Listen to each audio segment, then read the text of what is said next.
Chilling tales for dark nights.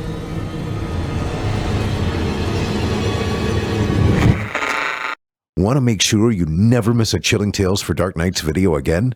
Be sure to subscribe and hit that bell to turn on notifications. Gorgons and hydras and chimeras, dire stories of Seleno and the harpies, may reproduce themselves in the brain of superstition, but they were there before. They are transcripts, types. The archetypes are in us and eternal. How else should the recital of that which we know in a waking sense to be false come to affect us at all? Is it that we naturally conceive terror from such objects, considered in their capacity of being able to inflict upon us bodily injury? Oh, least of all, these terrors are of older standing. They date beyond body, or without the body, they would have been the same. That the kind of fear here treated is purely spiritual, that it is strong in proportion as it is objectless on earth, that it predominates in the period of our sinless infancy, are difficulties the solution of which might afford some probable insight into our ante-mundane condition, and a peep, at least, into the shadowland of pre-existence. Charles Lamb, Witches and Other Night Fears. 1. When a traveler in north-central Massachusetts takes the wrong fork at the junction of the Aylesbury Pike just beyond Dean's Corners, he comes upon a lonely and curious country. The ground gets higher, and the briar-bordered stone walls press closer and closer against the ruts of the dusty, curving road. The trees of the frequent forest belts seem too large, and the wild weeds, brambles, and grasses attain a luxuriance not often found in settled regions. At the same time, the planted fields appear singularly few and barren, while the sparsely scattered houses wear a surprisingly uniform aspect of age, squalor, and dilapidation. Without knowing why, one hesitates to ask directions from the gnarled, solitary figures spied now and then on crumbling doorsteps or on the sloping, rock-strewn meadows. Those figures are so silent and furtive that one feels somehow confronted by forbidden things with which it would be better to have nothing to do. When a rise in the road brings the mountains in view above the deep woods, the feeling of strange uneasiness is increased. The summits are too rounded and symmetrical to give a sense of comfort and naturalness, and sometimes the sky silhouettes with especial clearness the queer circles of tall stone pillars with which most of them are crowned. Gorges and ravines of problematical depth intersect the way, and the crude wooden bridges always seem of dubious safety. When the road dips again, there are stretches of marshland that one instinctively dislikes, and indeed almost fears at evening when unseen whippoorwills chatter and the fireflies come out in abnormal profusion to dance to the raucous, creepily insistent rhythms of stridently piping bullfrogs. The thin, shining line of the Miskatonic's upper reaches has an oddly serpent-like suggestion as it winds close to the feet of the domed hills among which it rises. As the hills draw nearer, one heeds their wooded sides more than their stone-crowned tops. Those sides loom up so darkly and precipitously that one wishes they would keep their distance, but there is no road by which to escape them. Across a covered bridge, one sees a small village huddled between the stream and the vertical slope of Round Mountain, and wonders at the cluster of rotting gambrel roofs bespeaking an earlier architectural period than that of the neighboring region. It is not reassuring to see on a closer glance that most of the houses are deserted and falling to ruin, and that the broken-steepled church now harbors the one slovenly mercantile establishment of the hamlet. One dreads to trust the tenebrous tunnel of the bridge, yet there is no way to avoid it. Once across, it is hard to prevent the impression of a faint, malign odor about the village street, as of the massed mold and decay of centuries. It is always a relief to get clear of the place and to follow the narrow road around the base of the hills and across the level country beyond till it rejoins the Aylesbury Pike. Afterward, one sometimes learns that one has been through Dunwich. Outsiders visit Dunwich as seldom as possible, and since a certain season of horror, all the signboards pointing toward it have been taken down. The scenery, judged by any ordinary aesthetic canon, is more than commonly beautiful. Yet there is no influx of artists or summer tourists. 2 centuries ago, when talk of witch blood, Satan worship, and strange forest presences was not laughed at, it was the custom to give reasons for avoiding the locality. In our sensible age, since the Dunwich horror of 1928 was hushed up by those who had the town's and the world's welfare at heart, people shun it without knowing exactly why. Perhaps one reason, though it cannot apply to uninformed strangers, is that the natives are now repellently decadent, having gone far along that path of retrogression so common in many New England backwaters. They have come to form a race by themselves, with the well-defined mental and physical stigmata of degeneracy and inbreeding. The average of their intelligence is woefully low, whilst their annals reek of overt viciousness and of half-hidden murders, incests, and deeds of almost unnameable violence and perversity. The old gentry, representing the 2 or 3 armigerous families which came from Salem in 1692, have kept somewhat above the general level of decay, though many branches are sunk into the sordid populace so deeply that only their names remain as a key to the origin they disgrace. Some of the Watleys and bishops still send their eldest sons to Harvard and Miskatonic, though those sons seldom return to the moldering gambrel roofs under which they and their ancestors were born.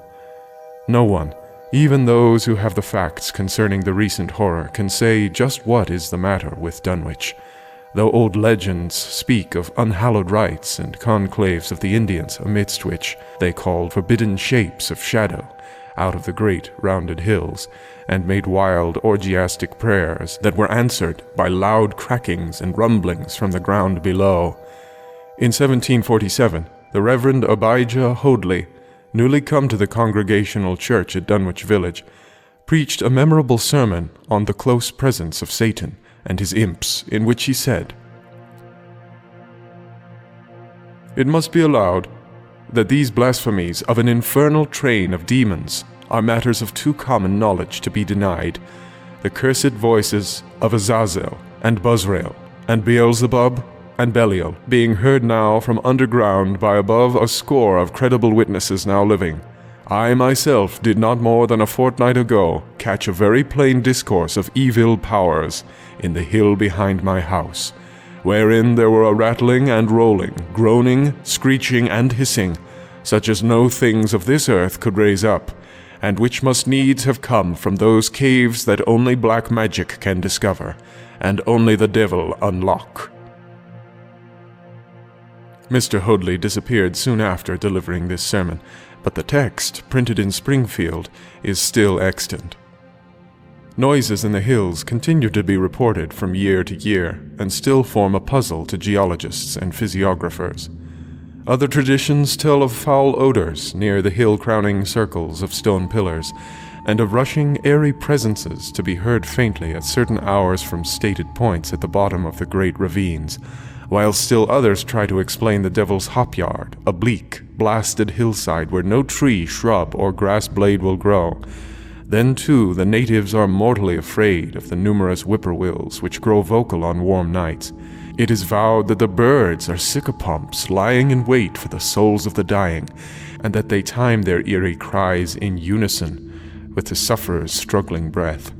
If they can catch the fleeing soul when it leaves the body, they instantly flutter away, chittering in demoniac laughter. But if they fail, they subside gradually into a disappointed silence.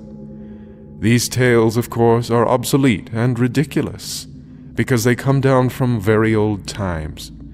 Dunwich is indeed ridiculously old, older by far than any of the communities within 30 miles of it.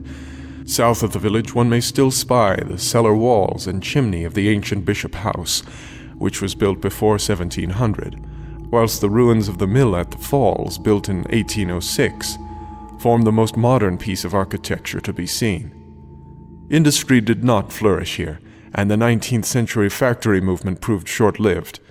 Oldest of all are the great rings of rough-hewn stone columns on the hilltops, but these are more generally attributed to the Indians than to the settlers. Deposits of skulls and bones found within these circles and around the sizable table-like rock on Sentinel Hill sustain the popular belief that such spots were once the burial places of the Pocumtucks, even though many ethnologists, disregarding the absurd improbability of such a theory, persist in believing the remains Caucasian.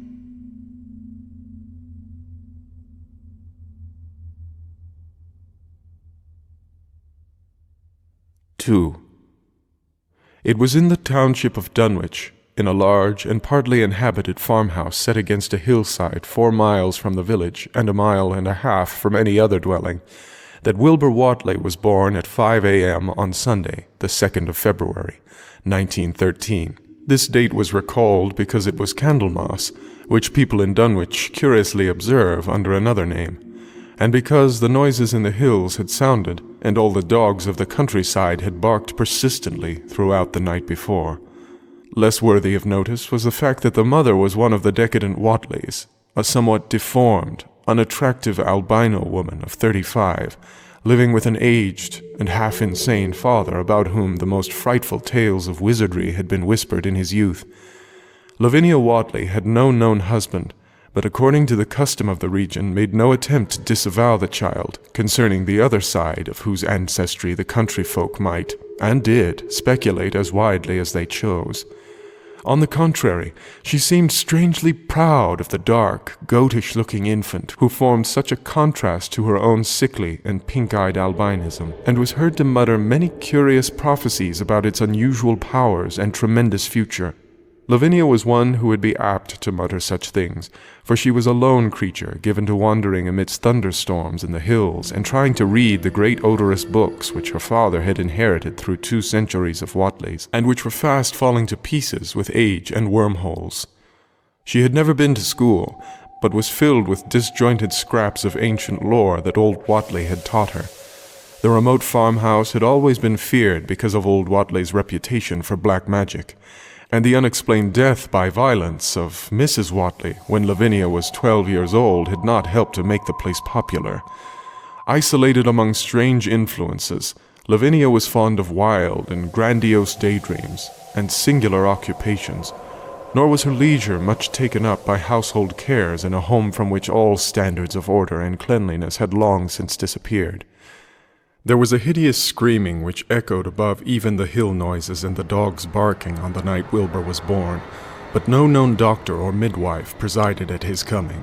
Neighbors knew nothing of him till a week afterward, when old Whatley drove his sleigh through the snow into Dunwich village and discoursed incoherently to the group of loungers at Osborne's general store. There seemed to be a change in the old man, an added element of furtiveness in the clouded brain which subtly transformed him from an object to a subject of fear. Though he was not one to be perturbed by any common family event, amidst it all he showed some trace of the pride later noticed in his daughter, and what he said of the child's paternity was remembered by many of his hearers years afterward. I don't care what folks think. If Lavinia's boy looked like his pa, he wouldn't look like nothing you expect. You needn't think the only folks is the folks hereabouts. Lavinia's read some, and has seed some of the things most of you'd only tell about. I calculate her man's as good a husband as you can find this side of Aylesbury, and if you knowed as much about the hills as I do, you wouldn't ask no better church wedding nor hern. Let me tell you something. Someday you folks'll hear a child of Lavinia's calling his father's name on the top of Sentinel Hill. The only persons who saw Wilbur during the first month of his life were old Zechariah Whatley of the undecayed Whatleys and Earl Sawyer's common-law wife, Mamie Bishop. Mamie's visit was frankly one of curiosity, and her subsequent tales did justice to her observations. But Zechariah came to lead a pair of Alderney cows which old Whatley had bought of his son Curtis. They marked the beginning of a course of cattle buying on the part of small Wilbur's family which ended only in 1928, when the Dunwich horror came and went. Yet at no time did the ramshackle Whatley barn seem overcrowded with livestock. There came a period when people were curious enough to steal up and count the herd that grazed precariously on the steep hillside above the old farmhouse. and they could never find more than 10 or 12 anemic, bloodless-looking specimens, evidently some blight or distemper, perhaps sprung from the unwholesome pasturage, or the diseased fungi and timbers of the filthy barn, caused a heavy mortality amongst the Whatley animals. Odd wounds or sores, having something of the aspect of incisions, seemed to afflict the visible cattle, and once or twice during the earlier months, certain callers fancied they could discern similar sores about the throats of the grey, unshaven old man and his slatternly, crinkly-haired albino daughter. In the spring after Wilbur's birth, Lavinia resumed her customary rambles in the hills, bearing in her misproportioned arms the swarthy child. Public interest in the Whatleys subsided after most of the country folk had seen the baby, and no one bothered comment on the swift development which that newcomer seemed every day to exhibit. Wilbur's growth was indeed phenomenal, for within 3 months of his birth he had attained a size and muscular power not usually found in infants under a full year of age. His motions and even his vocal sounds showed a restraint and deliberateness highly peculiar in an infant, and no one was really unprepared when, at 7 months, he began to walk unassisted, with falterings which another month was sufficient to remove. It was somewhat after this time, on Halloween, that a great blaze was seen at midnight on the top of Sentinel Hill, where the old table-like stone stands amidst its tumulus of ancient bones. Considerable talk was started when Silas Bishop, of the undecayed bishops, mentioned having seen the boy running sturdily up that hill ahead of his mother about an hour before the blaze was remarked. Silas was rounding up a stray heifer, but he nearly forgot his mission when he fleetingly spied the 2 figures in the dim light of his lantern. They darted almost noiselessly through the underbrush, and the astonished watcher seemed to think they were entirely unclothed. Afterward, he could not be sure about the boy, who may have had some kind of a fringed belt and a pair of dark trunks or trousers on. Wilbur was never subsequently seen alive and conscious without complete and tightly buttoned attire, the disarrangement or threatened disarrangement of which always seemed to fill him with anger and alarm. His contrast with his squalid mother and grandfather in this respect was thought very notable until the horror of 1928 suggested the most valid of reasons. The next January, gossips were mildly interested in the fact that Lavinia's black brat had commenced to talk, and at the age of only 11 months. His speech was somewhat remarkable both because of its difference from the ordinary accents of the region and because it displayed a freedom from infantile lisping of which many children of 3 or 4 might well be proud of. The boy was not talkative, yet when he spoke he seemed to reflect some elusive element wholly unpossessed by Dunwich and its denizens. The strangeness did not reside in what he said, or even in the simple idioms he used, but seemed vaguely linked with his intonation, or with the internal organs that produced the spoken sounds. His facial aspect, too, was remarkable for its maturity, for though he shared his mother's and grandfather's chinlessness, his firm and precociously shaped nose united with the expression of his large, dark, almost Latin eyes to give him an air of quasi-adulthood and well-nigh preternatural intelligence. He was, however, exceedingly ugly despite his appearance of brilliancy, there being something almost goatish or animalistic about his thick lips, large-pored, yellowish skin, coarse, crinkly hair, and odd, elongated ears. He was soon disliked even more decidedly than his mother and grandsire, and all conjectures about him were spiced with references to the bygone magic of old Whatley, and how the hills once shook when he shrieked the dreadful name of Yog-Sothoth in the midst of a circle of stones with a great book open in his arms before him. Dogs abhorred the boy, and he was always obliged to take various defensive measures against their barking menace.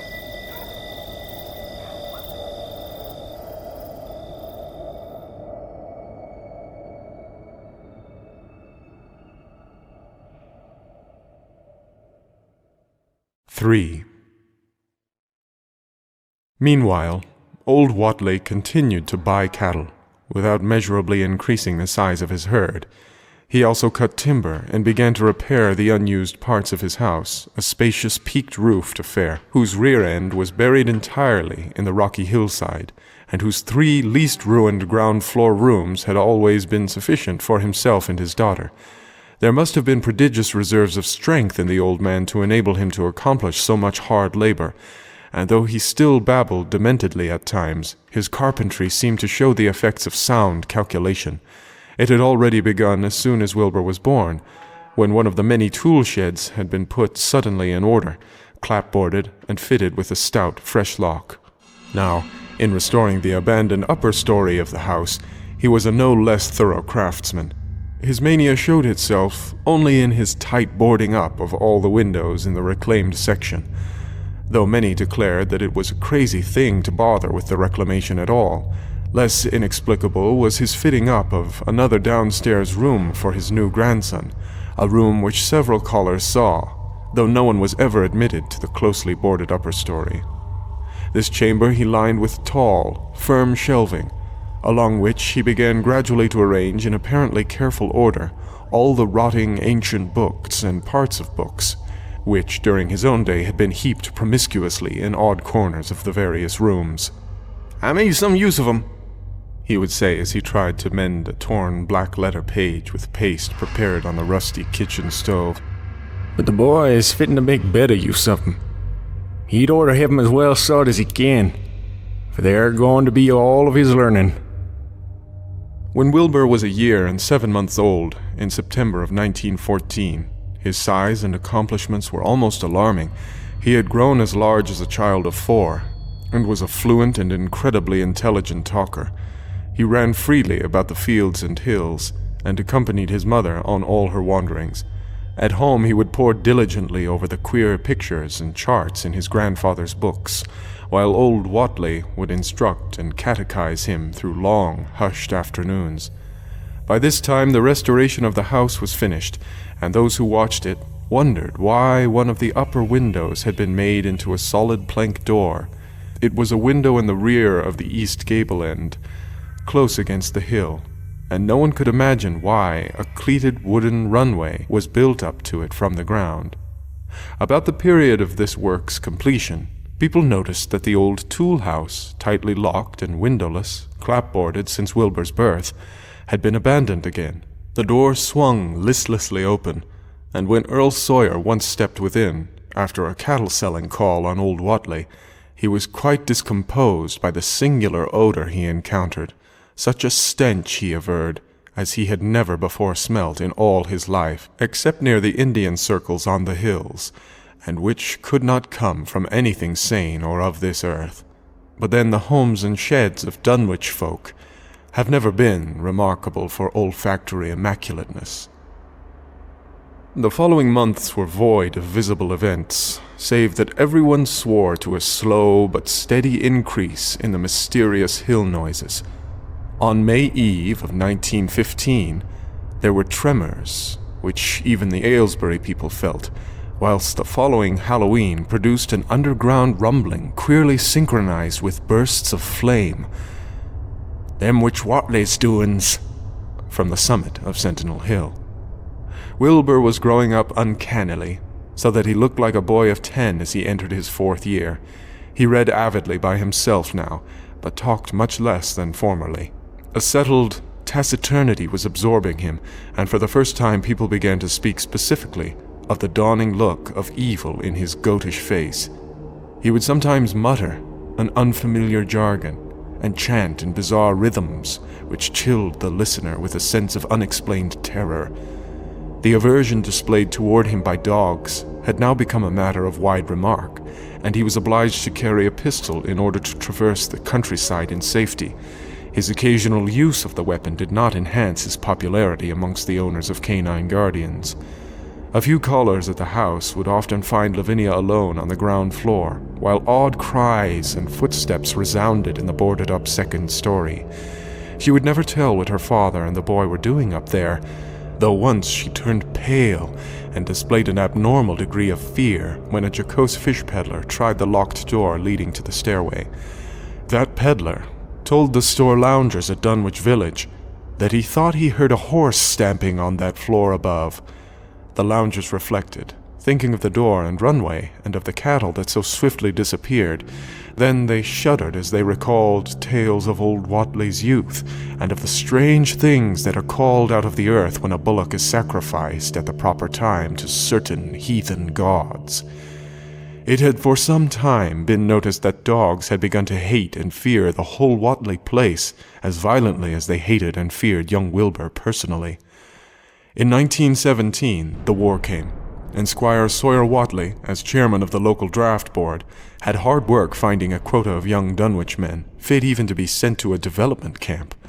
The government, alarmed at such signs of wholesale regional decadence, sent several officers and medical experts to investigate, conducting a survey which New England newspaper readers may still recall.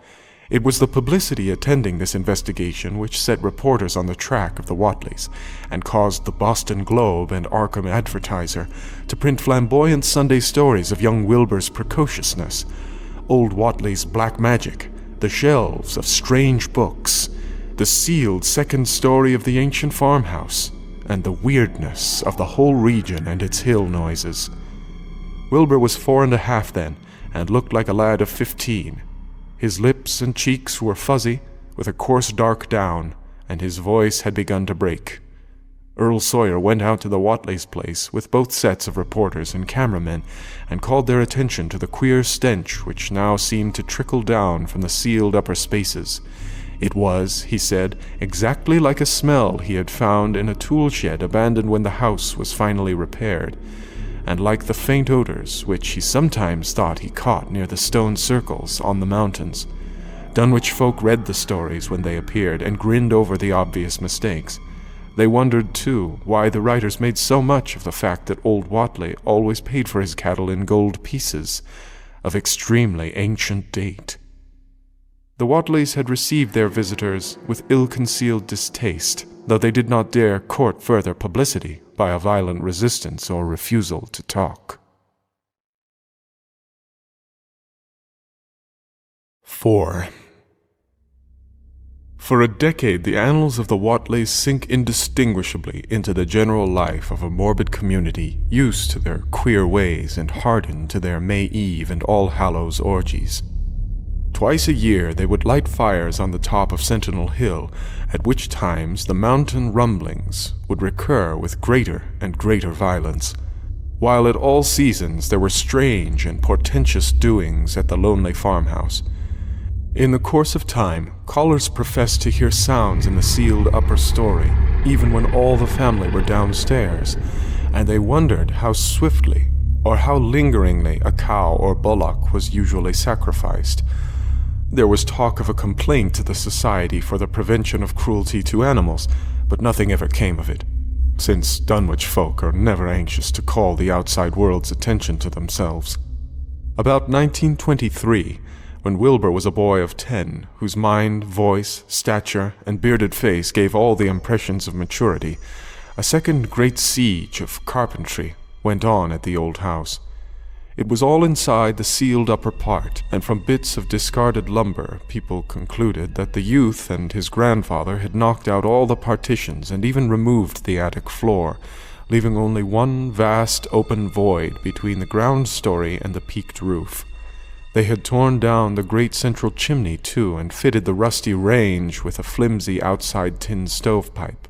In the spring after this event, old Whatley noticed the growing number of whippoorwills that would come out of Cold Spring Glen to chirp under his window at night. He seemed to regard the circumstance as one of great significance, and told the loungers at Osborne's that he thought his time had almost come. They whistle just in tune with my breathing now, he said. And I guess they're getting ready to catch my soul. They know it's a-going out, and don't calculate to miss it. You'll know, boys, arter I'm gone, whether they get me or not. If they do, they'll keep up a-singing and laugh until break of day. If they don't, they'll kinder quiet down like. I expect them and the souls they hunts for Have some pretty tough tussles sometimes. On Lammas night, 1924, Dr. Houghton of Aylesbury was hastily summoned by Wilbur Whatley, who had lashed his one remaining horse through the darkness and telephoned from Osborne's in the village. He found old Whatley in a very grave state, with a cardiac action and stertorous breathing that told of an end not far off. The shapeless albino daughter and oddly bearded grandson stood by the bedside, whilst from the vacant abyss overhead there came a disquieting suggestion of rhythmical surging or lapping, as the waves on some level beach. The doctor, though, was chiefly disturbed by the chattering night birds outside, a seemingly limitless legion of whippoorwills that cried their endless message in repetitions timed diabolically to the wheezing gasps of the dying man. It was uncanny and unnatural. Too much, thought Dr. Houghton.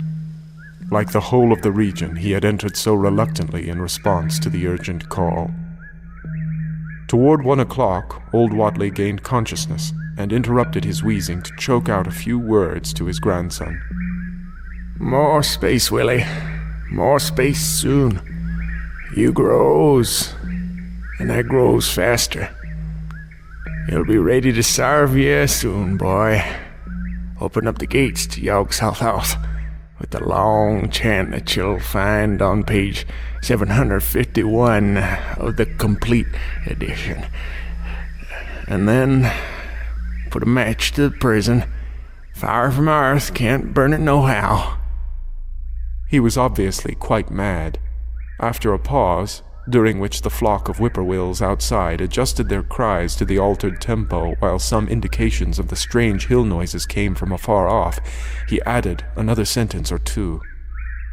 Feed it regular, Willie, and mind the quantity.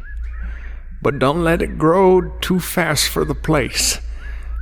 For if it bursts Carter's, or gets out afore he opens to Yogg South, it's all over no use. Only them from beyond kin make it multiply and work. Only them, the old uns, is wants to come back. But speech gave place to gasps again, and Lavinia screamed at the way the whippoorwills followed the change. It was the same for more than an hour, when the final throaty rattle came. Dr. Houghton drew shrunken lids over the glazing gray eyes as the tumult of birds faded imperceptibly to silence. Lavinia sobbed, but Wilbur only chuckled, whilst the hill noises rumbled faintly.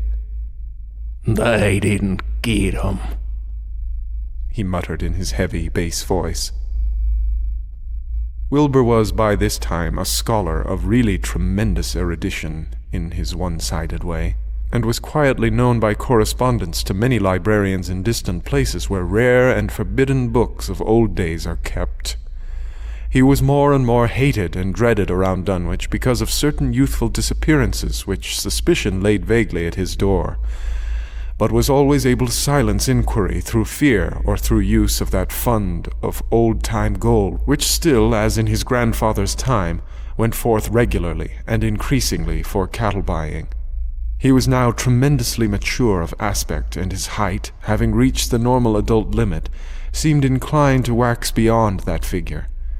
In 1925, when a scholarly correspondent from Miskatonic University called upon him one day, and departed pale and puzzled, he was fully 6 3/4 feet tall.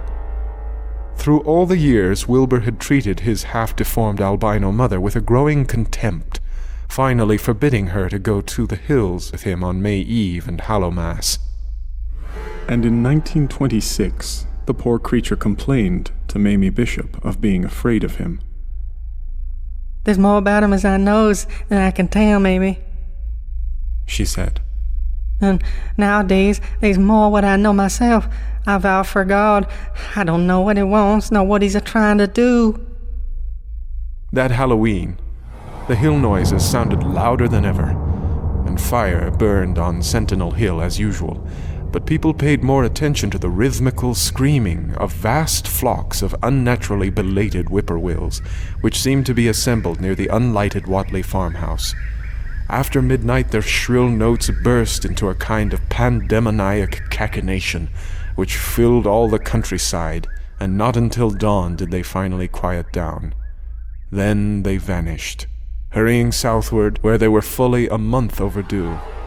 What this meant, no one could quite be certain till later. None of the country folk seemed to have died, but poor Lavinia Watley, the twisted albino, was never seen again. In the summer of 1927, Wilbur repaired 2 sheds in the farmyard and began moving his books and effects out to them. Soon afterward, Earl Sawyer told the loungers at Osborne's that more carpentry was going on in the Watley farmhouse. Wilbur was closing all the doors and windows on the ground floor and seemed to be taking out partitions as he and his grandfather had done upstairs 4 years before. He was living in one of the sheds, and Sawyer thought he seemed unusually worried and tremulous. People generally suspected him of knowing something about his mother's disappearance, and very few ever approached his neighborhood now. His height had increased to more than 7 feet, and showed no signs of ceasing its development.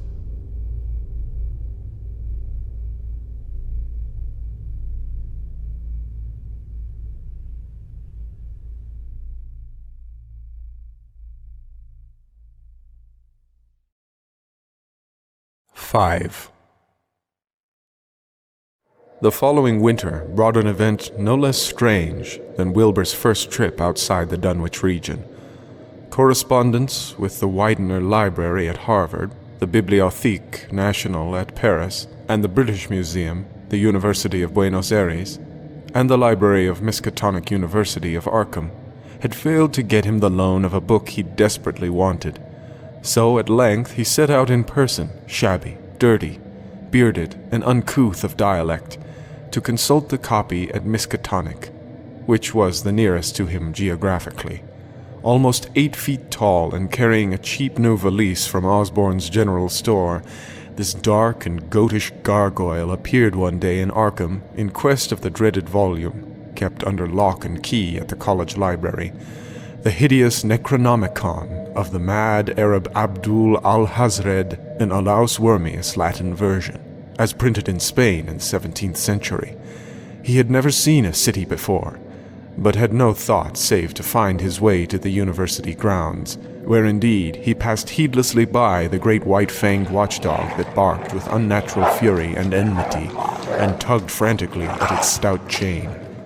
Wilbur had with him the priceless but imperfect copy of Dr. Dee's English version, which his grandfather had bequeathed him, and upon receiving access to the Latin copy, he at once began to collate the 2 texts with the aim of discovering a certain passage, which would have come on the 751st page of his own defective volume. This much he could not civilly refrain from telling the librarian, the same erudite Henry Armitage, A.M., Miskatonic, Ph.D. Princeton, Literature, D. Johns Hopkins, who had once called at the farm, and who now politely plied him with questions. He was looking, he had to admit, for a kind of formula or incantation containing the frightful name Yog-Sothoth, and it puzzled him to find discrepancies, duplications, and ambiguities, which made the matter of determination far from easy. As he copied the formula he finally chose, Dr. Armitage looked involuntarily over his shoulder at the open pages, the left-hand one of which, in the Latin version, contained such monstrous threats to the peace and sanity of the world. "Nor is it to be thought," ran the text as Armitage mentally translated it, "that man is either the oldest or the last of earth's masters, or that the common bulk of life and substance walks alone. The old ones were, the old ones are, and the old ones shall be. Not in the spaces we know, but between them. They walk serene and primal, undimensioned, and to us unseen. Yog-Sothoth knows the gate."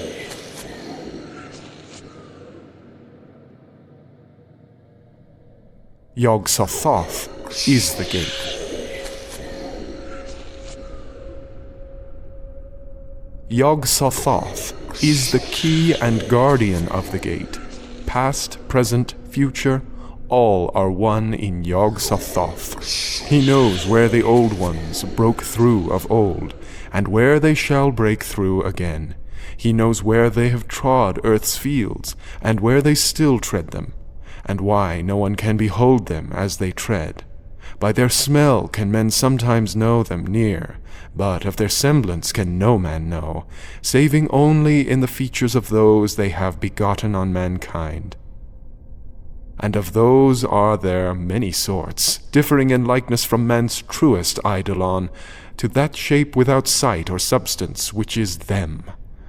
They walk unseen and foul in lonely places, where the words have been spoken and the rites howled through at their seasons. The wind gibbers with their voices, and the earth mutters with their consciousness. They bend the forest and crush the city, yet may not forest or city behold the hand that smites. Cadath in the cold waste hath known them, and what man knows Cadath? The ice desert of the south, and the sunken isles of ocean hold stones whereon their seal is engraven.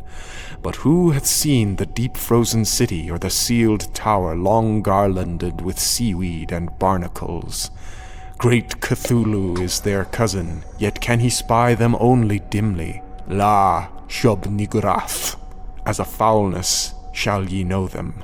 Their hand is at your throats, yet ye see them not, and their habitation is even one with their guarded threshold.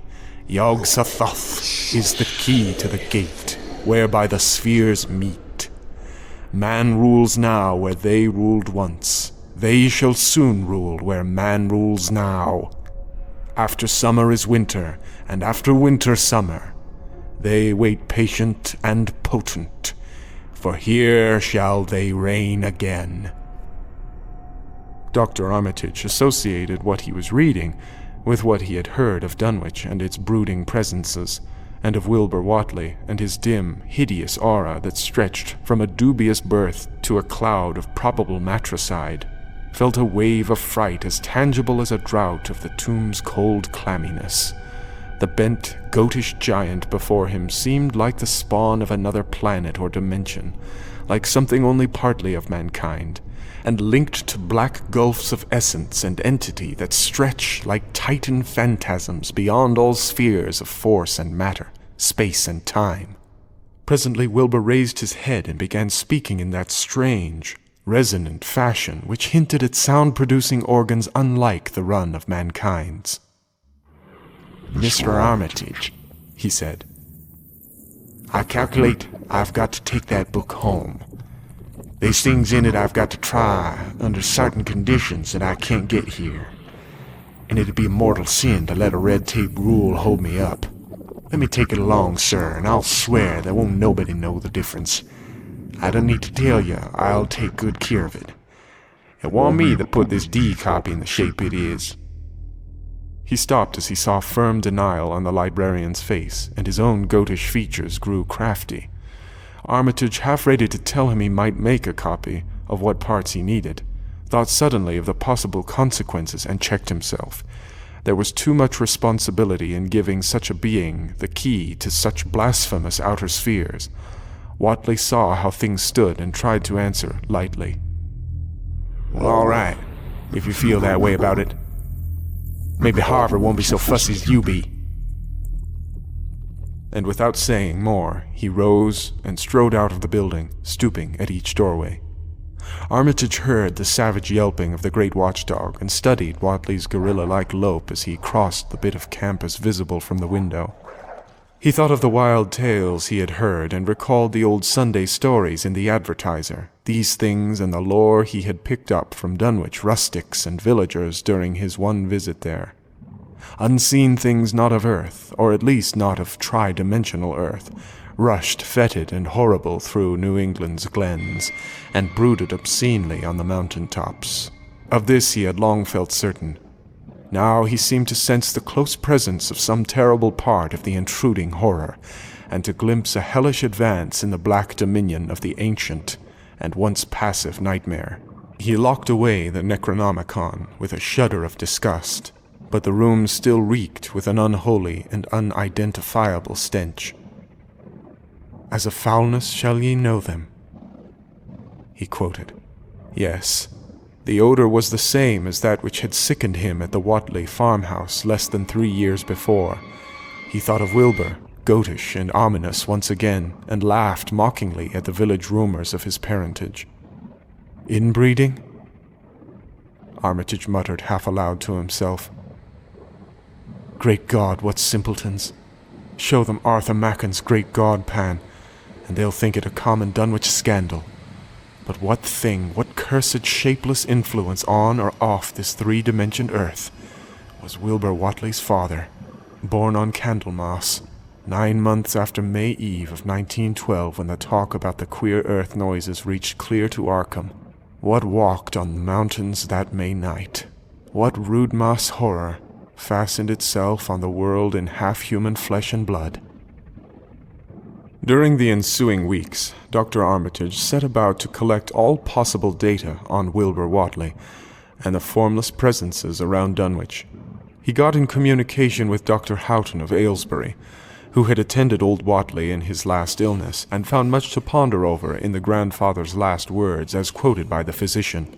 A visit to Dunwich village failed to bring out much that was new, but a close survey of the Necronomicon, in those parts which Wilbur had sought so avidly, seemed to supply new and terrible clues to the nature, methods, and desires of the strange evil so vaguely threatening this planet. Talks with several students to archaic lore in Boston, and letters to many others elsewhere, gave him a growing amazement which passed slowly through varied degrees of alarm to a state of really acute spiritual fear.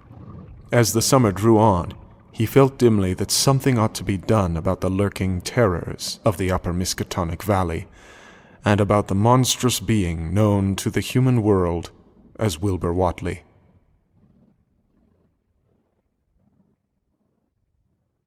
(6) The Dunwich Horror itself came between Lammas and the equinox in 1928, and Dr. Armitage was among those who witnessed its monstrous prologue. He had heard, meanwhile, of Whatley's grotesque trip to Cambridge, and of his frantic efforts to borrow or copy from the Necronomicon at the Widener Library. Those efforts had been in vain, since Armitage had issued warnings of the keenest intensity to all librarians having charge of the dreaded volume. Wilbur had been shockingly nervous at Cambridge, anxious for the book, yet almost equally anxious to get home again, as if he feared the results of being away long. Early in August, the half-expected outcome developed, and in the small hours of the 3rd, Dr. Armitage was awakened, suddenly, by the wild, fierce cries of the savage watchdog on the college campus. Deep and terrible, the snarling, half-mad growls and barks continued, always in mounting volume, but with hideously significant pauses. Then there rang out a scream from a wholly different throat. Such a scream as roused half the sleepers of Arkham, and haunted their dreams ever afterward. Such a scream as could come from no being born of earth, or wholly of earth. Armitage, hastening into some clothing and rushing across the street and lawn to the college buildings, saw that others were ahead of him, and heard the echoes of a burglar alarm still shrilling from the library. An open window showed black and gaping in the moonlight. What had come had indeed completed its entrance, for the barking and the screaming, now fast fading into a mixed low growling and moaning, proceeded unmistakably from within. Some instinct warned Armitage that what was taking place was not a thing for unfortified eyes to see, so he brushed back the crowd with authority as he unlocked the vestibule door. Among the others, he saw Professor Warren Rice and Dr. Francis Morgan, men to whom he had told some of his conjectures and misgivings, and these two he motioned to accompany him inside. The inward sounds, except for a watchful, droning whine from the dog, had by this time quite subsided, but Armitage now perceived with a sudden start that a loud chorus of whippoorwills among the shrubbery had commenced, a damnably rhythmical piping, as if in unison with the last breaths of a dying man. The building was full of a frightful stench which Dr. Armitage knew too well and the three men rushed across the hall to the small genealogical reading room whence the low whining came. For a second nobody dared to turn on the light. Then Armitage summoned up his courage and snapped the switch. One of the three, it is not certain which, shrieked aloud at what sprawled before them among disordered tables and overturned chairs. Professor Rice declares that he wholly lost consciousness for an instant, though he did not stumble or fall. The thing that lay half-bent on its side in a fetid pool of greenish-yellow ichor and tarry stickiness was almost 9 feet tall, and the dog had torn off all the clothing and some of the skin. It was not quite dead, but twitched silently and spasmodically while its chest heaved in monstrous unison with the mad piping of the expectant whippoorwills outside. Bits of shoe leather and fragments of apparel were scattered about the room, and just inside the window, an empty canvas sack lay where it had evidently been thrown. Near the central desk, a revolver had fallen, a dented but undischarged cartridge, later explaining why it had not been fired. The thing itself, however, crowded out all other images at the time. It would be trite and not wholly accurate to say that no human pen could describe it, but one may properly say that it could not be vividly visualized by anyone whose ideas of aspect and contour are too closely bound up with the common life forms of this planet and of the 3 known dimensions. It was partly human, beyond a doubt, with very man-like hands and head, and the goatish, chinless face had the stamp of the Watleys upon it, but the torso and lower parts of the body were teratologically fabulous, so that only generous clothing could ever have enabled it to walk on Earth unchallenged or uneradicated. Above the waist it was semi-anthropomorphic, though its chest, where the dog's rending paws still rested watchfully, had the leathery reticulated hide of a crocodile or alligator. The back was piebald with yellow and black, and dimly suggested the squamous covering of certain snakes. Below the waist, though, it was the worst, for here all human resemblance left off and sheer fantasy began. The skin was thickly covered with coarse black fur, and from the abdomen a score of long greenish-gray tentacles with red sucking mouths protruded limply. Their arrangement was odd, and seemed to follow the symmetries of some cosmic geometry unknown to Earth or the solar system.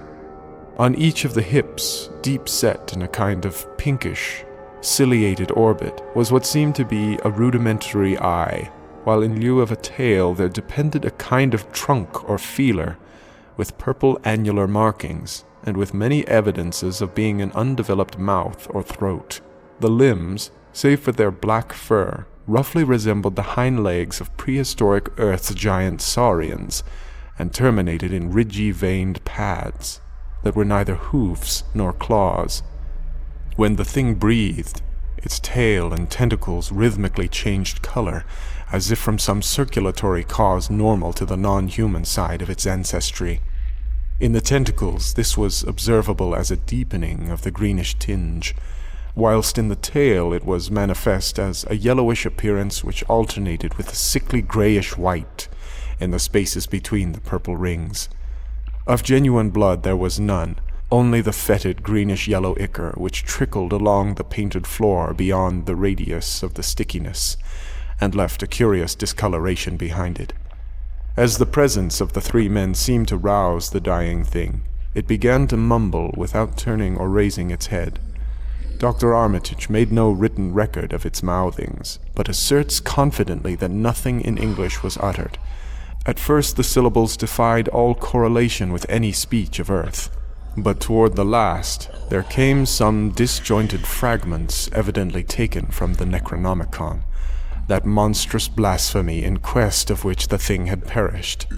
These fragments, as Armitage recalls them, ran something like Ngai nga ga bug shugog ya yog sothoth yog sothoth. They trailed off into nothingness as the whippoorwills shrieked in rhythmical crescendos of unholy anticipation. Then came a halt in the gasping, and the dog raised its head in a long, lugubrious howl. A change came over the yellow, goatish face of the prostrate thing, and the great black eyes fell in appallingly. Outside the window, the shrilling of the whippoorwills had suddenly ceased, and above the murmurs of the gathering crowd there came the sound of a panic-struck whirring and fluttering. Against the moon, vast clouds of feathery watchers rose and raced from sight, frantic at that which they had sought for prey. All at once, the dog started up abruptly, gave a frightened bark, and leapt nervously out of the window by which it had entered. A cry rose from the crowd, and Dr. Armitage shouted to the men outside that no one must be admitted till the police or medical examiner came. He was thankful that the windows were just too high to permit of peering in, and drew the dark curtains carefully down over each one. By this time 2 policemen had arrived, and Dr. Morgan, meeting them in the vestibule, was urging them for their own sakes to postpone entrance to the stench-filled reading room till the examiner came and the prostrate thing could be covered up. Meanwhile, frightful changes were taking place on the floor. One need not describe the kind of rate of shrinkage and disintegration that occurred before the eyes of Dr. Armitage and Professor Rice, but it is permissible to say that, aside from the external appearance of face and hands, the really human element in Wilbur Whatley must have been very small. When the medical examiner came, there was only a sticky whitish mass on the painted boards, and the monstrous odor had nearly disappeared. Apparently, Whatley had had no skull or bony skeleton, at least in any true or stable sense. He had taken somewhat after his unknown father.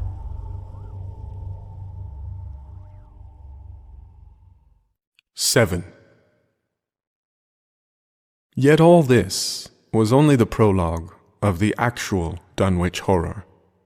Formalities were gone through by bewildered officials, abnormal details were duly kept from press and public, and men were sent to Dunwich and Aylesbury to look up properly and notify any who might be heirs of the late Wilbur Whatley.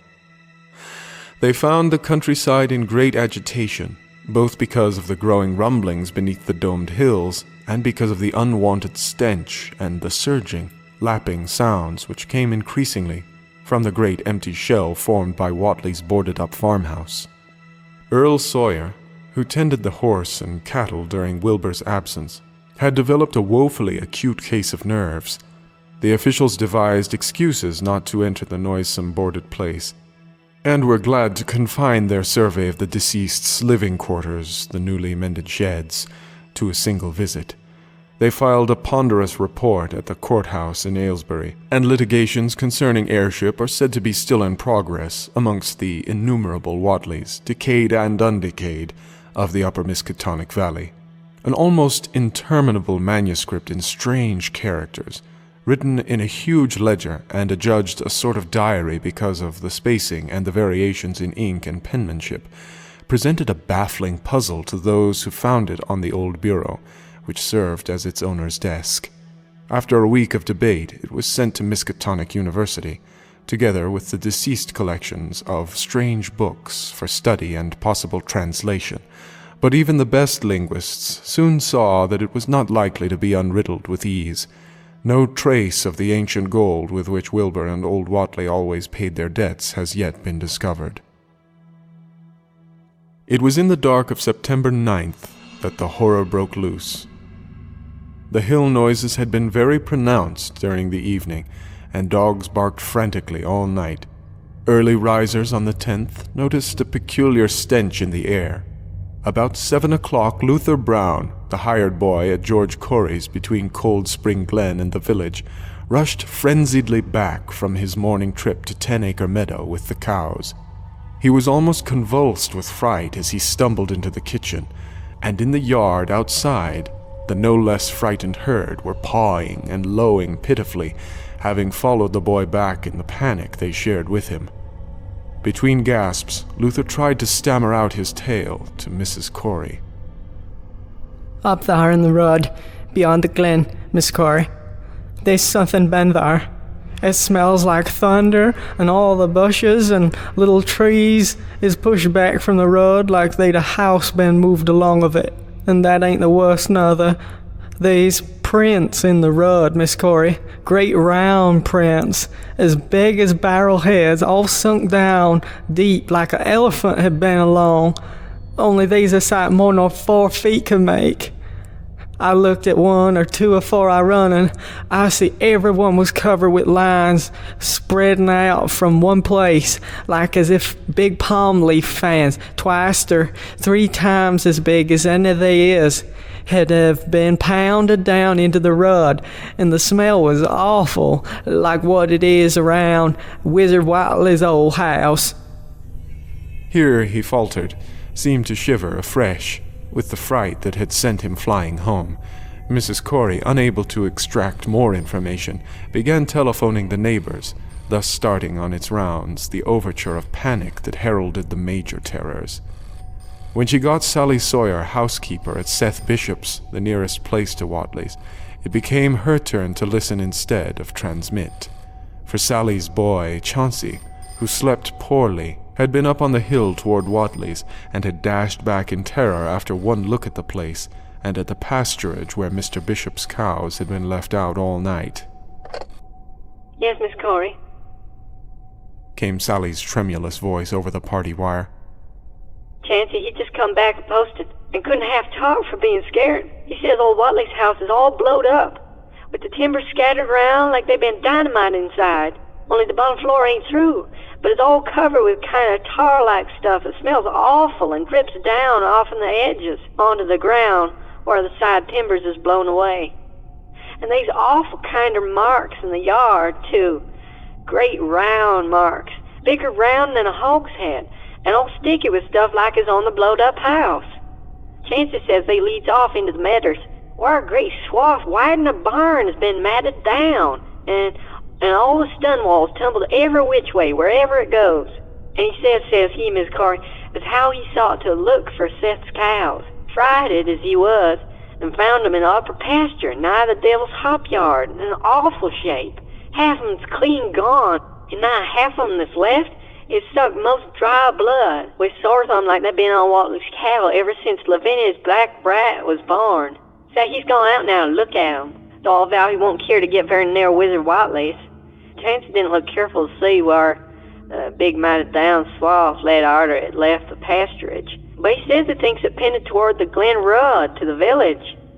I tell you, Miss Corey, there's something abroad as hadn't oughter to be abroad, and I for one think that Black Wilbur Whatley has come to the bad end he deserved, is at the bottom of the breeding of it. He wasn't all human himself. I always said to everybody, and I think he and old Whatley must have raised something in that there nailed-up house as ain't even so human as he was. They's always been unseen things around Dunwich, living things, as ain't human and ain't good for human folks. The ground was a-talking last night, and towards morning, Chancey, he heard whippoorwills so loud on Cold Spring Glen, he couldn't sleep none. Then he thought he heard another faint-like sound over towards Wizard Whiteley's, kind of ripping or tearing of wood, like some big box or crate was being opened far off. Well, with this and that, he didn't get to sleep at all to sun up. And no sooner was he up this morning, but he's got to go over to Whatley's and see what's the matter. He's seen enough, I tell you, Miss Corey. This don't mean no good, and I think as all men folks ought to get up a party and do something. I feel something awful about it. I feel my time is nigh, but only God knows just what it is. Did your Lucy take you down where them big tracks led to? No? Well, Miss Corey, if they was on the Glen Road, this side of the Glen, they ain't got to your house yet, I calculate they must go into the Glen itself. They do that. I always says Cold Spring Glen ain't no healthy nor decent place. Whippoorwills and fireflies there never did act like they's creatures of God. And they's them as says you can hear strange things a-rushing and a-talking in the air down there if you stand in the right place between the Rock Falls and Bear's Den. By that noon, fully 3/4 of the men and boys of Dunwich were trooping over the roads and meadows between the new-made Whatley ruins and Cold Spring Glen, examining in horror the vast, monstrous prints, the maimed bishop cattle, the strange, noisome wreck of the farmhouse, and the bruised, matted vegetation of the fields and roadsides. Whatever had burst loose upon the world had assuredly gone down into the great sinister ravine, for all the trees on the banks were bent and broken, and a great avenue had been gouged in the precipice-hanging underbrush. It was as though a house, launched by an avalanche, had slid down through the tangled growths of the almost vertical slope. From below no sound came, but only a distant, undefinable fetor, and it is not to be wondered at that the men preferred to stay on the edge and argue, rather than descend and beard the unknown cyclopean horror in its lair. 3 dogs that were with the party had barked furiously at first, but seemed cowed and reluctant when near the glen. Someone telephoned the news to the Aylesbury Transcript, but the editor, accustomed to wild tales from Dunwich, did no more than concoct a humorous paragraph about it, an item soon afterward reproduced by the Associated Press. That night everyone went home, and every house and barn was barricaded as stoutly as possible. Needless to say, no cattle were allowed to remain in open pasturage. About 2 a.m, a frightful stench and the savage barking of the dogs awakened the household at Elmer Fry's, on the eastern edge of Cold Spring Glen, and all agreed that they could hear a sort of muffled swishing or lapping sound from somewhere outside. Mrs. Fry proposed telephoning the neighbors, and Elmer was about to agree when the noise of splintering wood burst in upon their deliberations. It came apparently from the barn and was quickly followed by a hideous screaming and stamping amongst the cattle. The dogs slavered and crouched close to the feet of the fear-numbed family. Fry lit a lantern through force of habit, but knew it would be death to go out into that black farmyard. The children and the womenfolk whimpered, kept from screaming by some obscure, vestigial instinct of defense which told them their lives depended on silence. At last the noise of the cattle subsided to a pitiful moaning. A great snapping, crashing, and crackling ensued. The Frys, huddled together in the sitting room, did not dare to move until the last echoes died away far down in Cold Spring Glen. Then, amidst the dismal moans from the stable and the demoniac piping of late whippoorwills in the glen, Selina Fry tottered to the telephone and spread what news she could of the second phase of the horror. The next day all the countryside was in a panic, and cowed, uncommunicative groups came and went where the fiendish thing had occurred. 2 titan swaths of destruction stretched from the glen to the Fry farmyard. Monstrous prints covered the bare patches of ground, and one side of the old red barn had completely caved in. Of the cattle, only a quarter could be found and identified. Some of these were in curious fragments, and all that survived had to be shot. Earl Sawyer suggested that help be asked from Aylesbury or Arkham, but others maintained it would be of no use. Old Zebulon Whatley, of a branch that hovered about halfway between soundness and decadence, made darkly wild suggestions about rites that ought to be practiced on the hilltops. He came of a line where tradition ran strong, and his memories of chantings in the great stone circles were not altogether connected with Wilbur and his grandfather. Darkness fell upon a stricken countryside too passive to organize for real defense. In a few cases, closely related families would band together and watch in the gloom under one roof, but in general there was only a repetition of the barricading of the night before, and a futile, ineffective gesture of loading muskets and setting pitchforks handily about. Nothing, however, occurred except some hill noises, and when the day came, there were many who hoped that the new horror had gone as swiftly as it had come. There were even bold souls who proposed an offensive expedition down in the glen, though they did not venture to set an actual example to the still reluctant majority. When night came again, the barricading was repeated, though there was less huddling together of families. In the morning, both the Fry and the Seth Bishop households reported excitement among the dogs and vague sounds and stenches from afar, while early explorers noted with horror a fresh set of monstrous tracks in the road skirting Sentinel Hill. As before, the sides of the road showed a bruising, indicative of the blasphemously stupendous bulk of the horror. whilst the conformation of the tracks seemed to argue a passage in two directions, as if the moving mountain had come from Cold Spring Glen and returned to it along the same path. At the base of the hill, a 30-foot swath of crushed shrubbery saplings led steeply upward, and the seekers gasped when they saw that even the most perpendicular places did not deflect the inexorable trail. Whatever the horror was, it could scale a sheer stony cliff of almost complete verticality, and as the investigators climbed around to the hill's summit by safer routes, they saw that the trail ended, or rather reversed, there. It was here that the Whatleys used to build their hellish fires and chant their hellish rituals by the table-like stone on May Eve and Hallowmass. Now that very stone formed the center of a vast space thrashed around by the mountainous horror, whilst upon its slightly concave surface was a thick and fetid deposit of the same tarry stickiness observed on the floor of the ruined Whatley farmhouse when the horror escaped. Men looked at one another and muttered. Then they looked down the hill. Apparently, the horror had descended by a route much the same as that of its ascent. To speculate was futile. Reason, logic, and normal ideas of motivation stood confounded. Only old Zebulon, who was not with the group, could have done justice to the situation or suggested a plausible explanation. Thursday night began much like the others, but it ended less happily.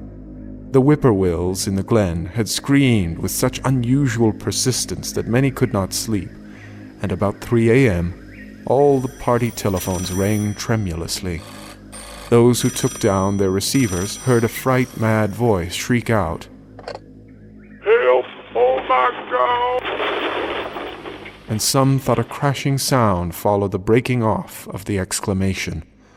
There was nothing more. No one dared do anything, and no one knew till morning whence the call came.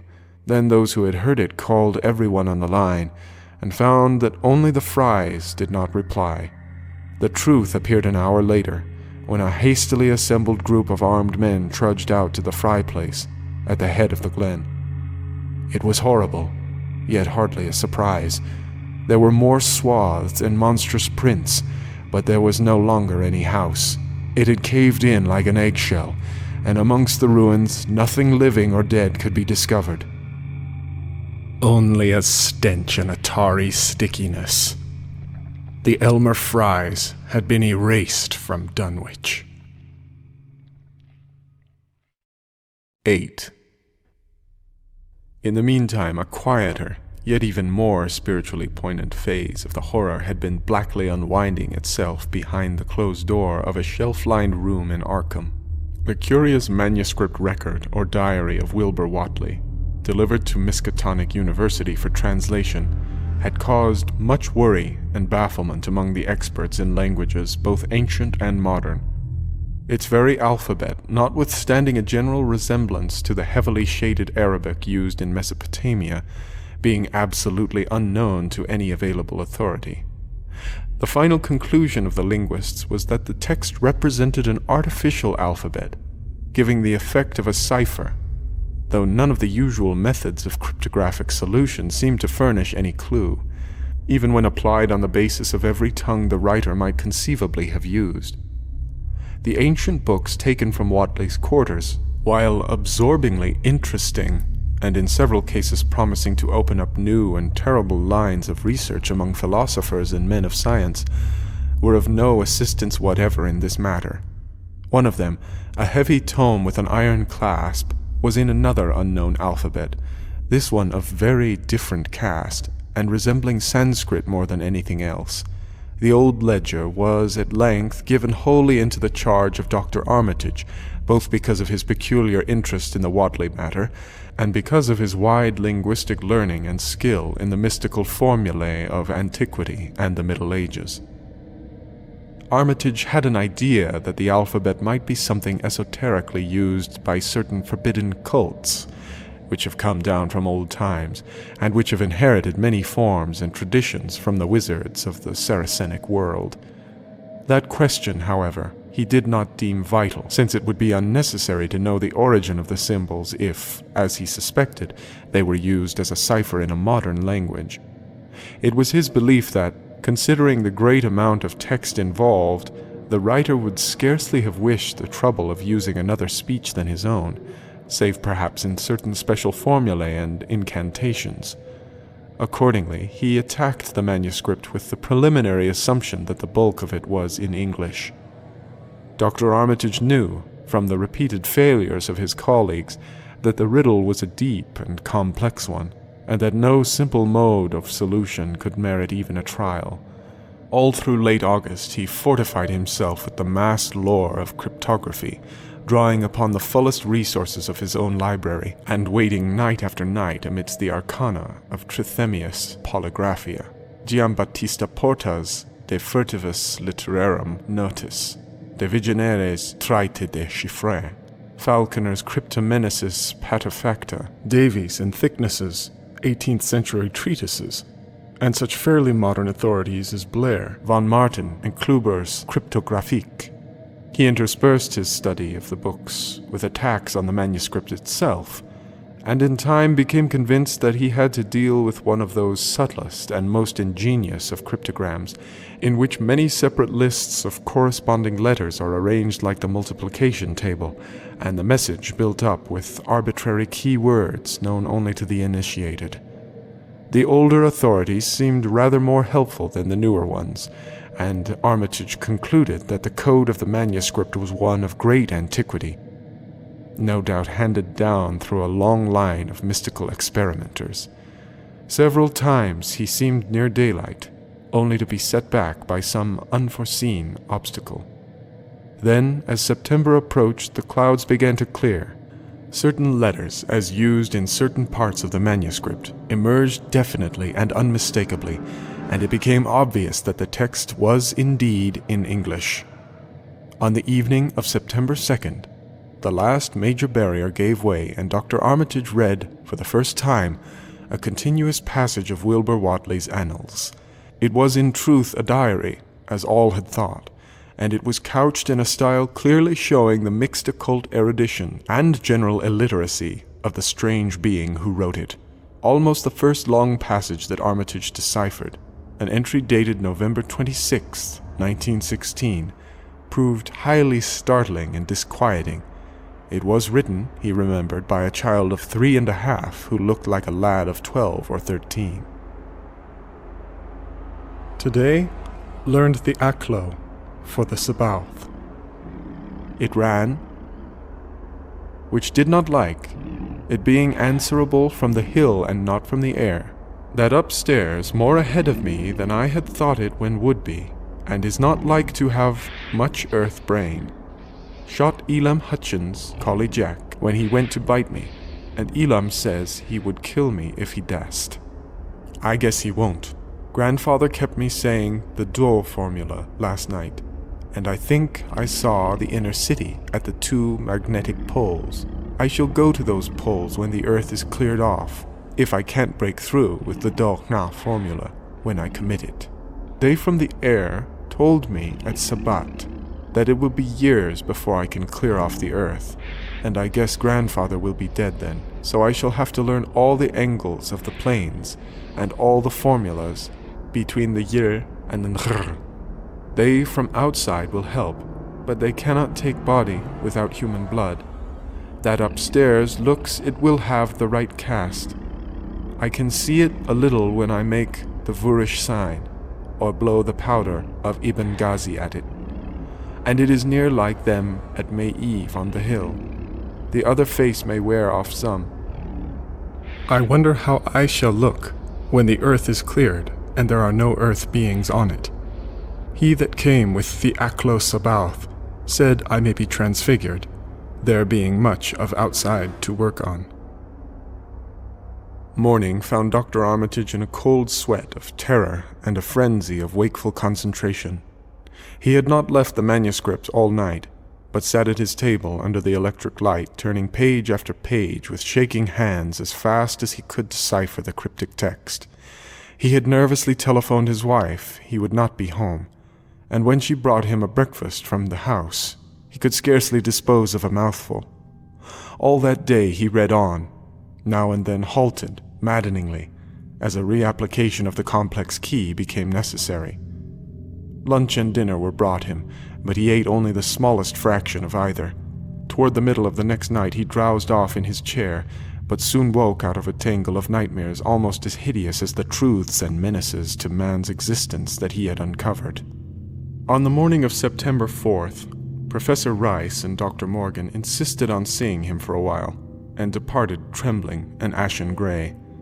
That evening he went to bed, but slept only fitfully. Wednesday, the next day, he was back at the manuscript and began to take copious notes both from the current sections and from those he had already deciphered. In the small hours of that night he slept a little in an easy chair in his office, but was at the manuscript again before dawn. Some time before noon his physician, Dr. Hartwell, called to see him and insisted that he cease work.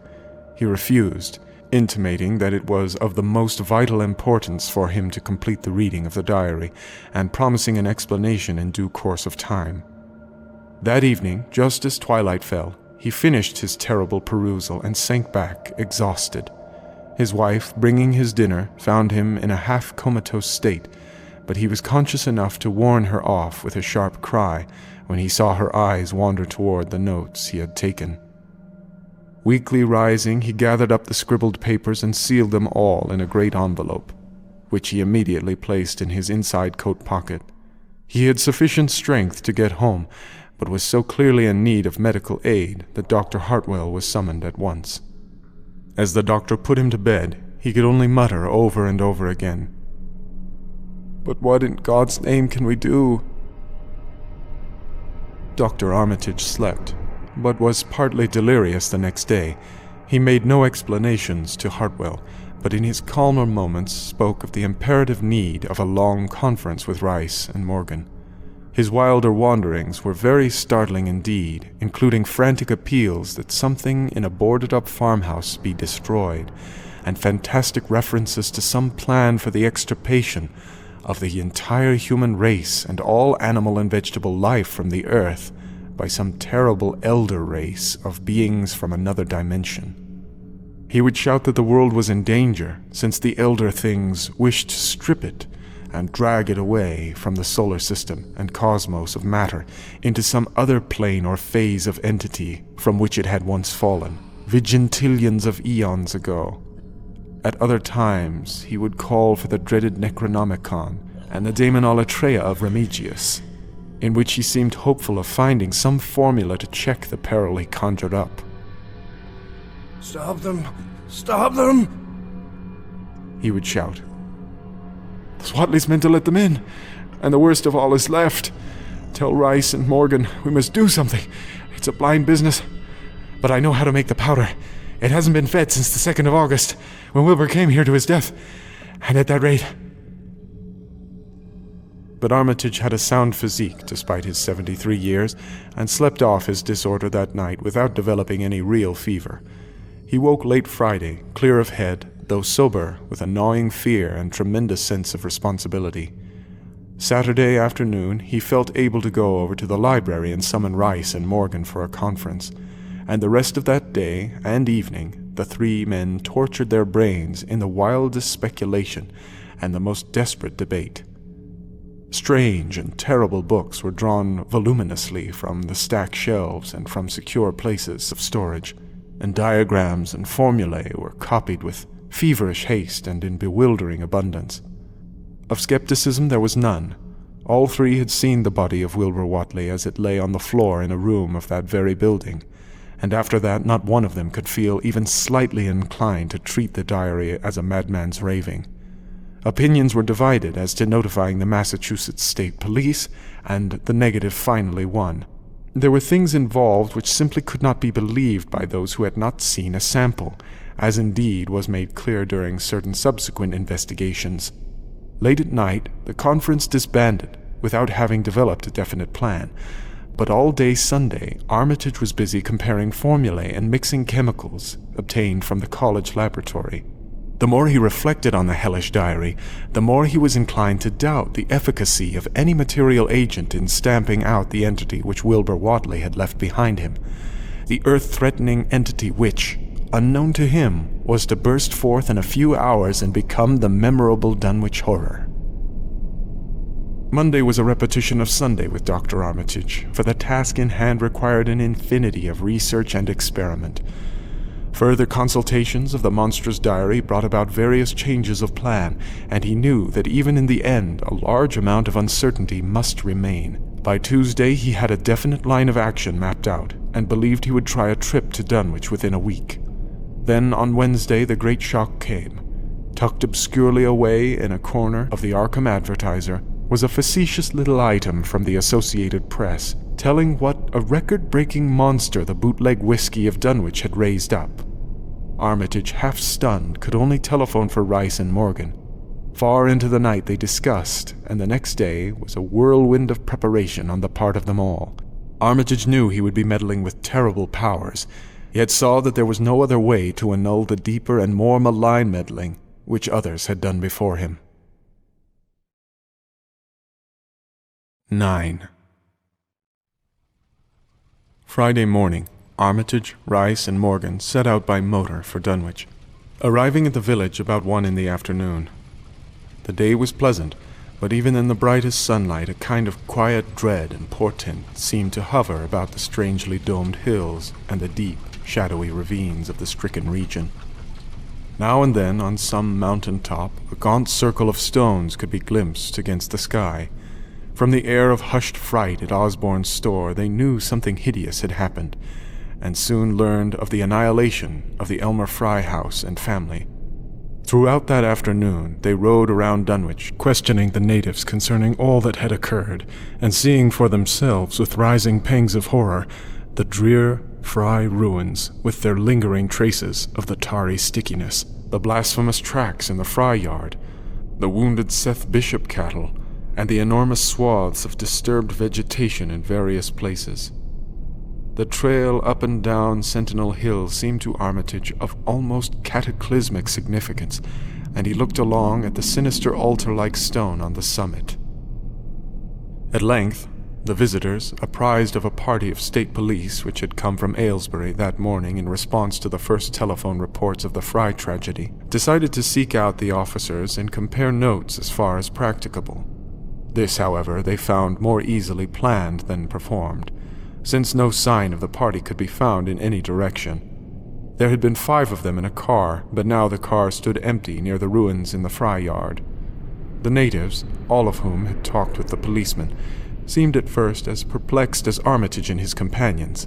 Then old Sam Hutchins thought of something and turned pale, nudging Fred Farr and pointing to the dank, deep hollow that yawned close by. "God," he gasped. "I told him not to go down into the glen, and I never thought nobody'd do it with them tracks and that smell and the whippoorwills a-screeching down there in the dark of noonday." A cold shudder ran through natives and visitors alike, and every ear seemed strained in a kind of instinctive, unconscious listening. Armitage, now that he had actually come upon the horror and its monstrous work, trembled with the responsibility he felt to be his. Night would soon fall, and it was then that the mountainous blasphemy lumbered upon its eldritch course. Negotium perambulans in tenebris. The old librarian rehearsed the formulae he had memorized, and clutched the paper containing the alternative one he had not memorized. He saw that his electric flashlight was in working order. Rice, beside him, took from a valise a metal sprayer of the sort used in combating insects, whilst Morgan uncased the big game rifle on which he relied despite his colleague's warnings that no material weapon would be of help. Armitage, having read the hideous diary, knew painfully well what kind of manifestations to expect. But he did not add to the fright of the Dunwich people by giving any hints or clues. He hoped that it might be conquered without any revelation to the world of the monstrous thing it had escaped. As the shadows gathered, The natives commenced to disperse homeward, anxious to bar themselves indoors, despite the present evidence that all human locks and bolts were useless before a force that could bend trees and crush houses when it chose. They shook their heads at the visitors' plan to stand guard at the Fry ruins near the glen, and as they left had little expectancy of ever seeing the watchers again. There were rumblings under the hills that night, and the whippoorwills piped threateningly. Once in a while a wind, sweeping up out of cold spring glen, would bring a touch of ineffable fetor to the heavy night air. Such a fetor as all three of the watchers had smelled once before, when they stood above a dying thing that had passed for 15 years and a half as a human being. But the looked-for terror did not appear. Whatever was down there in the glen was biding its time, and Armitage told his colleagues it would be suicidal to try to attack it in the dark. Morning came wanly, and the night sounds ceased. It was a gray, bleak day, with now and then a drizzle of rain, and heavier clouds seemed to be piling themselves up beyond the hills to the northwest. The men from Arkham were undecided what to do. Seeking shelter from the increasing rainfall beneath one of the few undestroyed Fry outbuildings, they debated the wisdom of waiting or of taking the aggressive and going down into the glen in quest of their nameless, monstrous quarry. The downpour waxed in heaviness, and distant peals of thunder sounded from far horizons. Sheet lightning shimmered, and then a forky bolt flashed near at hand, as if descending into the accursed glen itself. The sky grew very dark, and the watchers hoped that the storm would prove a short, sharp one, followed by clear weather. It was still gruesomely dark when, not much over an hour later, a confused babble of voices sounded down the road. Another moment brought to view a frightened group of more than a dozen men running, shouting, and even whimpering hysterically. Someone in the lead began sobbing out words, and the Arkham men started violently when those words developed a coherent form. "Oh, my God, my God!" The voice choked out. "It's a-going again, and this time by day. It's out and a-moving this very minute, and only the Lord knows when it'll be on us all." The speaker panted into silence, but another took up his message. "Now, an hour ago, Zeb Watley here heard the phone a-ringing, and it was Miss Corey, George's wife, that lives down by the junction. She says the hired boy Luther was out driving in the cows from the storm out of the big boat, when he sees all the trees a-bending at the mouth of the glen opposite side to this, and smelt the same awful smell like he smelt when he found the big tracks last Monday morning. And he says, there was a swishing, lapping sound, more nor what the bending trees and bushes could make, and all on a sudden, the trees along the road begun to get pushed one side, and there was an awful stomping and splashing in the mud. But mind you, Luther, he didn't see nothing at all, only just the bending trees and underbrush. Then, fur ahead where Bishop's Brook goes under the road, he heard a awful creaking and straining on the bridge, and he says he could tell the sound of wood is starting to crack and split, and all the whiles he never see a thing, only them trees and bushes are bending. And when the swishing sound got very far off, on the road towards Wizard Watley's and Sentinel Hill, Luther, he had the guts to step up where he'd heard it first, and look at the ground. It was all mud and water, and the sky was dark, and the rain was wiping out all tracks about as fast as could be. But beginning at the glen mouth, where the trees had moved, there was still some of them awful prints, big as bar is, like he seen Monday. At this point, the first excited speaker interrupted. "But that ain't the trouble now. That was only the start. Zeb here was calling folks up, and everybody was listening in when a call from Seth Bishop's cut in. His housekeeper, Sally, was carrying on fit to kill. She just seed the trees a-bending beside the road and says there was a kind of mushy sound, like an elephant puffing and treading a-heading for the house. And she up and spoke sudden to fearful smell, and says her boy Chancey was a-screaming as how it was just like when he smelt up to the Whiteley ruins Monday morning, and the dogs was all barking and whining awful, And then she let out a terrible yell and says the shed down the road had just caved in like the storm he'd blowed it over. Only the wind wasn't strong enough to do that. Everybody was a-listening, and we could hear lots of folks on the wire a-gasping. All to once, Sally, she yelled again and says the front yard picket fence, he just crumbled up, though there wasn't no sign of what done it. Then everybody on line could hear Chancey and old Seth Bishop yelling too, and Sally was shrieking out that something heavy had struck the house. Not lightning nor nothing, but something heavy again the front that kept launching itself again and again, though he couldn't see nothing out the front windows. And then Lines of fright deepened on every face, and Armitage, shaken as he was, had barely poise enough to prompt the speaker. And then Sally, she yelled out, "Oh help, the house is a-caving in."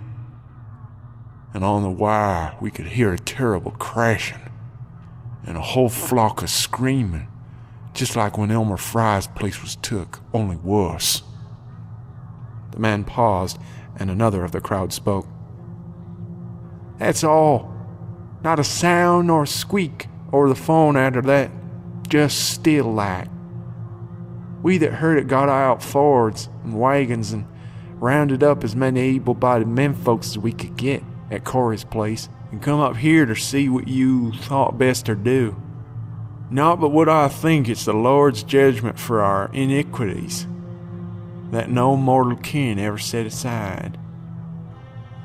Armitage saw that the time for positive action had come and spoke decisively to the faltering group of frightened rustics. "We must follow it, boys." He made his voice as reassuring as possible. "I believe there's a chance of putting it out of business. You men know that those Wadleys were wizards. Well, this thing is a thing of wizardry, and must be put down by the same means. I've seen Wilbur Wadley's diary, and read some of the strange old books he used to read, and I think I know the right kind of spell to recite to make the thing fade away. Of course, one can't be sure, but we can always take a chance. It's invisible. I knew it would be. But there's a powder in this long-distance sprayer that might make it show up for a second. Later on, we'll try it.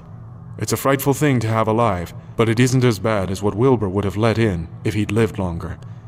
You'll never know what the world has escaped.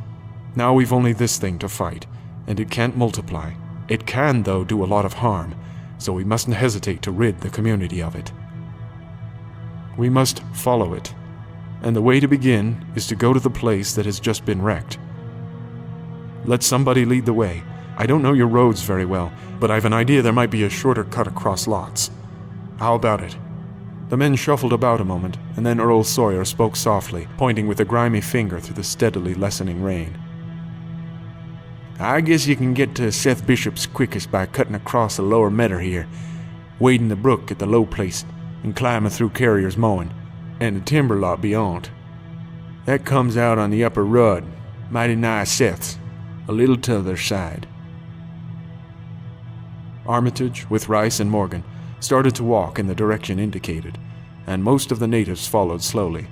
The sky was growing lighter, and there were signs that the storm had worn itself away. When Armitage inadvertently took a wrong direction, Joe Osborne warned him and walked ahead to show the right one. Courage and confidence were mounting, though the twilight of the almost perpendicular wooded hill, which lay toward the end of their shortcut, and among whose fantastic ancient trees they had to scramble as if up a ladder, put these qualities to a severe test. At length, they emerged on a muddy road to find the sun coming out. They were a little beyond the Seth Bishop place, but bent trees and hideously unmistakable tracks showed what had passed by. Only a few moments were consumed in surveying the ruins just around the bend. It was the Fry incident all over again, and nothing dead or living was found in either of the collapsed shells, which had been the Bishop house and barn. No one cared to remain there amidst the stench and tarry stickiness, but all turned instinctively to the line of horrible prints leading on toward the wrecked Watley farmhouse and the altar-crowned slopes of Sentinel Hill. As the men passed the site of Wilbur Watley's abode, they shuddered visibly and seemed again to mix hesitancy with their zeal. It was no joke tracking down something as big as a house that one could not see, but had had all the vicious malevolence of a demon. Opposing the base of Sentinel Hill, the tracks left the road, and there was a fresh bending and matting visible along the broad swath marking the monster's former route to and from the summit. Armitage produced a pocket telescope of considerable power and scanned the steep green side of the hill. Then he handed the instrument to Morgan, whose sight was keener. After a moment of gazing, Morgan cried out sharply, passing the glass to Earl and indicating a certain spot on the slope with his finger. Sawyer, as clumsy as most non-users of optical devices are, fumbled a while, but eventually focused the lenses with Armitage's aid. When he did so, his cry was less restrained than Morgan's had been. "God almighty! The grass and bushes is a-moving. It's a-going up, slow-like, creeping up to the top this minute. Heaven only knows what for her." Then the germ of panic seemed to spread among the seekers. It was one thing to chase the nameless entity, but quite another to find it. Spells might be all right, but suppose they weren't? Voices began questioning Armitage about what he knew of the thing, and no reply seemed quite to satisfy. Everyone seemed to feel himself in close proximity to phases of nature and of being utterly forbidden and wholly outside the sane experience of mankind.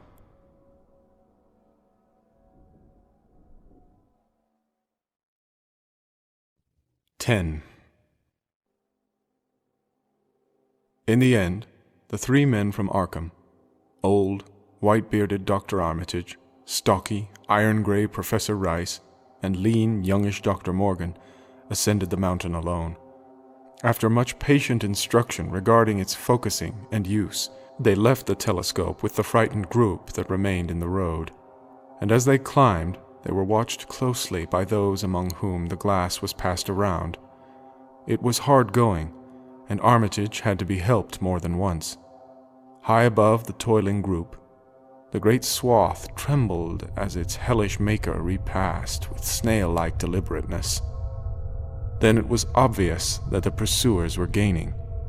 Curtis Whatley, of the undecayed branch, was holding the telescope when the Arkham party detoured radically from the swath. He told the crowd that the men were evidently trying to get to a subordinate peak which overlooked the swath at a point considerably ahead of where the shrubbery was now bending. This indeed proved to be true, and the party were seen to gain the minor elevation only a short time after the invisible blasphemy had passed it. Then, Wesley Corey, who had taken the glass, cried out that Armitage was adjusting the sprayer, which Rice held, and that something must be about to happen. The crowd stirred uneasily, recalling that this sprayer was expected to give the unseen horror a moment of visibility. 2 or 3 men shut their eyes, but Curtis Whatley snatched back the telescope and strained his vision to the utmost. He saw that Rice, from the party's point of vantage, above and behind the entity, had an excellent chance of spreading the potent powder with marvelous effect. Those without the telescope saw only an instant's flash of gray cloud, a cloud about the size of a moderately large building near the top of the mountain. Curtis, who had held the instrument, dropped it with a piercing shriek into the ankle-deep mud of the road. He reeled and would have crumpled to the ground had not 2 or 3 others seized and steadied him. All he could do was moan half inaudibly. "Oh, great God, that... There was a pandemonium of questioning, and only Henry Wheeler thought to rescue the fallen telescope and wipe it clean of mud. Curtis was past all coherence, and even isolated replies were almost too much for him. "Bigger'n a barn, all made of squirming ropes. Whole thing sort of shaped like a hen's egg, bigger'n anything, with dozens of legs like hogs' heads that half shut up when they stepped. Nothing solid about it, all like jelly and made of separate, wriggling ropes pushed close together. Great bulging eyes all over it. 10 or 20 mouths or trunks are sticking out all along the sides, big as stovepipes, and all a tossing and opening and shutting, all gray with kind of blue or purple rings, and God in heaven, that half face on top." This final memory, whatever it was, proved too much for poor Curtis, and he collapsed completely before he could say more. Fred Farr and Will Hutchins carried him to the roadside and laid him on the damp grass. Henry Wheeler, trembling, turned the rescued telescope on the mountain to see what he might. Through the lenses were discernible 3 tiny figures, apparently running toward the summit as fast as the steep incline allowed. Only these, nothing more. Then, everyone noticed a strangely unseasonable noise in the deep valley behind, and even in the underbrush of Sentinel Hill itself. It was the piping of unnumbered whippoorwills, and in their shrill chorus there seemed to lurk a note of tense and evil expectancy. Earl Sawyer now took the telescope and reported the 3 figures as standing on the topmost ridge, virtually level with the altar stone, but at a considerable distance from it. One figure, he said, seemed to be raising its hand above its head at rhythmic intervals, and as Sawyer mentioned the circumstance, the crowd seemed to hear a faint, half-musical sound from the distance, as if a loud chant were accompanying the gestures. The weird silhouette on that remote peak must have been a spectacle of infinite grotesqueness and impressiveness, but no observer was in a mood for aesthetic appreciation. I guess he's saying the spell, whispered Wheeler as he snatched back the telescope. The whippoorwills were piping wildly and in a singularly curious, irregular rhythm quite unlike that of the visible ritual. Suddenly, the sunshine seemed to lessen without the intervention of any discernible cloud. It was a very peculiar phenomenon, and was plainly marked by all. A rumbling sound seemed brewing beneath the hills, mixed strangely with a concordant rumbling, which clearly came from the sky. Lightning flashed aloft, and the wondering crowd looked in vain for the portents of storm. The chanting of the men from Arkham now became unmistakable, and Wheeler saw through the glass that they were all raising their arms in the rhythmic incantation. From some farmhouse far away came the frantic barking of dogs. The change in the quality of the daylight increased, and the crowd gazed about the horizon in wonder. A purplish darkness, born of nothing more than a spectral deepening of the sky's blue, pressed down upon the rumbling hills. Then the light flashed again, somewhat brighter than before, and the crowd fancied that it had showed a certain mistiness around the altar stone on the distant height. No one, however, had been using the telescope at that instant.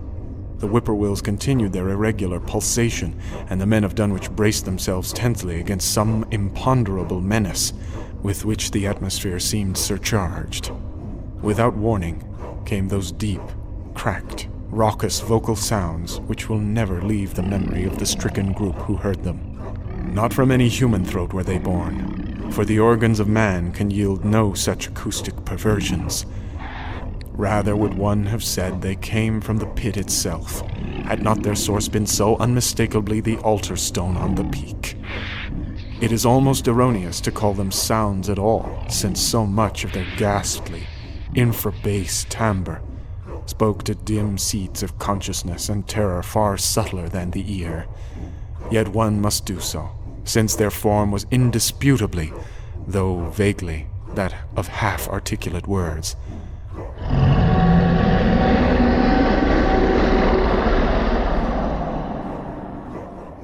They were loud as the rumblings and the thunder above which they echoed.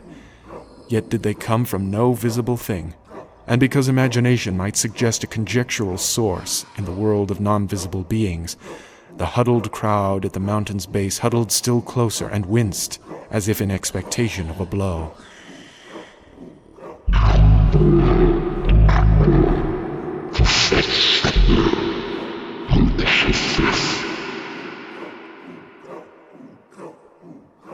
Rang the hideous croaking out of space.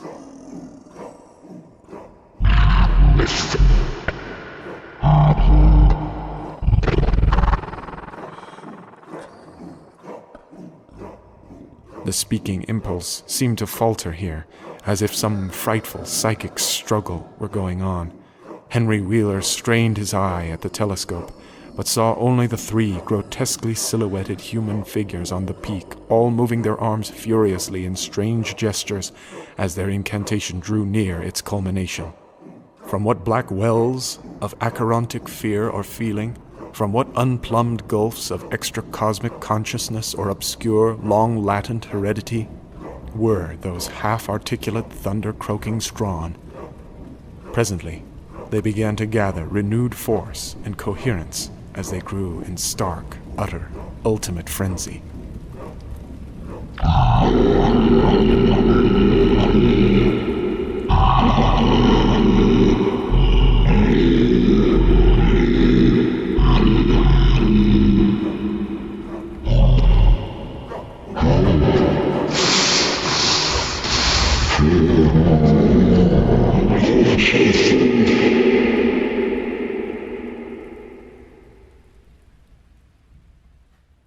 But that was all.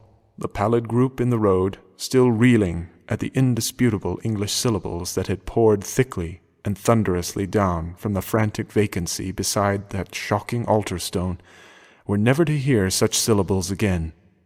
Instead, they jumped violently at the terrific report, which seemed to rend the hills, the deafening, cataclysmic peal whose source, be it inner earth or sky, no hearer was ever able to place.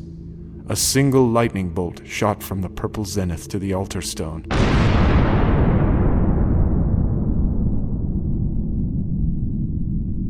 And a great tidal wave of viewless force and indescribable stench swept down from the hill to all the countryside. Trees, grass, and underbrush were whipped into a fury, and the frightened crowd at the mountain's base, weakened by the lethal fetter that seemed about to asphyxiate them, were almost hurled off their feet. Dogs howled from the distance, green grass and foliage wilted to a curious sickly yellow-gray, and over field and forest were scattered the bodies of dead whippoorwills. The stench left quickly, but the vegetation never came right again. To this day there is something queer and unholy about the growths on and around that fearsome hill. Curtis Whatley was only just regaining consciousness when the Arkham men came slowly down the mountain in the beams of a sunlight once more brilliant and untainted. They were grave and quiet, and seemed shaken by memories and reflections even more terrible than those which had reduced the group of natives to a state of cowed quivering. In reply to a jumble of questions, they only shook their heads and reaffirmed one vital fact. "The thing is gone forever," Armitage said. "It has been split up into what it was originally made of and can never exist again. It was an impossibility in a normal world. Only the least fraction was really matter in any sense we know. It was like its father, and most of it has gone back to him in some vague realm or dimension outside our material universe. Some vague abyss out of which only the most accursed rites of human blasphemy could ever have called him for a moment on the hills." There was a brief silence, and in that pause the scattered senses of poor Curtis Whatley began to knit back into a sort of continuity, so that he put his hands to his head with a moan. Memory seemed to pick itself up where it had left off, and the horror of the sight that had prostrated him burst in upon him again. Oh my God, that half face on top of it. Oh, that face with the red eyes and crinkly albino hair and no chin, like the Whatleys. It was octopus, centipede, spider kind of thing. But there was a half-shaped man's face on top of it and it looked like Wizard Whatley's, only it was yards and yards across. He paused, exhausted, as the whole group of natives stared in a bewilderment not quite crystallized into fresh terror. Only old Zebulon Whatley, who wonderingly remembered ancient things, but who had been silent heretofore, spoke aloud. 15 year gone, he rambled. I heard old Whatley say as how someday we'd hear a child of Lavinia's a-calling its father's name on the top of Sentinel Hill. But Joe Osborne interrupted him to question the Arkham man anew. What was it anyhow? And however did young Wizard Whatley call it out of the air it come from? Armitage chose his words very carefully. It was mostly a kind of force that doesn't belong in our part of space. A kind of force that acts and grows and shapes itself by other laws than those of our sort of nature. We have no business calling in such things from outside, and only very wicked people and very wicked cults ever try to. There was some of it in Wilbur Wadley himself, enough to make a devil and a precocious monster of him, and to make his passing out a pretty terrible sight. I'm going to burn his accursed diary, and if you men are wise, you'll dynamite that altar stone up there, and pull down all the rings of standing stones on the other hills. Things like that brought down the beings those Watleys were so fond of. The beings they were going to let in tangibly, to wipe out the human race, and drag the earth off to some nameless place for some nameless purpose. But as to the thing we've just sent back, the Watleys raised it for a terrible part in the doings that were to come. It grew fast and big, from the same reason that Wilbur grew fast and big, but it beat him because it had a greater share of the outsideness in it. You needn't ask how Wilbur called it out of the air. He didn't call it out. It was his twin brother. But it looked more like the father than he did.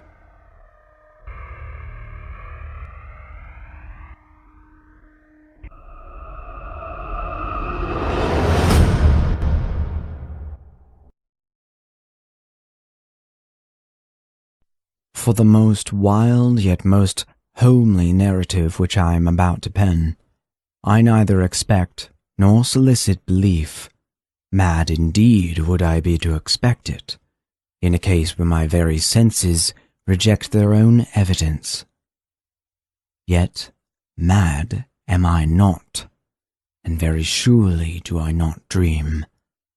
But tomorrow I die, and today I would unburden my soul. My immediate purpose is to place before the world, plainly, succinctly, and without comment, a series of mere household events. In their consequences, these events have terrified, have tortured, have destroyed me. Yet I will not attempt to expound them. To me, they have represented little but horror. To many, they will seem less terrible than Baroque's. Hereafter, perhaps, some intellect may be found which will reduce my phantasm to the commonplace, some intellect more calm, more logical, and far less excitable than my own, which will perceive, in the circumstances I detail with awe, nothing more than an ordinary succession of very natural causes and effects. From my infancy I was noted for the docility and humanity of my disposition. My tenderness of heart was even so conspicuous as to make me the jest of my companions. I was especially fond of animals, and was indulged by my parents with a great variety of pets. With these I spent most of my time, and never was so happy as when feeding and caressing them. This peculiarity of character grew with my growth, and in my manhood I derived from it one of my principal sources of pleasure. To those who have cherished an affection for a faithful and sagacious dog, I need hardly be at the trouble of explaining the nature or the intensity of the gratification thus derivable. There is something in the unselfish and self-sacrificing love of a brute which goes directly to the heart of him who has had frequent occasion to test the paltry friendship and gossamer fidelity of mere man. I married early, and was happy to find in my wife a disposition not uncongenial with my own. Observing my partiality for domestic pets, she lost no opportunity of procuring those of the most agreeable kind. We had birds, goldfish, a fine dog, rabbits, a small monkey, and a cat. This latter was a remarkably large and beautiful animal, entirely black, and sagacious to an astonishing degree. In speaking of his intelligence, my wife, who at heart was not a little tinctured with superstition, made frequent allusion to the ancient popular notion which regarded all black cats as witches in disguise. Not that she was ever serious upon this point, and I mention the matter at all for no better reason than that it happens, just now, to be remembered. Pluto, this was the cat's name, was my favorite pet and playmate. I alone fed him, and he attended me whenever I went about the house. It was even with difficulty that I could prevent him from following me through the streets. Our friendship lasted in this manner for several years, during which my general temperament and character, through the instrumentality of a fiend intemperance, had, I blush to confess it, experienced a radical alteration for the worse. I grew, day by day, more moody, more irritable, more regardless of the feelings of others. I suffered myself to use intemperate language to my wife.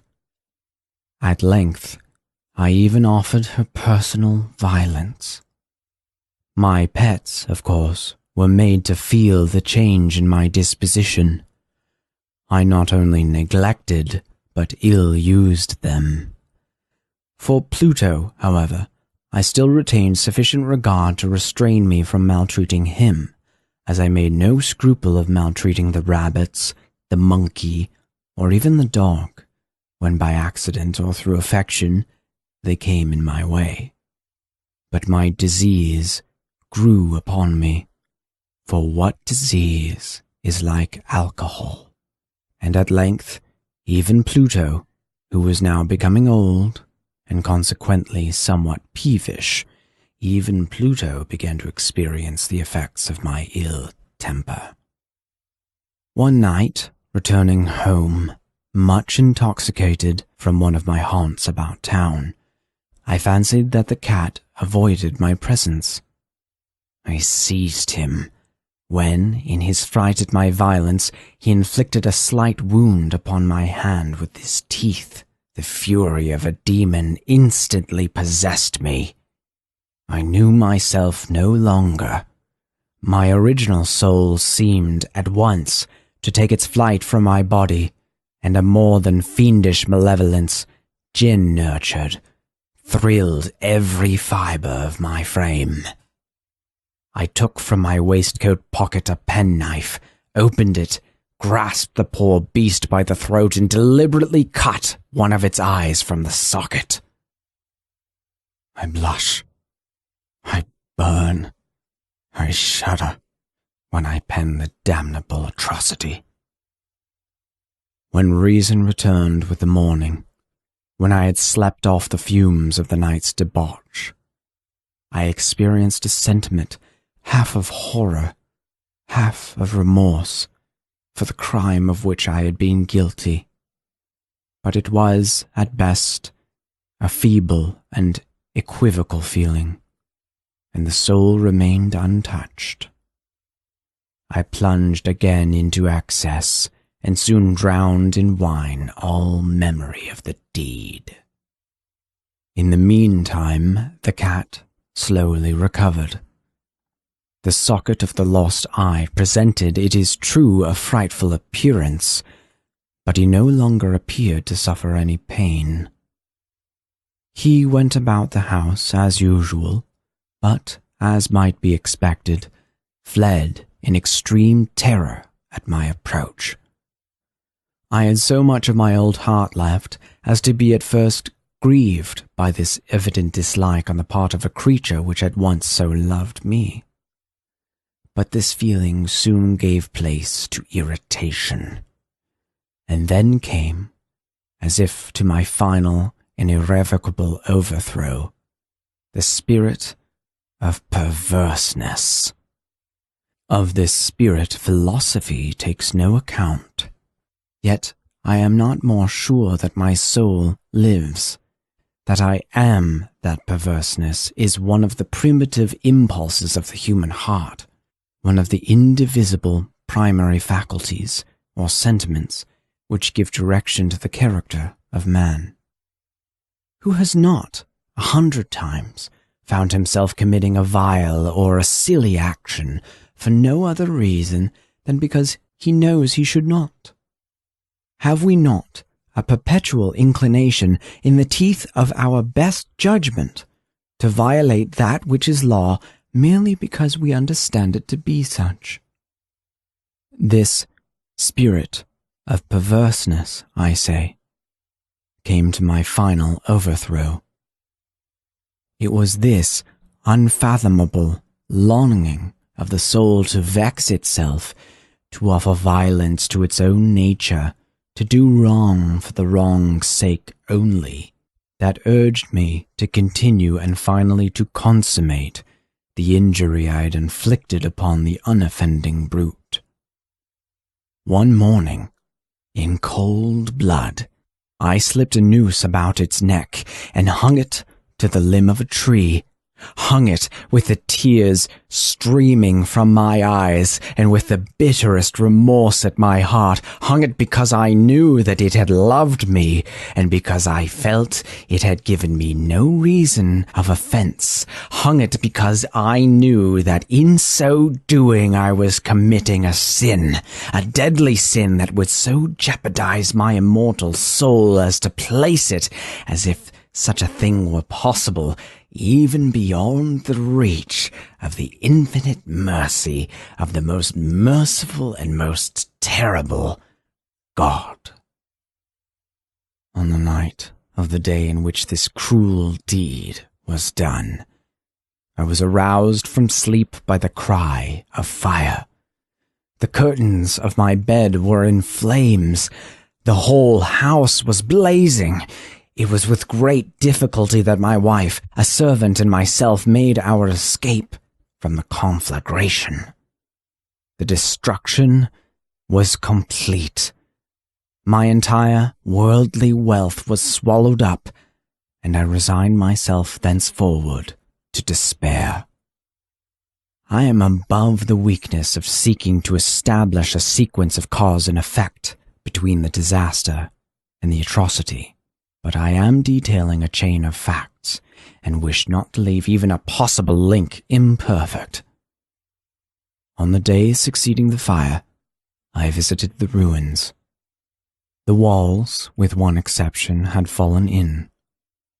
This exception was found in a compartment wall, not very thick, which stood about the middle of the house, and against which had rested the head of my bed. The plastering had here, in great measure, resisted the action of the fire, a fact which I attributed to its having been recently spread. About this wall a dense crowd were collected, and many persons seemed to be examining a particular portion of it with very minute and eager anticipation.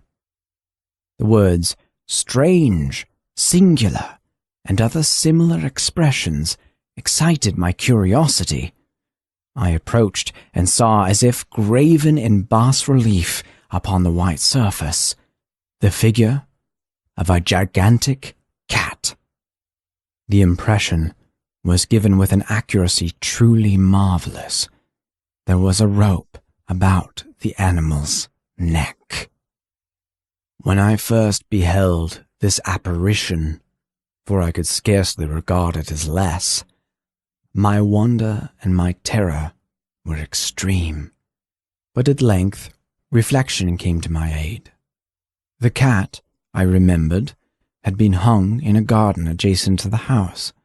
Upon hearing the alarm of fire, this garden had been immediately filled by the crowd, by someone of whom the animal must have been cut from the tree and thrown through an open window into my chamber. This had probably been done with the view of arousing me from my sleep. The falling of other walls had compressed the victim of my cruelty into the substance of the freshly spread plaster, the lime of which, with the flames and the ammonia from the carcass, had then accomplished the portraiture as I saw it.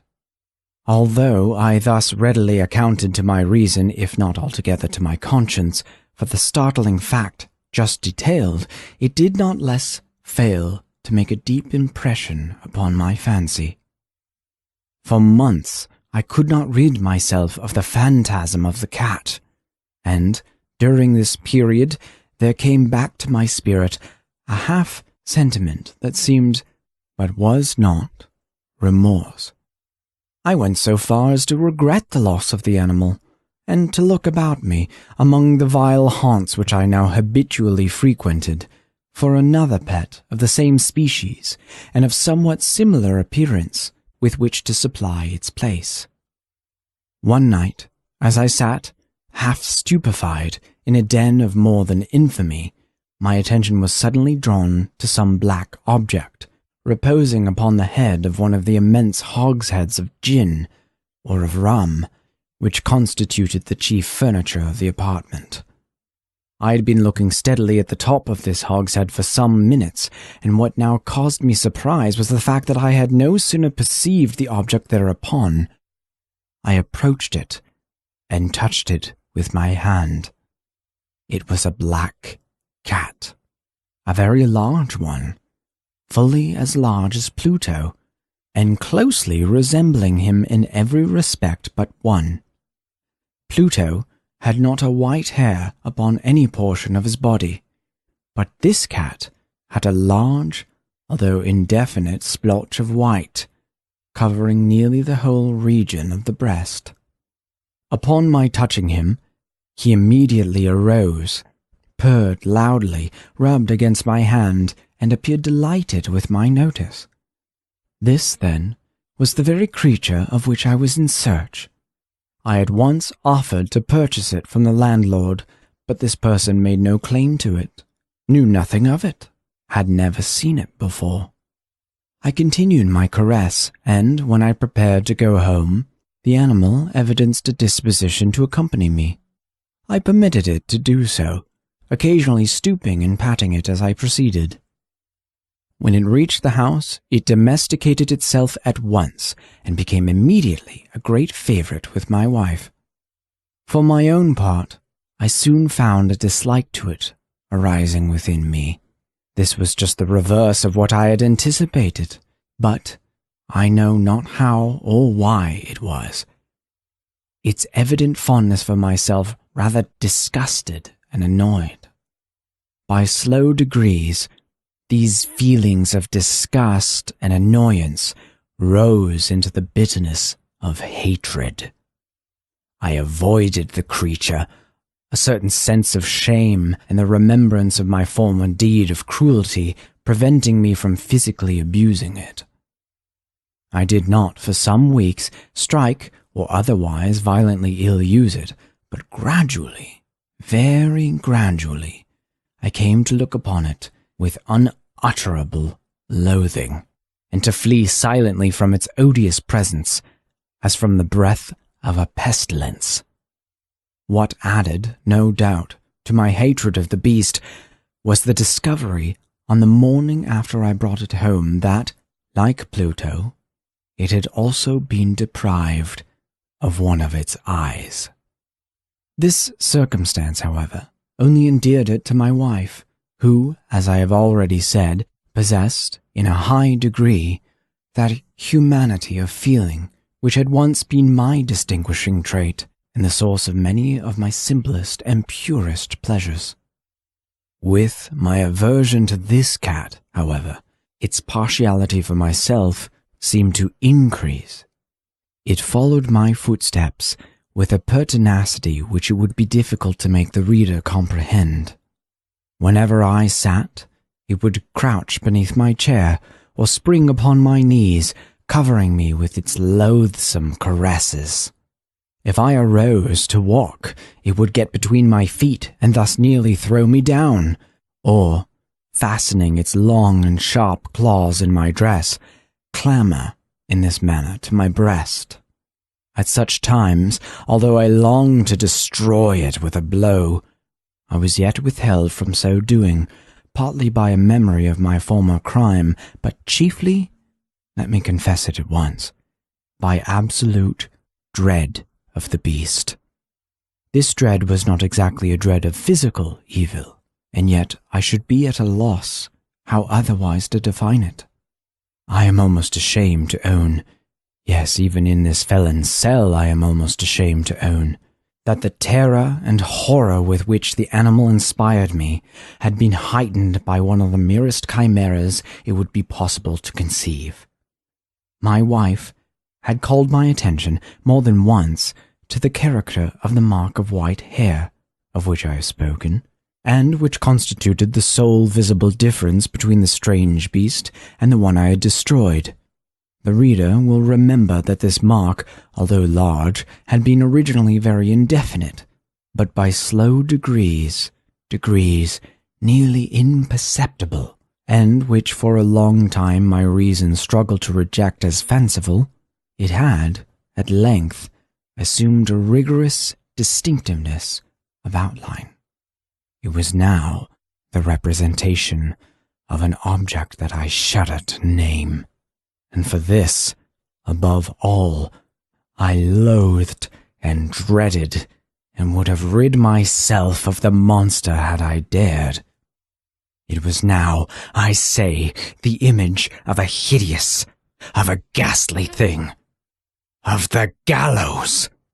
O mournful and terrible engine of horror and crime, of agony and of death. And now was I indeed wretched beyond the wretchedness of mere humanity, and a brute beast whose fellow I had contemptuously destroyed, a brute beast to work out for me, a man fashioned in the image of the high God, so much of insufferable woe. Alas! Neither by day nor by night knew I the blessing of rest any more. During the former, the creature left me no moment alone, and in the latter I started hourly from dreams of unutterable fear to find the hot breath of the thing upon my face, and its vast weight an incarnate nightmare that I had no power to shake off, incumbent eternally upon my heart.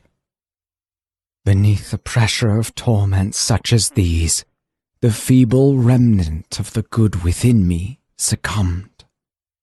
Evil thoughts became my sole intimates, the darkest and most evil of thoughts.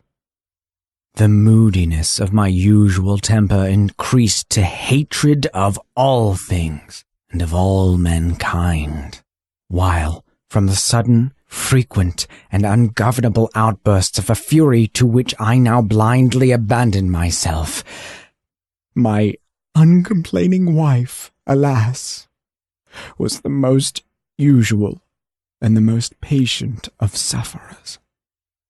One day, she accompanied me, upon some household errand, into the cellar of the old building which our poverty compelled us to inhabit.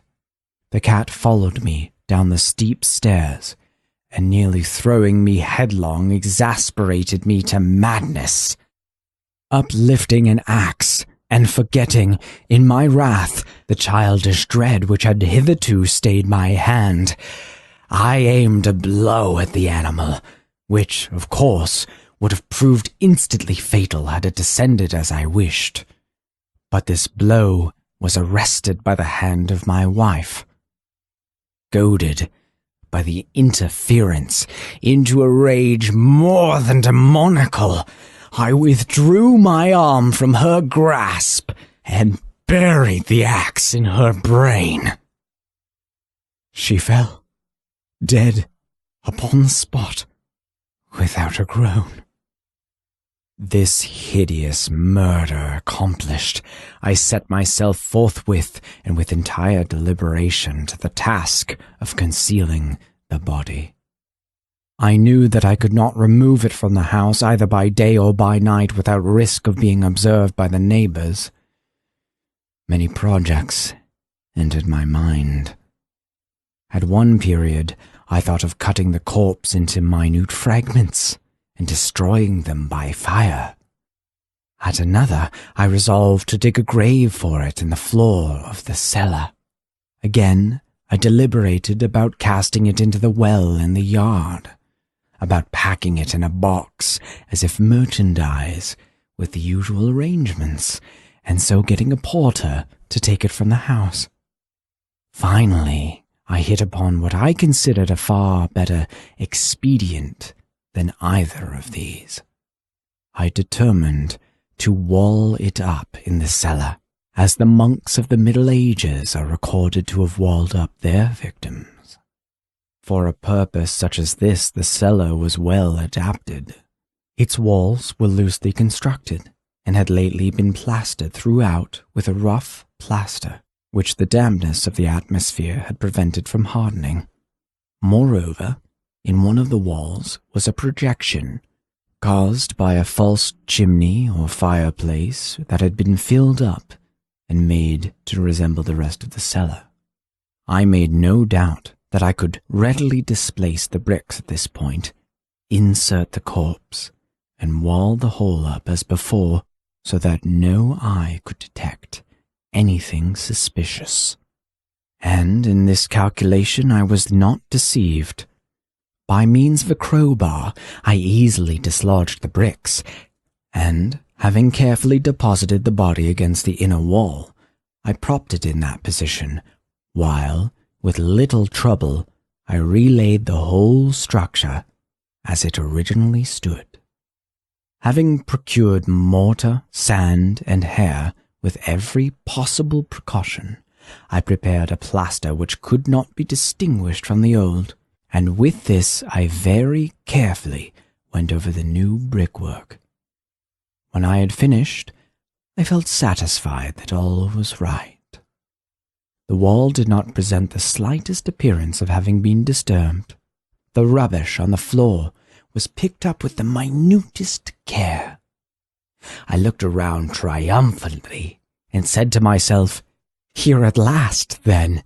My labor has not been in vain." My next step was to look for the beast which had been the cause of so much wretchedness, for I had, at length, firmly resolved to put it to death.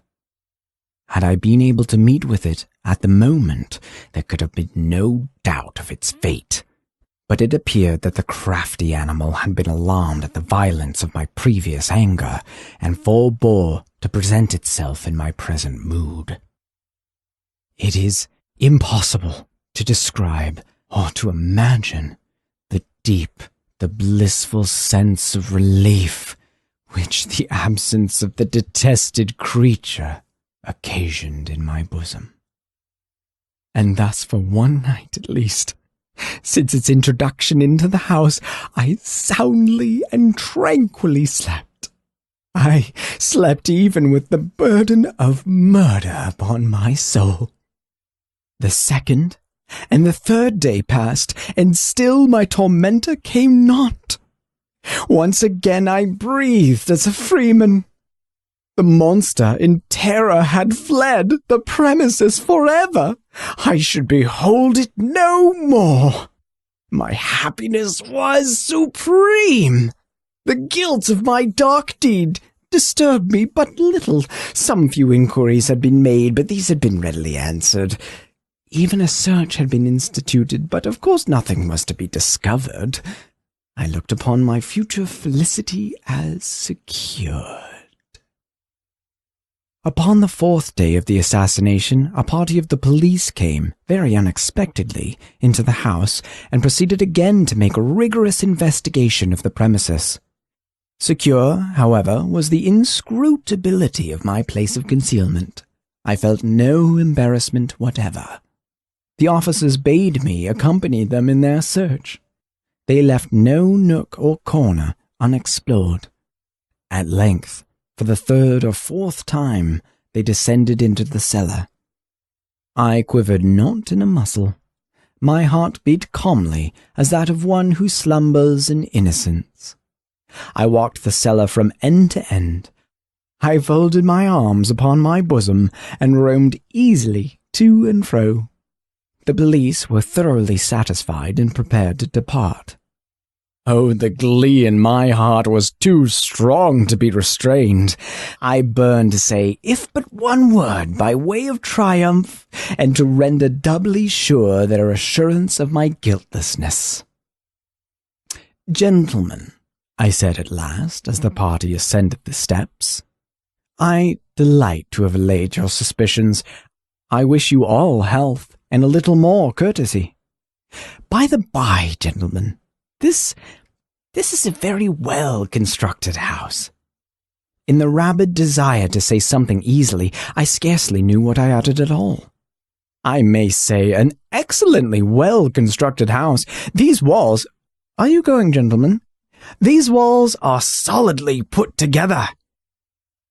And here, through the mere frenzy of bravado, I rapped heavily, with a cane which I held in my hand, upon that very portion of the brickwork behind which stood the corpse of the wife of my bosom. But may God shield and deliver me from the fangs of the arch-fiend. No sooner had the reverberations of my blows sunk into silence than I was answered by a voice from within the tomb, by a cry, at first muffled and broken, like the sobbing of a child, and then quickly swelling into one long, loud, and continuous scream, utterly anomalous and unhuman. A howl, a wailing shriek, half of horror and half of triumph, such as might have arisen only out of hell, conjointly from the throats of the damned in their agony and the demons that exult in the damnation. Of my own thoughts it is folly to speak. Swooning, I staggered to the opposite wall. For one instant, the party upon the stairs remained motionless, through extremity of terror and awe. In the next, a dozen stout arms were toiling at the wall.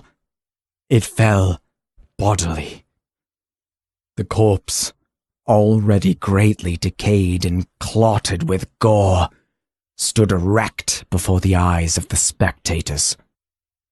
Upon its head, with red extended mouth and solitary eye of fire, sat the hideous beast whose craft had seduced me into murder and whose informing voice had consigned me to the hangman. I had walled the monster up within the tomb.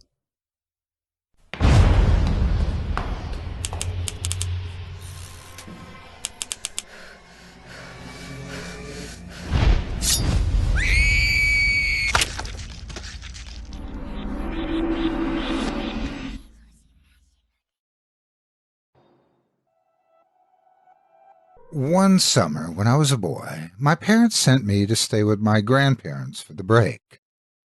Raised in the Pacific Northwest, a small town in eastern Mississippi might as well have been an entirely different country for all I was concerned. The instant we got out of the airport, I was struck with the oppressive humidity, and I became convinced right then and there that my parents downright despised me. Of course, the reality was much kinder than that. My grandparents were good folks, and thankfully I met a girl within a few days of arrival, and we became fast friends. Her name was Jessie, a local girl with long blonde hair and green eyes, the first pair I'd ever encountered. I was in love at first sight. Jessie was a year or two older than me, but that didn't matter much to us. Jessie was the reason I got up every morning. Not in a romantic sense, of course, but a very literal one. Sure, my grandparents were very hospitable, but they were old and southern, about as far removed from my narrow worldview as could be. They just had no idea how to entertain me, and I think Jessie was as much a relief to them as she was to me, taking me off their hands during the days and curtailing somewhat my boundless youthful energy. The place where my grandparents lived was about a mile out from a place called Ashbury Wood, and it was a mile I walked daily. I would always meet Jessie on the path, heading my way. On rare occasions, she would already be at my grandparents' house when I was leaving, and I never saw where she lived. It didn't matter much to me, though, because the woods were our real home. Ashbury Wood wasn't particularly dense, but boy, did it seem to go on forever.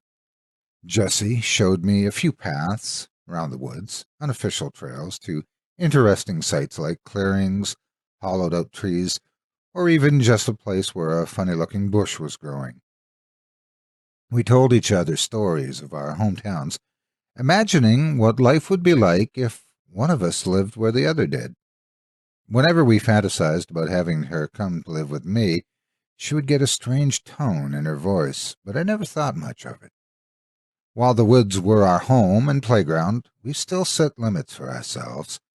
If we went too long without seeing something Jessie didn't recognize, we immediately turned around until we were in familiar territory again.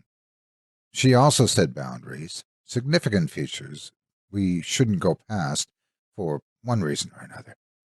Decades later, and the only one I can remember, is the creek. The creek itself was nothing to be concerned about. It was just a shallow stream of water that may have come up to my waist, with sloped banks on either side that were either sheer but not insurmountable. The first time I discovered it, I immediately headed down into the water, just about ready to cross to the other side, when Jessie cried out from behind me, "Stop!" I whirled around on one foot as gracefully as a young boy can and looked up at her. She stood staring across the creek and out into the woods on the other side. Her hands were balled into fists and kept straight at her sides, and I remember being worried that she might begin crying. I climbed back up the side of the creek, coming up beside her. "What's wrong?" I asked. "We need to turn around." Jess's voice was barely above a whisper. She looked terrified and slowly peeled her gaze away from the trees and onto me. "We have to turn back." Reluctantly, I agreed, but only because I could see how upset the situation was making her. Like I said, the water itself wasn't that deep or rapid, and it wasn't even that far into the woods. On the walk back, I raised these points, but Jessie stayed quiet, leading me to a small clearing in the trees that we used as sort of a home base for our adventures. Sitting me down, Jessie stared into the grass for a long moment before she spoke. 2 years ago, I had a friend named Emma. Her hands were balled up in her lap, shaking. We used to play in these woods like you and me do. And one day, just like you and me, we found that creek. I laughed, not because of the content of the story, but because I'd never heard someone pronounce it crick before. Her head snapped up to look at me in the eyes, and I felt quiet. Standing across from it was these kids who looked about our age, only they weren't right. That time there was only 2. One of them, his head just hung to the side like this. Jessie let her head flop to the left, hanging limp.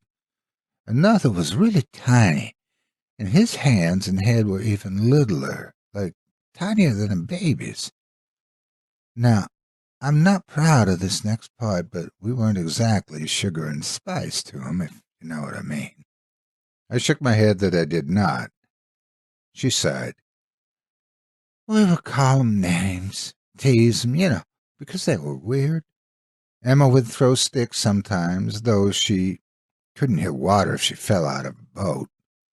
The story paused as Jessie smiled to herself, remembering her friend fondly. Did they ever talk back? I asked, bringing her back to reality. No, she said, shaking her head. Just stood there looking at us and making these weird squeaking noises. Emma and me, we started calling them odd kids. 'Cause, they were kids and sure as shit were odd. I blushed at such intense language, but Jessie didn't notice. No matter what we did to 'em, they never came across the creek. Always just stood on the other side, staring and squeaking. It wasn't always the 2, neither. There was different ones, 4 or 5 in all, I think. What happened to Emma? The direction the story was going was obvious, and I was eager to learn. Jessie stayed quiet for a long time, staring into the ground and absently picking at the grass beneath her. So, at first, we were afraid, right? The odd kids were normal, and we could scare each other silly telling stories, how they eat people, and like to run around naked together.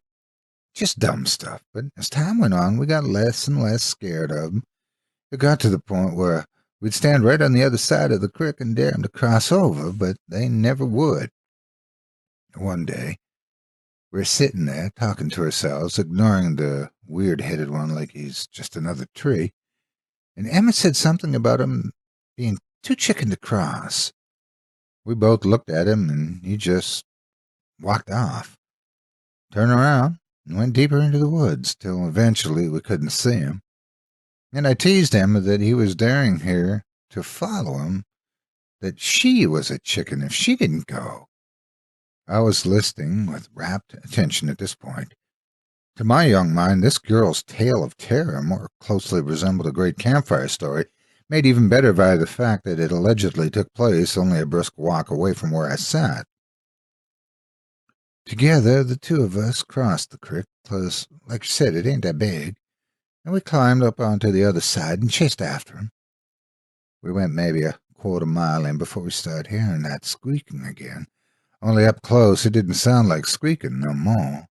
It sounded like chittering. They surrounded us faster than either of us expected, coming out of the trees like ghosts. I was frozen in fear.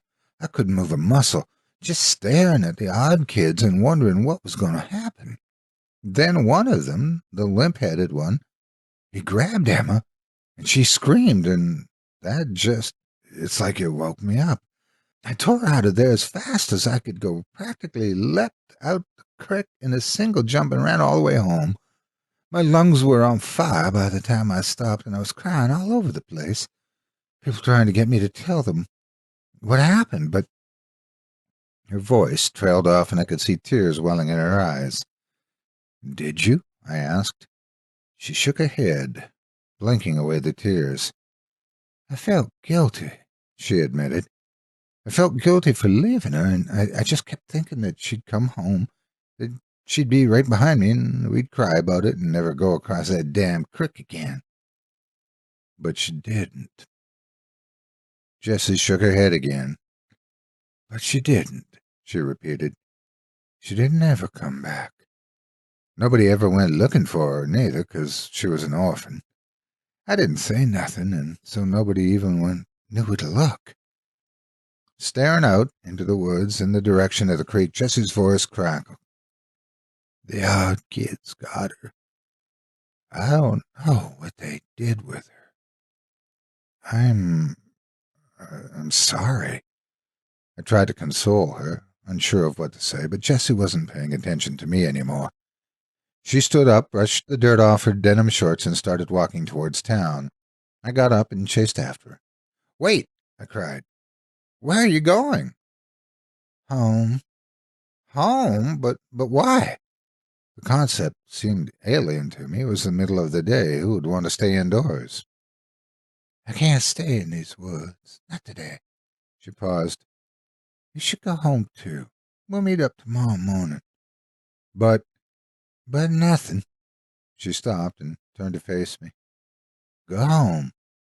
Jessie started to turn around again before something else occurred to her. "And don't ever go across the creek.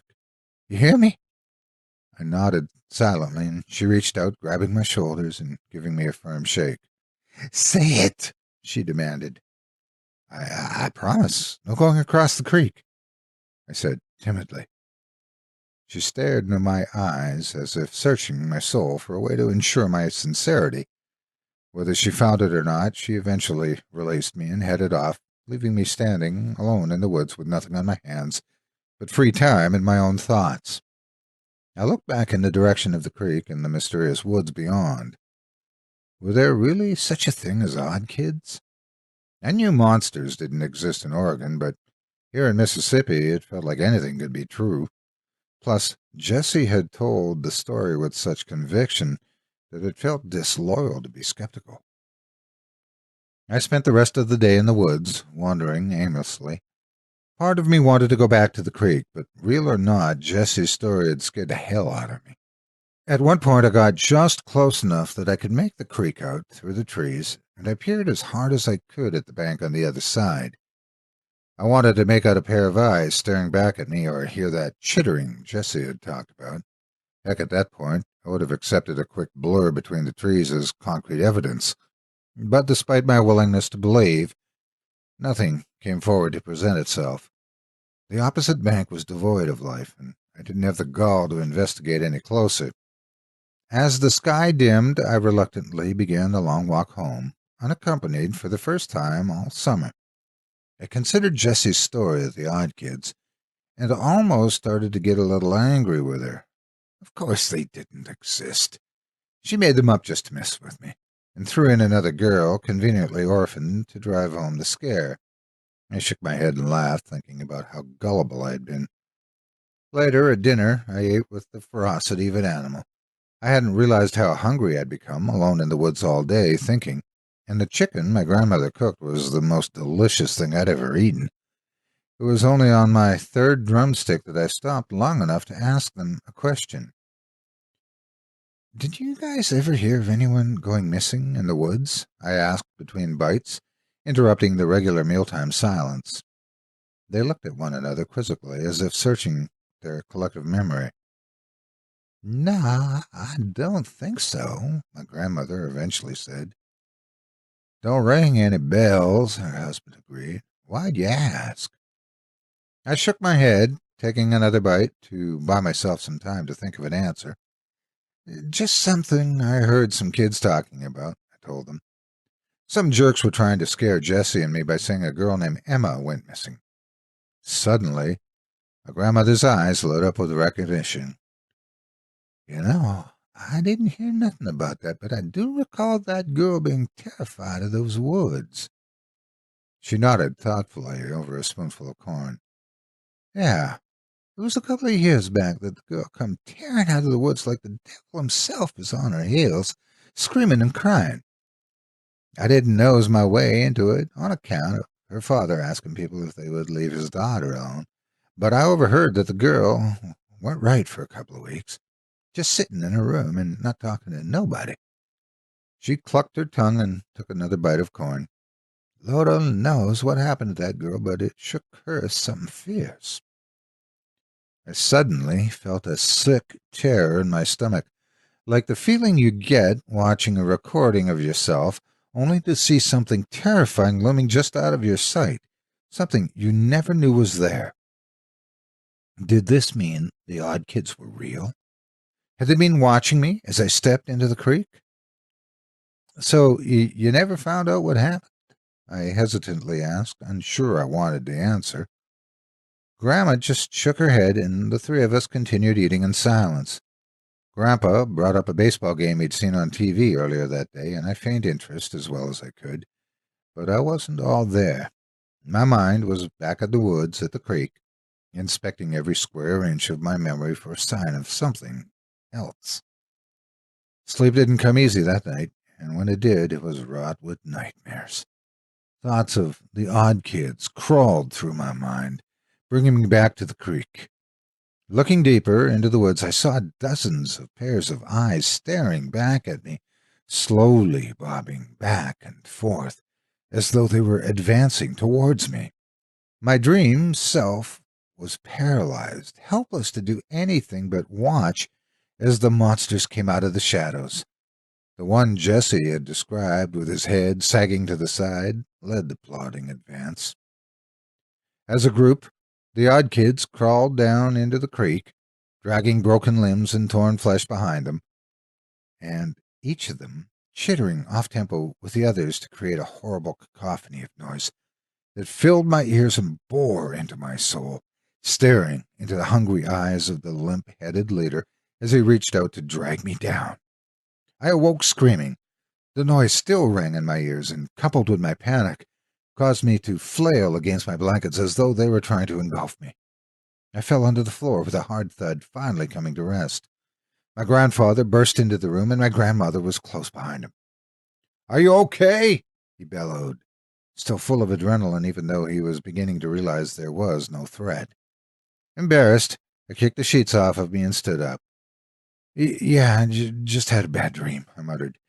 As I came to my senses, I realized the noise I had been hearing was the sound of cicadas filling the room, broadcasting their mating calls to the world.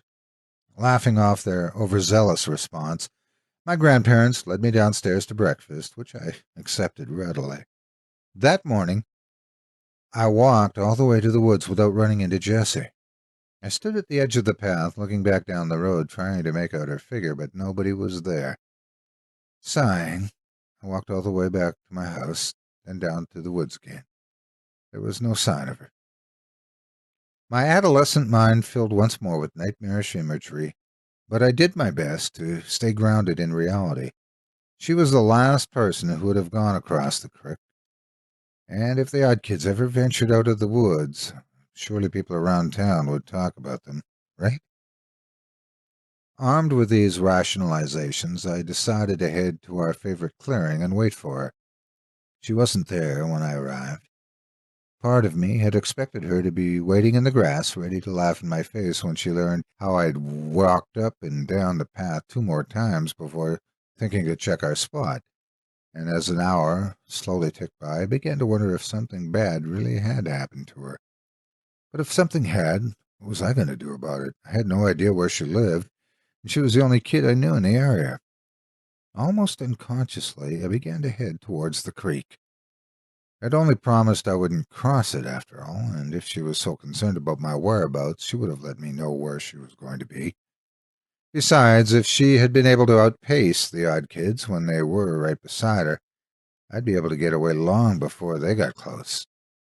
My legs were filled with a giddy, nervous energy as I began walking, sometimes at a quick pace and others at barely a shuffle.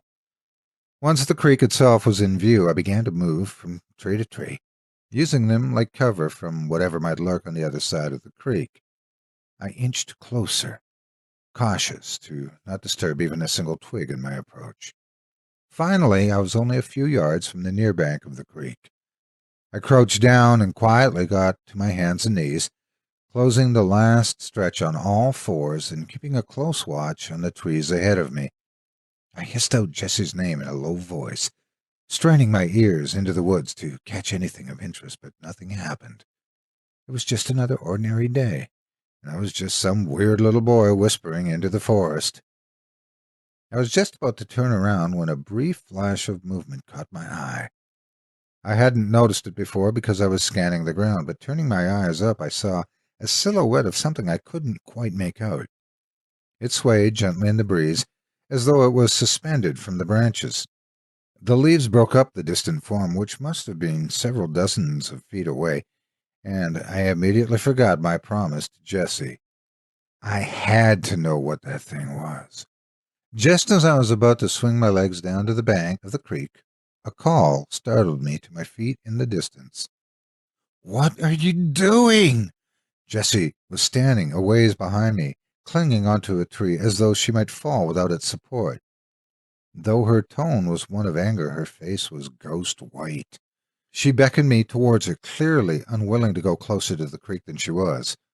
I twisted my body around, raising an arm to point at the thing I had seen in the treetops, but I couldn't relocate it. I saw something, I said, scanning the leaves for the swaying form. And with any luck, it didn't see you, she hissed, stamping her foot in the dirt. I shook my head, my boyish curiosity trumping her obvious fear. "Don't be such a scaredy cat," I said, crouching down to see if I could find the figure in the branches. Briefly, I wondered if it had moved, but that seemed impossible. Whatever it wasn't animate. "I'm going across." "No!" Jessie screamed, lunging towards me. I was already startled by her cry, and mid-turn she collided into me at full force, sending both of us tumbling down the bank and into the creek. We yelled and flailed as we fell, both of us landing on my back.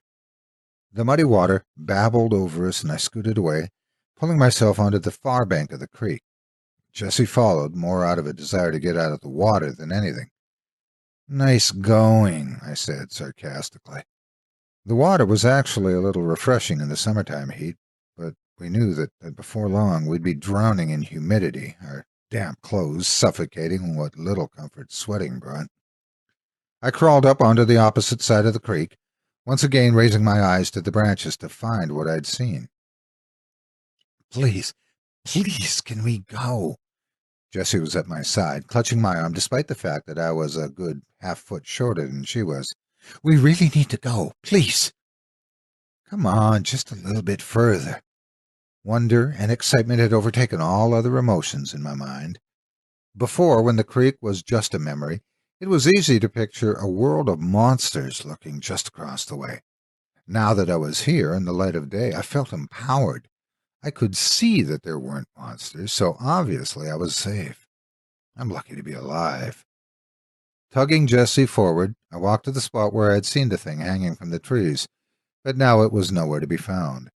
From where I was standing, I could still make out the creek, and I tried to imagine myself crouched low on the other side, looking up into the branches.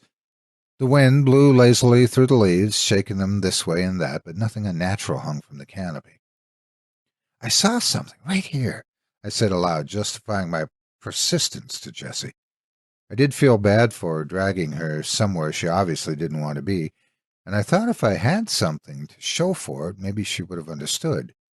Instead, here I was, staring up into the trees like an idiot with a terrified girl clinging to my side. Her eyes darted back and forth across the tree line, as if waiting for something to suddenly appear and attack us. Unwilling to leave empty-handed, I coaxed us slowly forward.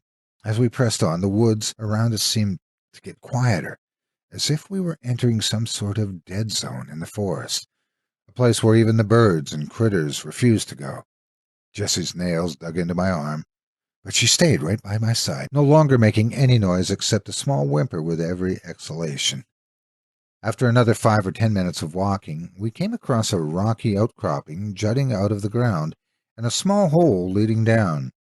Intrigued as I was by the promise of more adventure, something else caught our attention.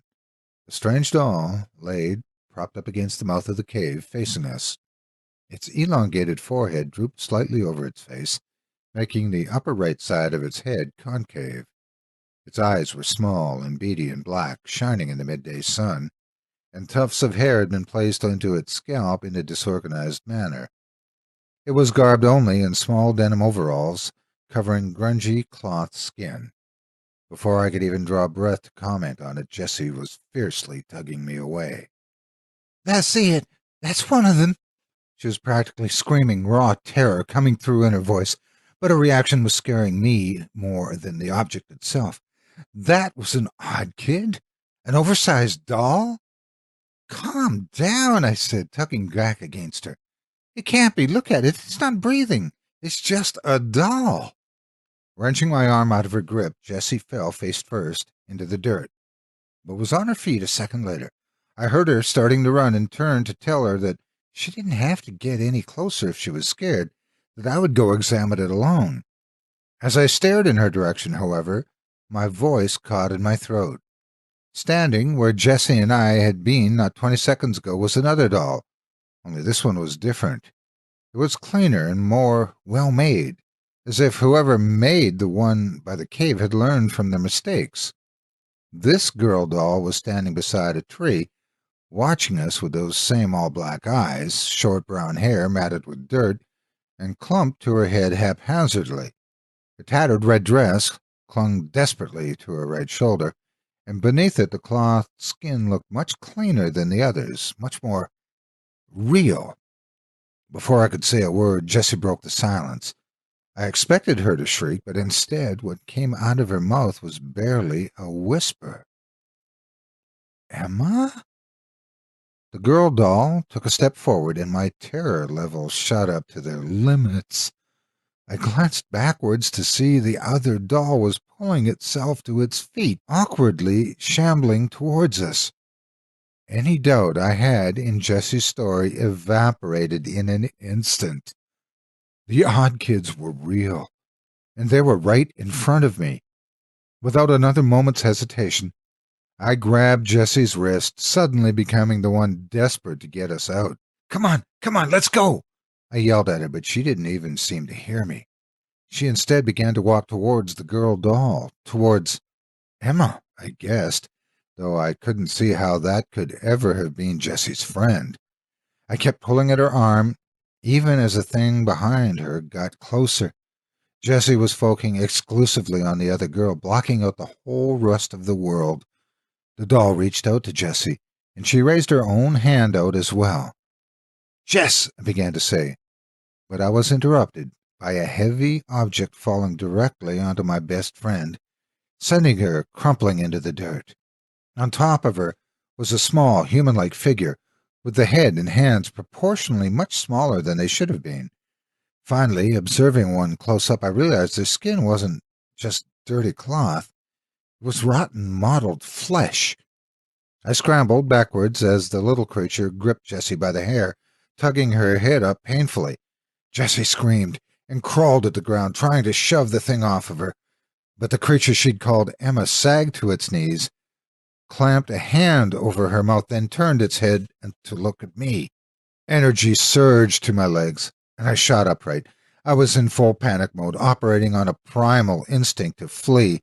But just as I started to run, I collided into a solid force that knocked me back down to the ground. Another one of those things stood before me, his head flopping awkwardly to the left, just as Jessie had demonstrated. The one I had seen slumped by the cave came into my view, holding a large rock in its hands. Before I could roll out of the way, the weight came down on my head, sending a splitting pain through my skull. My vision went white, and a deafening ringing filled my ears, but I stayed conscious throughout. I could faintly feel things tugging at me, pulling me across the ground as I struggled just to regain my senses.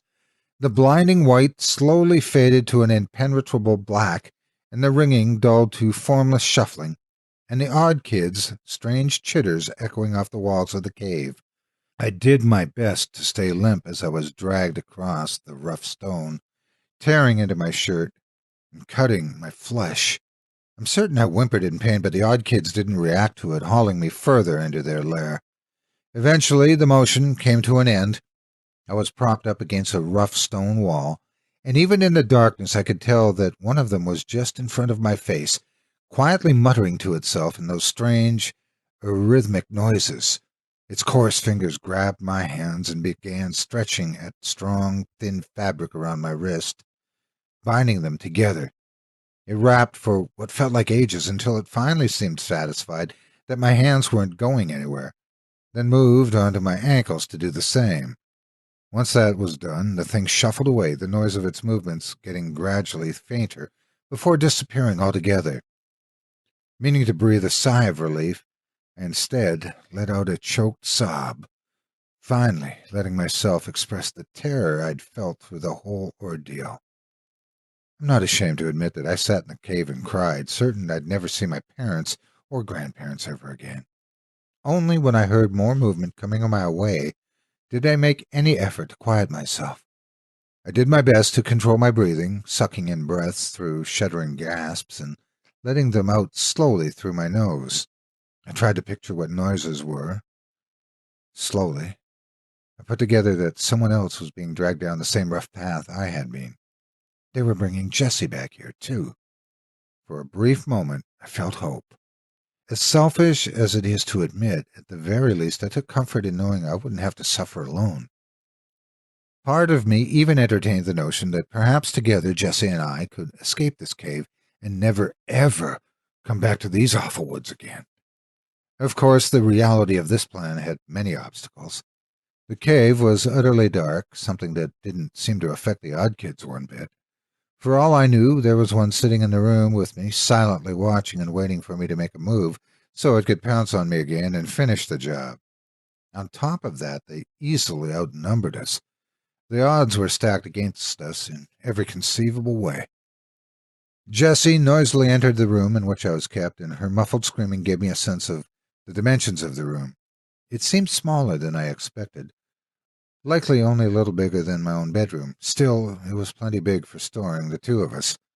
Just as I was wondering if they would leave Jessie and me alone together, the room was filled with a soft blue luminescence.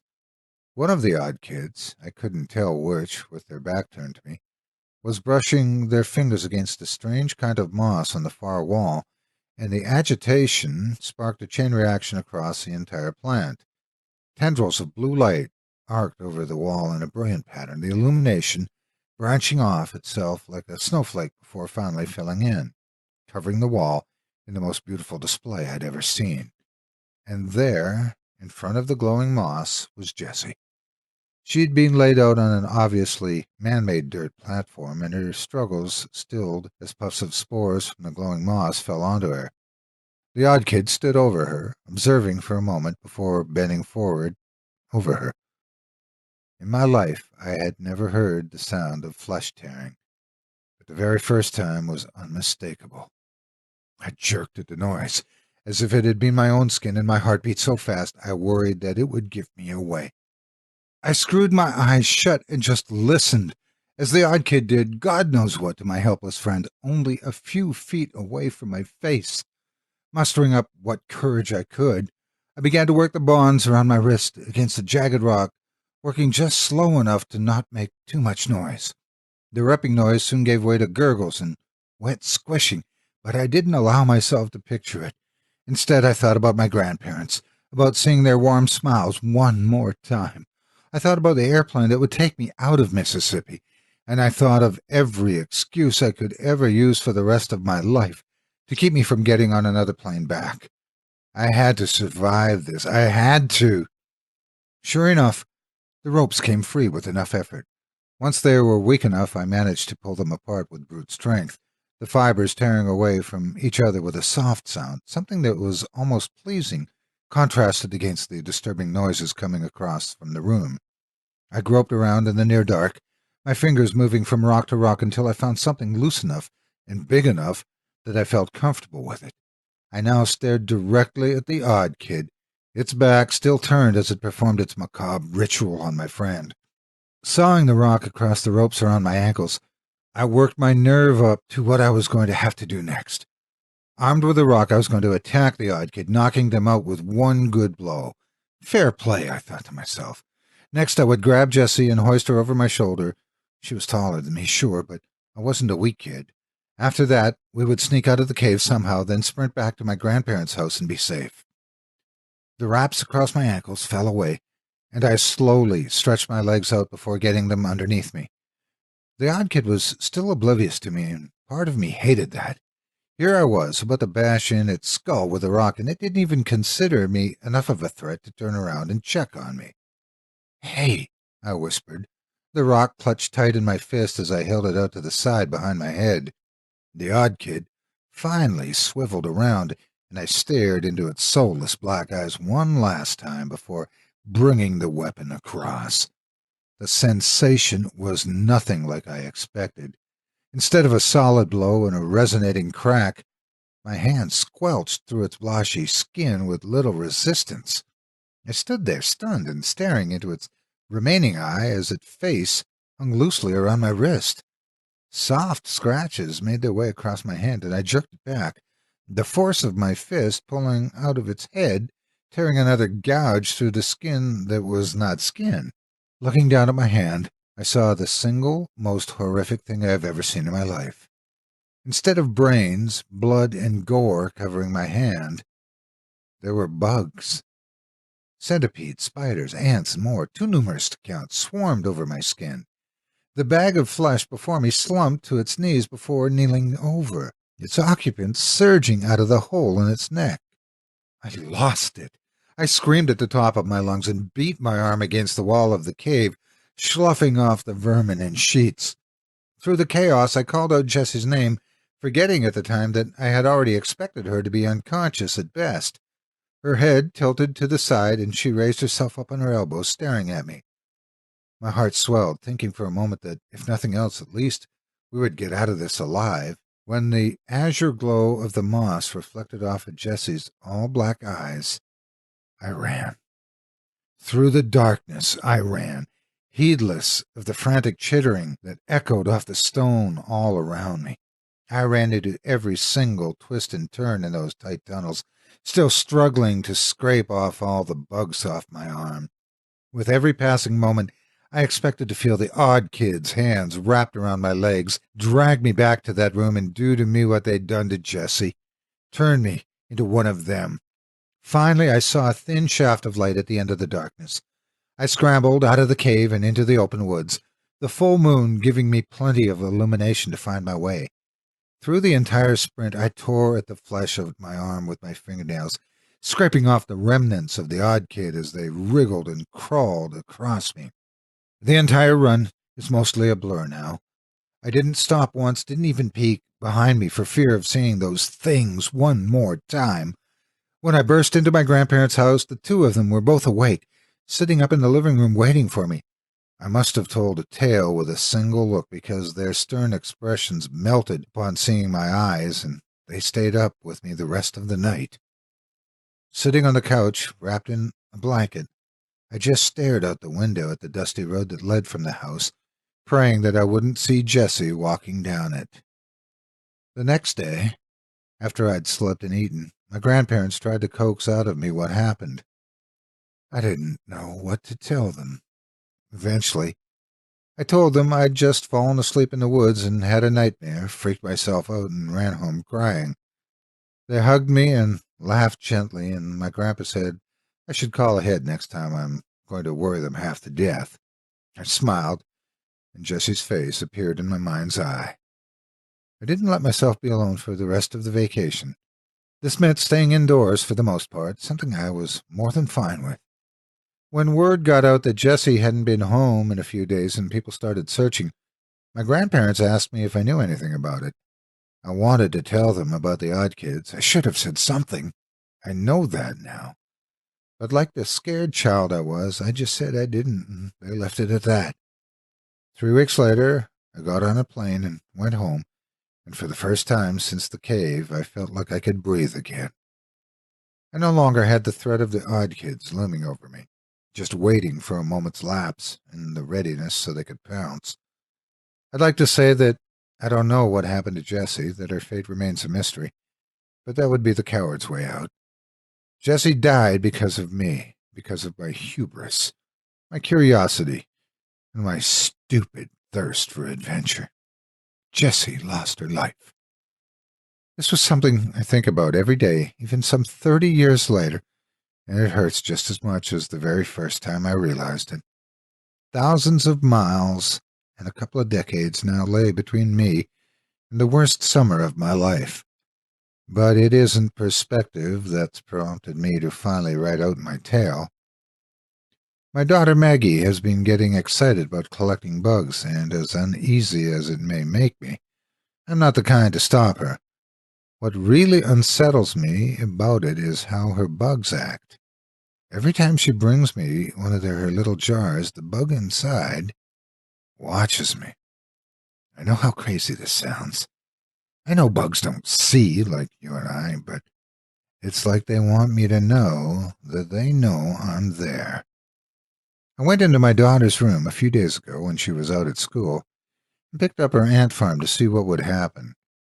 I expected them to freeze, to turn and look at me, but instead they went into a frenzy. Every last ant swarmed the side of the container, crawling over each other and climbing against the plastic that separated them and my right hand. The hand the bugs were on for minutes as I stumbled blindly through that cave, frantically clawing them off. I watched, horrified, as the ants literally tore each other apart to be the one closest to my hand. What did the odd kids do to me?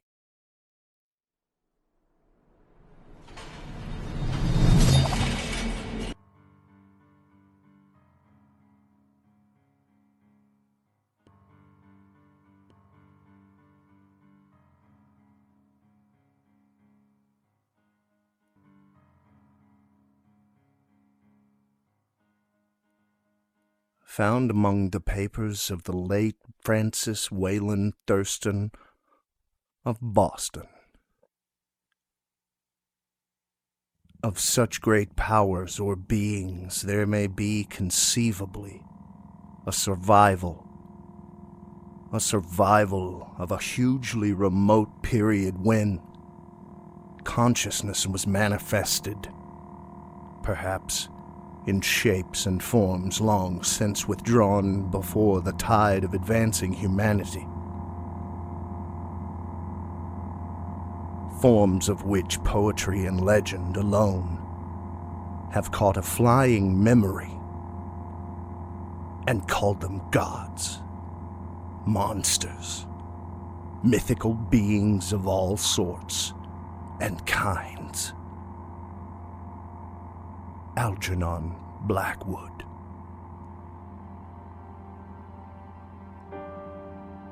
One. The horror in Clegg.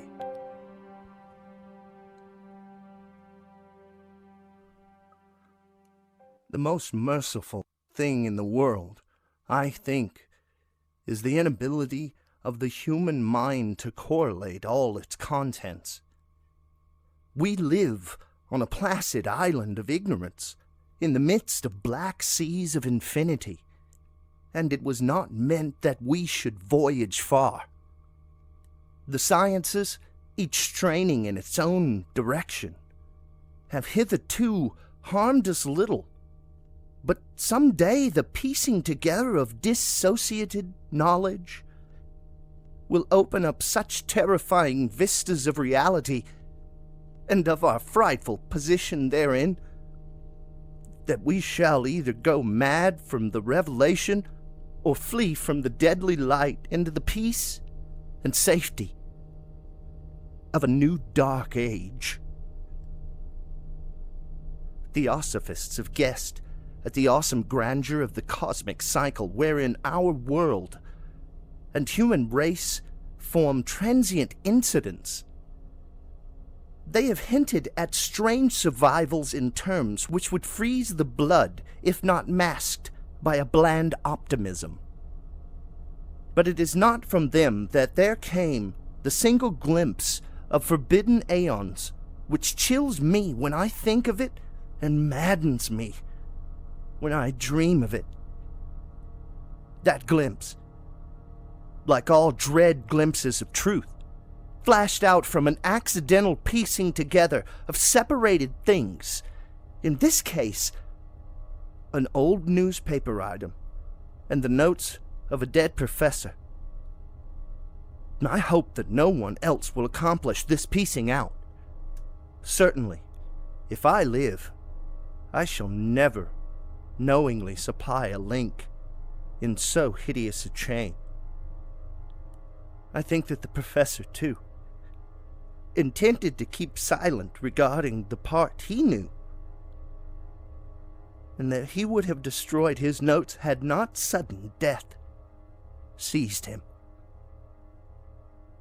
My knowledge of the thing began in the winter of 1926-27 with the death of my granduncle, George Gamble Angle, Professor Emeritus of Semitic Languages in Brown University, Providence, Rhode Island. Professor Angle was widely known as an authority of ancient inscriptions and had frequently been resorted to by the heads of prominent museums, so that his passing at the age of 92 may be recalled by many.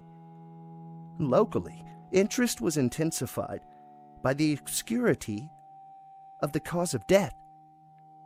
The professor had been stricken whilst returning from the Newport boat, falling suddenly, as witnesses said, after having been jostled by a nautical-looking Negro who had come from one of the queer dark courts of the precipitous hillside which formed a shortcut from the waterfront to the deceased's home in William Street. Physicians were unable to find any visible disorder, but concluded after perplexed debate that some obscure lesion of the heart, induced by the brisk ascent of so steep a hill by so elderly a man, was responsible for the end. At the time, I saw no reason to dissent from this dictum, but latterly I inclined to wonder, and more than wonder. As my granduncle's heir and executor, for he died a childless widower, I was expected to go over his papers with some thoroughness, and for that purpose moved his entire set of files and boxes to my quarters in Boston. Much of the material which I correlated will be later published by the American Archaeological Society, but there was one box which I found exceedingly puzzling and which I felt averse to showing to other eyes. It had been locked, and I did not find the key till it occurred to me to examine the personal ring which the professor carried always in his pocket. Then indeed I succeeded in opening it, but when I did so, seemed only to be confronted by a greater and more closely locked barrier. For what could be the meaning of the queer clay bas-relief and the disjointed jottings, ramblings, and cuttings which I found? Had my uncle in his latter years become credulous of the most superficial impostures? I resolved to search out the eccentric sculptor responsible for this apparent disturbance of the old man's peace of mind.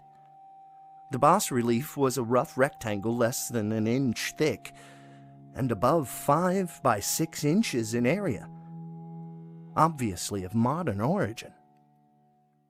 Its designs, however, were far from modern in atmosphere and suggestion. For although the vagaries of Cubism and Futurism are many and wild, they do not often reproduce that cryptic regularity which lurks in prehistoric writing. And writing of some kind, the bulk of these designs seems certainly to be, though my memory, despite much familiarity with the papers and collections of my uncle, failed in any way to identify this particular species, or even to hint at its remotest affiliations. Above these apparent hieroglyphics was a figure of evidently pictorial intent, though its impressionistic execution forbade a very clear idea of its nature. It seemed to be a sort of monster, or symbol representing a monster, of a form which only a diseased fancy could conceive. If I say that my somewhat extravagant imagination yielded simultaneous pictures of an octopus, a dragon, and a human caricature, I shall not be unfaithful to the spirit of the thing. A pulpy, tentacled head surmounted a grotesque and scaly body with rudimentary wings, but it was the general outline of the whole which made it most shockingly frightful. Behind the figure was a vague suggestion of a cyclopean architectural background.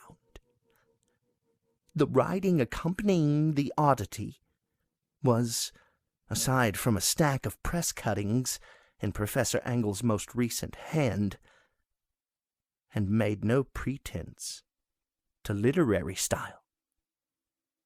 What seemed to be the main document was headed Cthulhu Cult, in characters painstakingly printed to avoid the erroneous reading of a word so unheard of.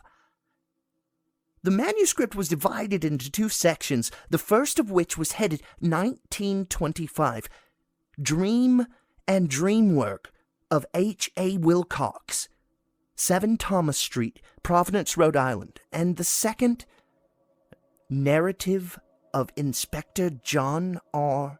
LaGrasse, 121 Bainville Street, New Orleans, Louisiana, at 1908 AAS Mortgage. Notes on same and Professor Webb's account. The other manuscript papers were all brief notes, some of them accounts of the queer dreams of different persons, some of them citations from theosophical books and magazines, notably W. Scott Eliot's Atlantis and The Lost Lemuria, and the rest comments on long-surviving secret societies and hidden cults, with references to passages in such mythological and anthropological source books as Fraser's The Golden Bough and Miss Murray's Witch Cult in Western Europe. The cuttings largely alluded to outre mental illnesses and outbreaks of group folly or mania in the spring of 1925. The first half of the principal manuscript told a very peculiar tale. It appears that on March 1st, 1925, a thin, dark young man of neurotic and excited aspect had called upon Professor Angle, bearing the singular clay bas-relief, which was then exceedingly damp and fresh. His card bore the name of Henry Anthony Wilcox, and my uncle had recognized him as the youngest son of an excellent family slightly known to him, who had latterly been studying sculpture at the Rhode Island School of Design and living alone at the Fleur-de-Lis building near the institution. Wilcox was a precocious youth of known genius but great eccentricity, and had from childhood excited attention through the strange stories and odd dreams he was in the habit of relating. He called himself psychically hypersensitive, but the staid folk of the ancient commercial city dismissed him as merely queer. Never mingling much with his kind, he had dropped gradually from social visibility and was now only known to a small group of aesthetes from other towns. Even the Providence Art Club, anxious to preserve its conservatism, had found him quite hopeless. On the occasion of the visit, ran the professor's manuscript, the sculptor abruptly asked for the benefit of his host's archaeological knowledge in identifying the hieroglyphics on the bas-relief. He spoke in a dreamy, stilted manner, which suggested pose and alienated sympathy, and my uncle showed some sharpness in replying, for the conspicuous freshness of the tablet implied kinship with anything but archaeology. Young Wilcox's rejoinder, which impressed my uncle enough to make him recall and record it verbatim, was of a fantastically poetic cast, which must have typified his whole conversation, and which I have since found highly characteristic of him. He said, "It is new indeed, for I made it last night in a dream of strange cities, and dreams are older than brooding Tyre, or the contemplative Sphinx, or garden-girdled Babylon." It was then that he began that rambling tale which suddenly played upon a sleeping memory, and won the fevered interest of my uncle.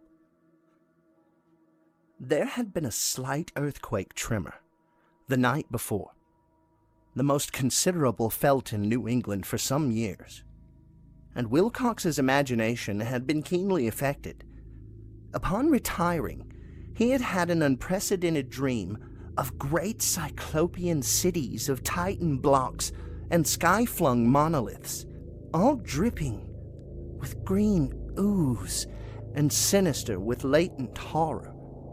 Hieroglyphics had covered the walls and pillars, and from some undetermined point below had come a voice that was not a voice, a chaotic sensation which only fancy could transmute into sound, but which he attempted to render in the almost unpronounceable jumble of letters. Cthulhu Phtagon.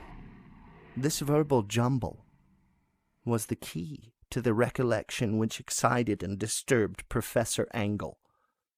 He questioned the sculptor with scientific minuteness, and studied with almost frantic intensity the bas-relief on which the youth had found himself working, chilled and clad only in his night-clothes, when waking had stolen bewilderingly over him. My uncle blamed his old age, Wilcox afterward said, for his slowness in recognizing both hieroglyphics and pictorial design. Many of his questions seemed highly out of place to his visitor, especially those which tried to connect the latter with strange cults or societies, and Wilcox could not understand the repeated promises of silence which he was offered in exchange for an admission of membership in some widespread mystical or paganly religious body.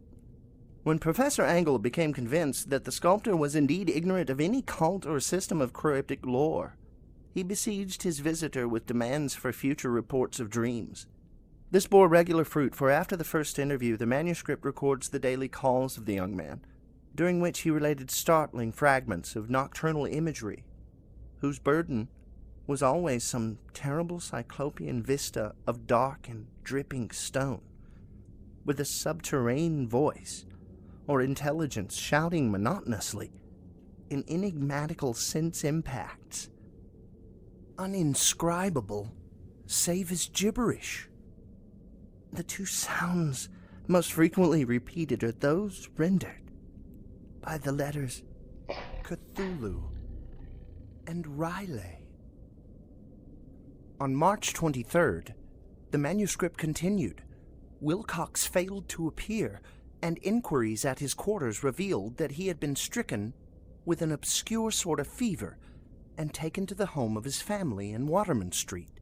He had cried out in the night, arousing several other artists in the building, and had manifested since then only alternations of unconsciousness and delirium. My uncle at once telephoned the family, and from that time forward kept close watch of the case, calling often at the Thea Street office of Dr. Toby, whom he learned to be in charge. The youth's febrile mind apparently was dwelling on strange things, and the doctor shuddered now and then as he spoke of them. They included not only a repetition of what he had formerly dreamed, but touched wildly on a gigantic thing miles high, which walked or lumbered about. He at no time fully described this object, but occasionally frantic words, as repeated by Dr. Toby, convinced the professor that it must be identical to the nameless monstrosity he had sought to depict in his dream sculpture. Reference to this object, the doctor added, was invariably a prelude to the young man's subsidence into lethargy.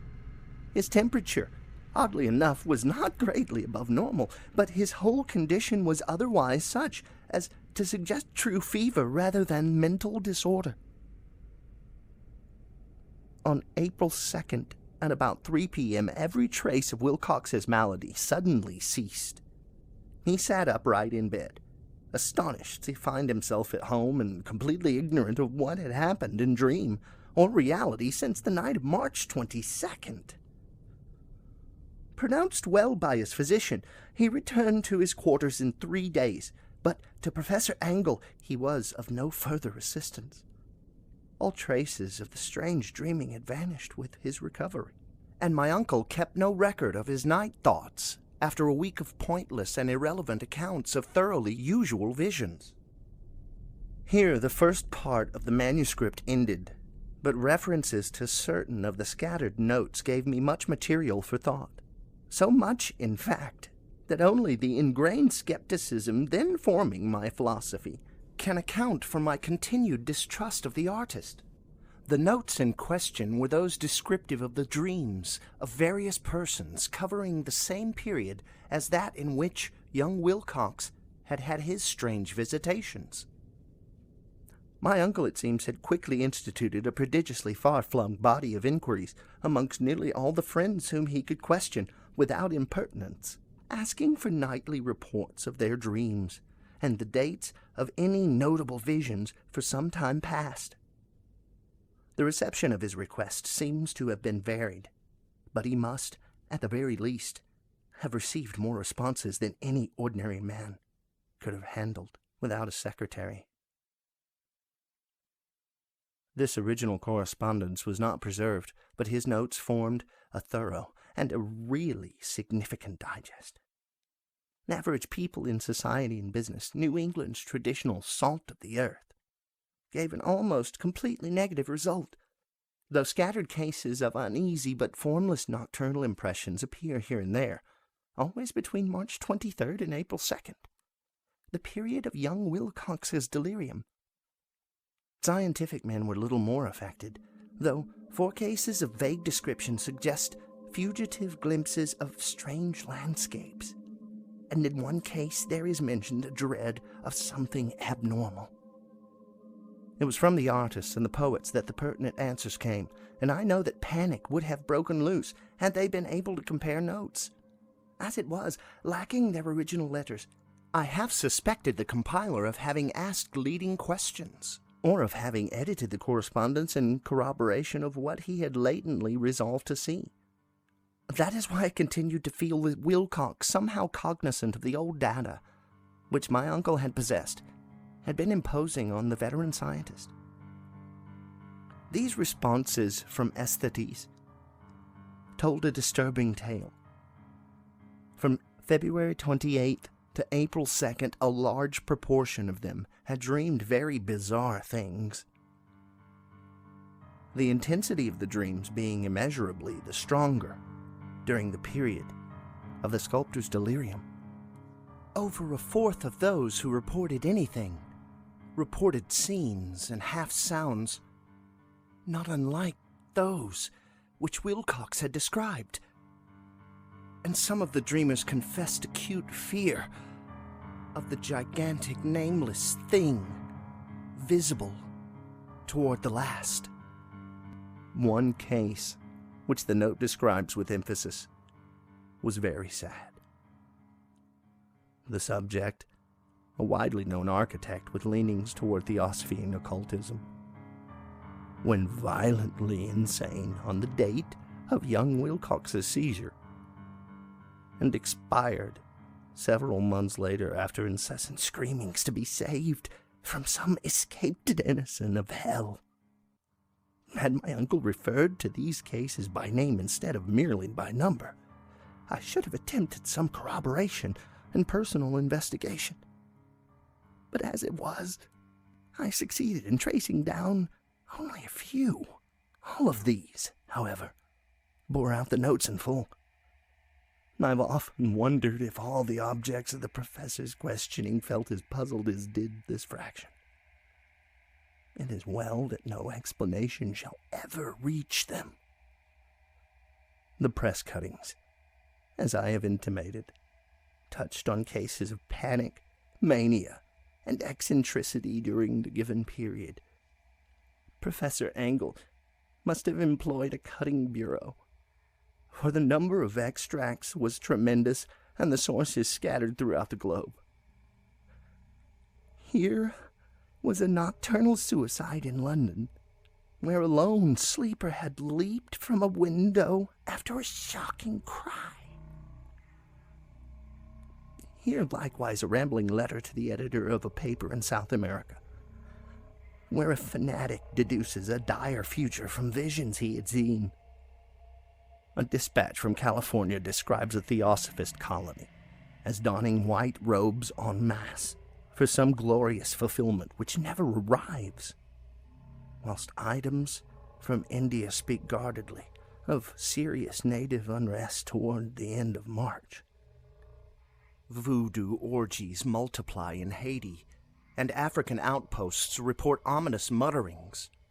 American officers in the Philippines find certain tribes bothersome at this time, and New York policemen are mobbed by hysterical Levantines on the night of March 22nd through 23rd.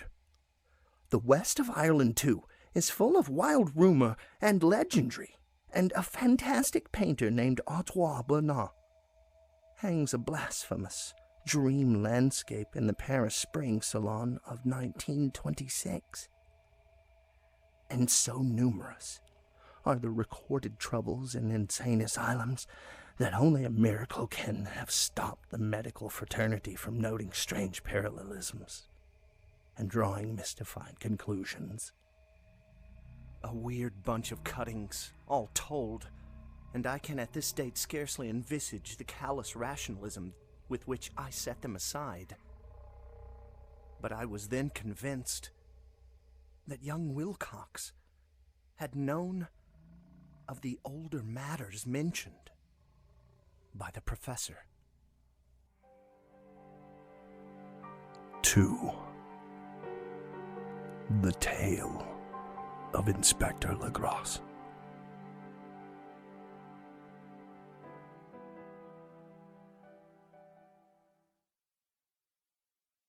The older matters which had made the sculptor's dream and bas-relief so significant to my uncle formed the subject of the second half of his long manuscript.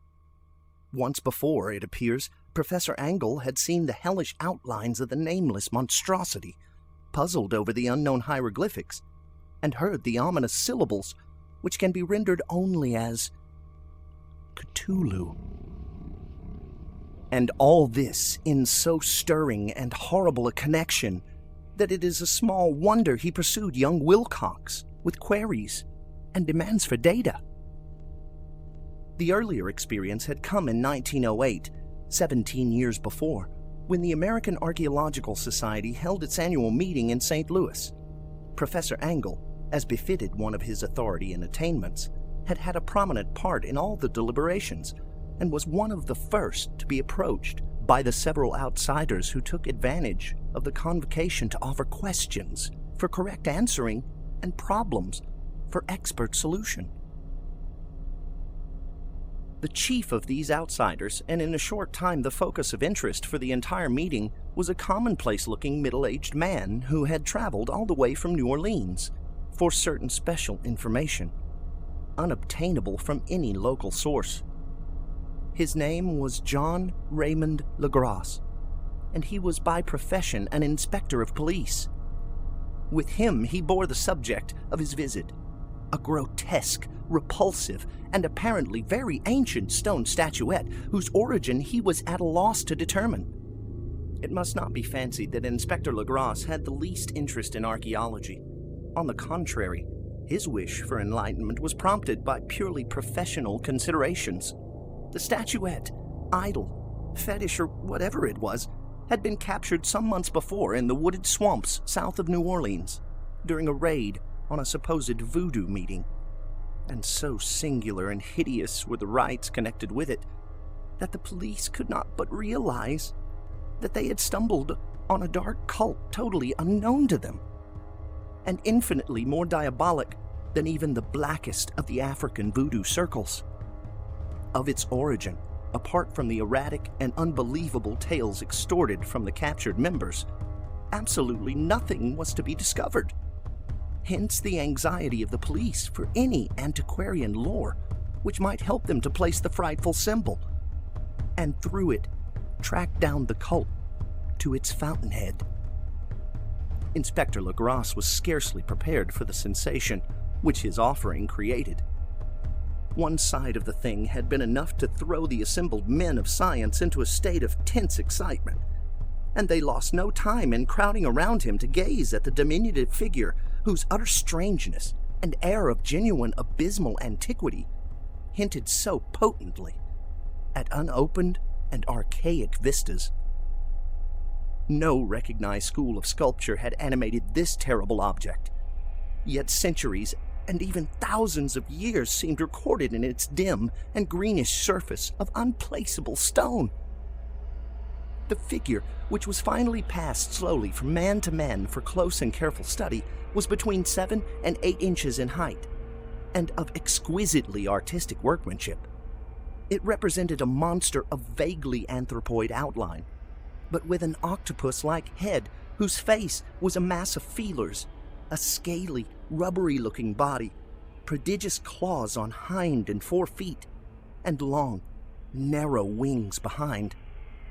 This thing, which seemed instinct with a fearsome and unnatural malignancy, was of a somewhat bloated corpulence, and squatted evilly on a rectangular block or pedestal, covered with undecipherable characters. The tips of the wings touched the back edge of the block.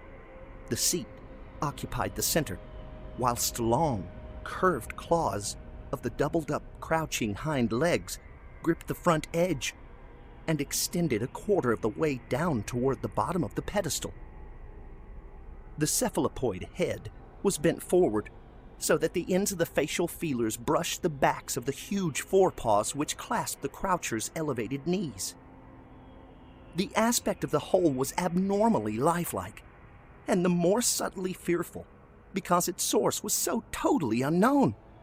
Its vast, awesome, and incalculable age was unmistakable, yet no one link did it show with any known type of art belonging to civilization's youth, or indeed to any other time.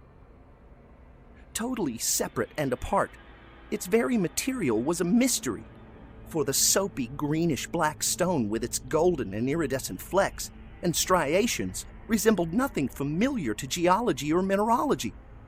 The characters along the base were equally baffling, and no member present, despite a representation of half the world's expert learning in this field, could form the least notion of even their remotest linguistic kinship. They, like the subject and material, belonged to something horribly remote and distinct from mankind as we know it. Something frightfully suggestive of old and unhallowed cycles of life in which our world and our conceptions have no part. And yet, as the members severely shook their heads and confessed defeat at the inspector's problem, there was one man in the gathering who suspected a touch of bizarre familiarity in the monstrous shape and writing, and who presently told with some diffidence of the odd trifle he knew. This person was the late William Channing Webb, professor of anthropology in Princeton University and an explorer of no slight note. Professor Webb had been engaged 48 years before in a tour of Greenland and Iceland in search of some runic inscriptions which he failed to unearth, and whilst high up on the West Greenland coast had encountered a singular tribe or cult of degenerate Eskimo whose religion, a curious form of devil worship, chilled him with its deliberate bloodthirstiness and repulsiveness. It was a faith of which other Eskimo knew little, and which they mentioned only with shudders, saying that it had come down from horribly ancient aeons before ever the world was made. Besides nameless rites and human sacrifices, there were certain queer hereditary rituals addressed to a supreme elder devil, or Tamasuk. And of this, Professor Webb had taken a careful phonetic copy from an aged Angakok, or wizard priest, expressing the sounds in Roman letters as best he knew how. But just now of prime significance was the fetish which this cult had cherished, and around which they danced when the aurora leaped high over the ice cliffs. It was, the professor stated, a very crude bas-relief of stone, comprising a hideous picture and some cryptic writing. And so far as he could tell, it was a rough parallel in all essential features of the bestial thing now lying before the meeting. This data, received with suspense and astonishment by the assembled members, proved doubly exciting to Inspector Legras, and he began at once to ply his informant with questions. Having noted and copied an oral ritual among the swamp cult worshippers his men had arrested, he besought the professor to remember as best he might the syllables taken down amongst the diabolist Eskimo. There then followed an exhaustive comparison of details, and a moment of really awed silence, when both detective and scientist agreed on the virtual identity of the phrase, common to two hellish rituals so many worlds of distance apart. What, in substance, both the Eskimo wizards and the Louisiana swamp priests had chanted to their kindred idols was something very like this. The word divisions being guessed at from traditional breaks in the phrase as chanted aloud. Glui Mgla Naf Cthulhu Rile Waga Nagal Fatagan. Legras had 1 point in advance of Professor Webb, for several among his mongrel prisoners had repeated to him what older celebrants had told them the words meant. This text, as given, ran something like this. In his house at Riley, dead Cthulhu waits, dreaming. And now, in response to a general and urgent demand, Inspector Legras related as fully as possible his experience with the swamp worshippers, telling a story to which I could see my uncle attached profound significance. It savored to the wildest dreams of mythmaker and theosophist, and disclosed an astonishing degree of cosmic imagination among such half-castes and pariahs as might be least expected to possess it. On November 1st, 1907, there had come to the New Orleans police a frantic summons from the swamp and lagoon country to the south. The squatters there, most primitive but good-natured descendants of Lafitte's men, were in the grip of stark terror from an unknown thing which had stolen upon them in the night. It was voodoo, apparently, but voodoo of a more terrible sort than they had ever known, and some of their women and children had disappeared since the malevolent tom-tom had begun its incessant beating far within the black-haunted woods, where no dweller ventured.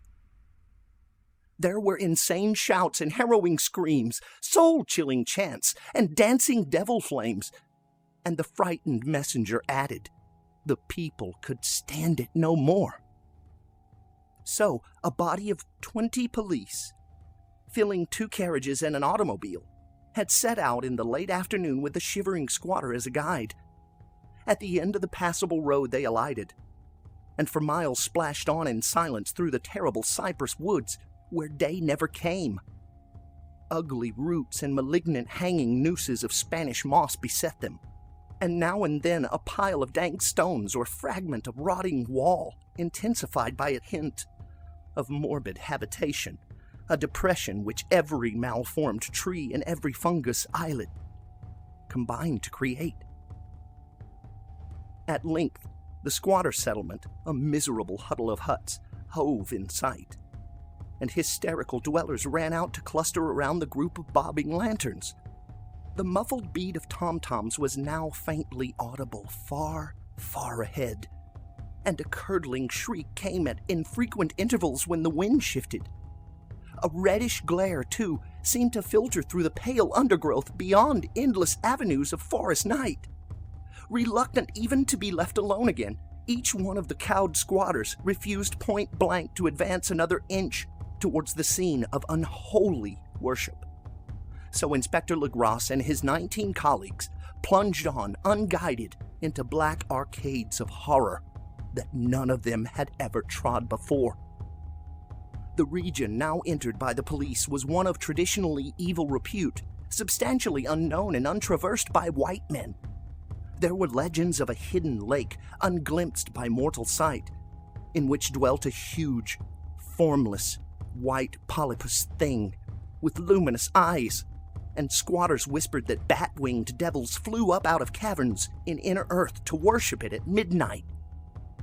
They said it had been there before d'Iberville, before LaSalle, before the Indians, and before even the wholesome beasts and birds of the woods.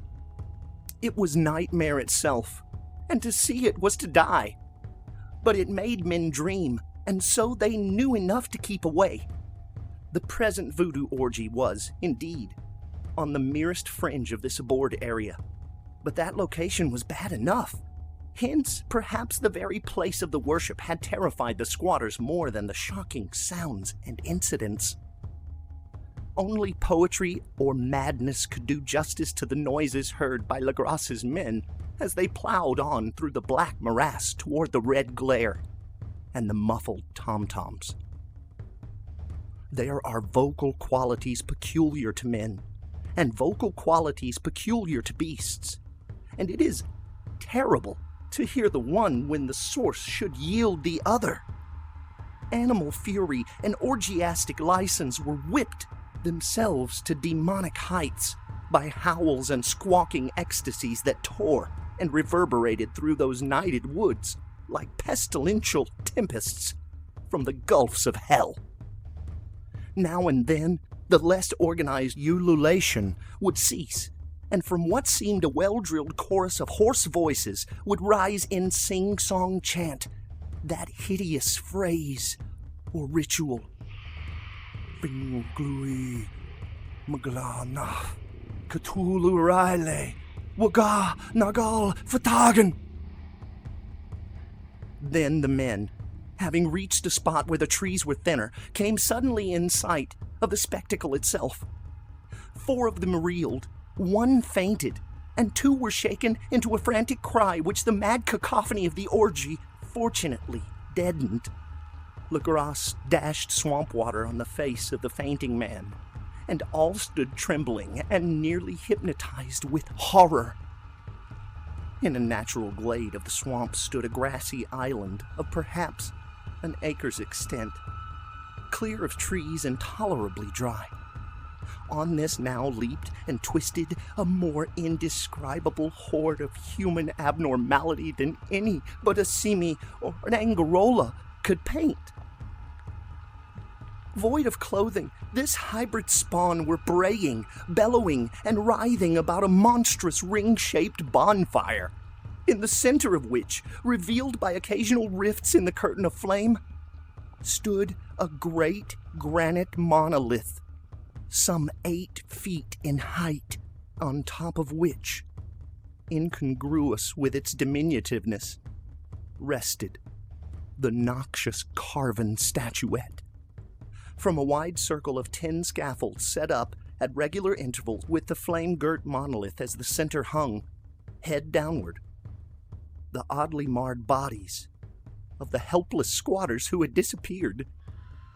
It was inside this circle that the ring of worshippers jumped and roared, the general direction of the mass motion being from left to right in endless bacchanal between the ring of bodies and the ring of fire. It may have been only imagination, and it may have been only echoes which induced one of the men, an excitable Spaniard, to fancy he heard antiphonal responses to the ritual from some far and unillumined spot deeper within the wood of ancient legendry and horror. This man, Joseph de Galvez, I later met and questioned, and he proved distractingly imaginative. He indeed went so far as to hint of the faint beating of great wings, and of a glimpse of shining eyes and a mountainous white bulk beyond the remotest trees. But I suppose he had been hearing too much native superstition. Actually, the horrified pause of the men was of comparatively brief duration. Duty came first, and although there must have been nearly 100 mongrel celebrants in the throng, the police relied on their firearms and plunged determinedly into the nauseous rout. For 5 minutes, the resultant din and chaos were beyond description. Wild blows were struck, shots were fired, and escapes were made. But in the end, Legrasse was able to count some 47 sullen prisoners, whom he forced to dress in haste and fall into line between 2 rows of policemen. 5 of the worshippers lay dead, and 2 severely wounded ones were carried away on improvised stretchers by their fellow prisoners. The image on the monolith, of course, was carefully removed and carried back by Legrasse. Examined at headquarters after a trip of intense strain and wariness, the prisoners all proved to be men of very low mixed blood and mentally aberrant type. Most were seamen, and a sprinkling of Negroes and mulattoes, largely West Indians or Brava Portuguese from the Cape Verde Islands, gave a coloring of voodooism to the heterogeneous cult. But before many questions were asked, it became manifest that something far deeper and older than Negro fetishism was involved. Degraded and ignorant as they were, the creatures held with surprising consistency to the central idea of their loathsome faith. They worshipped, so they said, the great old ones, who lived ages before there were any men, and who came to the young world out of the sky. Those old ones were gone now, inside the earth and under the sea, but their dead bodies had told their secrets in dreams to the first men, who formed a cult which had never died. This was that cult, and the prisoners said it had always existed and always would exist, hidden in distant wastes and dark places all over the world until the time when the great priest Cthulhu, from his dark house in the mighty city of Riley under the waters, should rise and bring the earth again beneath his sway. Someday he would call when the stars were ready, and the secret cult would always be waiting to liberate him. Meanwhile, no more must be told. There was a secret which even torture could not extract. Mankind was not absolutely alone among the conscious things of the earth. for shapes came out of the dark to visit the faithful few. But these were not the great old ones. No man had ever seen the old ones. The carven idol was great Cthulhu, but none might say whether or not the others were precisely like him. No one could read the old writing now. But things were told by word of mouth. The chanted ritual was not the secret. That was never spoken aloud, only whispered. The chant meant only this. In his house at Riley, dead Cthulhu waits, dreaming. Only 2 of the prisoners were found sane enough to be hanged, and the rest were committed to various institutions. All denied a part in the ritual murders and averred that the killing had been done by black winged ones, which had come to them from their immemorial meeting place in the haunted wood. But of those mysterious allies, no coherent account could ever be gained. What the police did extract came mainly from an immensely aged mestizo named Castro, who claimed to have sailed to strange ports and talked with undying leaders of the cult in the mountains of China. Old Castro remembered bits of hideous legend that paled the speculations of theosophists and made man and the world seem recent and transient indeed. There had been aeons when other things ruled on the earth, and they had had great cities. Remains of them, he said the deathless Chinaman had told him, were still to be found as cyclopean stones on islands in the Pacific. They all died vast epochs of time before men came. But there were arts which could revive them when the stars had come round again to the right positions in the cycle of eternity. They had indeed come themselves from the stars and brought their images with them. These great old ones, Castro continued, were not composed altogether of flesh and blood. They had shape. For did not the star-fashioned image prove it? But that shape was not made of matter. When the stars were right, they could plunge from world to world through the sky, but when the stars were wrong, they could not live. But although they no longer lived, they would never really die. They all lay in stone houses in their great city of Riley, preserved by the spells of mighty Cthulhu for a glorious resurrection when the stars of the earth might once more be ready for them. But at that time, some force from outside must serve to liberate their bodies.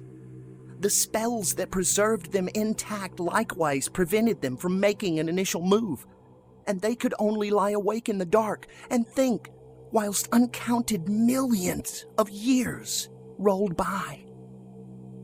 They knew all that was occurring in the universe, but their mode of speech was transmitted thought. Even now they talked in their tombs. When after infinities of chaos the first men came, the great old ones spoke to the sensitive among them by molding their dreams. For only thus could their language reach the fleshly minds of mammals. Then, whispered Castro, those first men formed the cult around small idols which the Great One showed them. Idols brought in dim eras from dark stars. That cult would never die till the stars came right again, and the secret priests would take great Cthulhu from his tomb to revive his subjects and resume his rule of Earth. The time would be easy to know, for then mankind would have become as the great old ones, free and wild and beyond good and evil, with laws and morals thrown aside, and all men shouting and killing and reveling in joy. Then the liberated old ones would teach them new ways to shout and kill and revel and enjoy themselves. And all the earth would flame with a holocaust of ecstasy and freedom.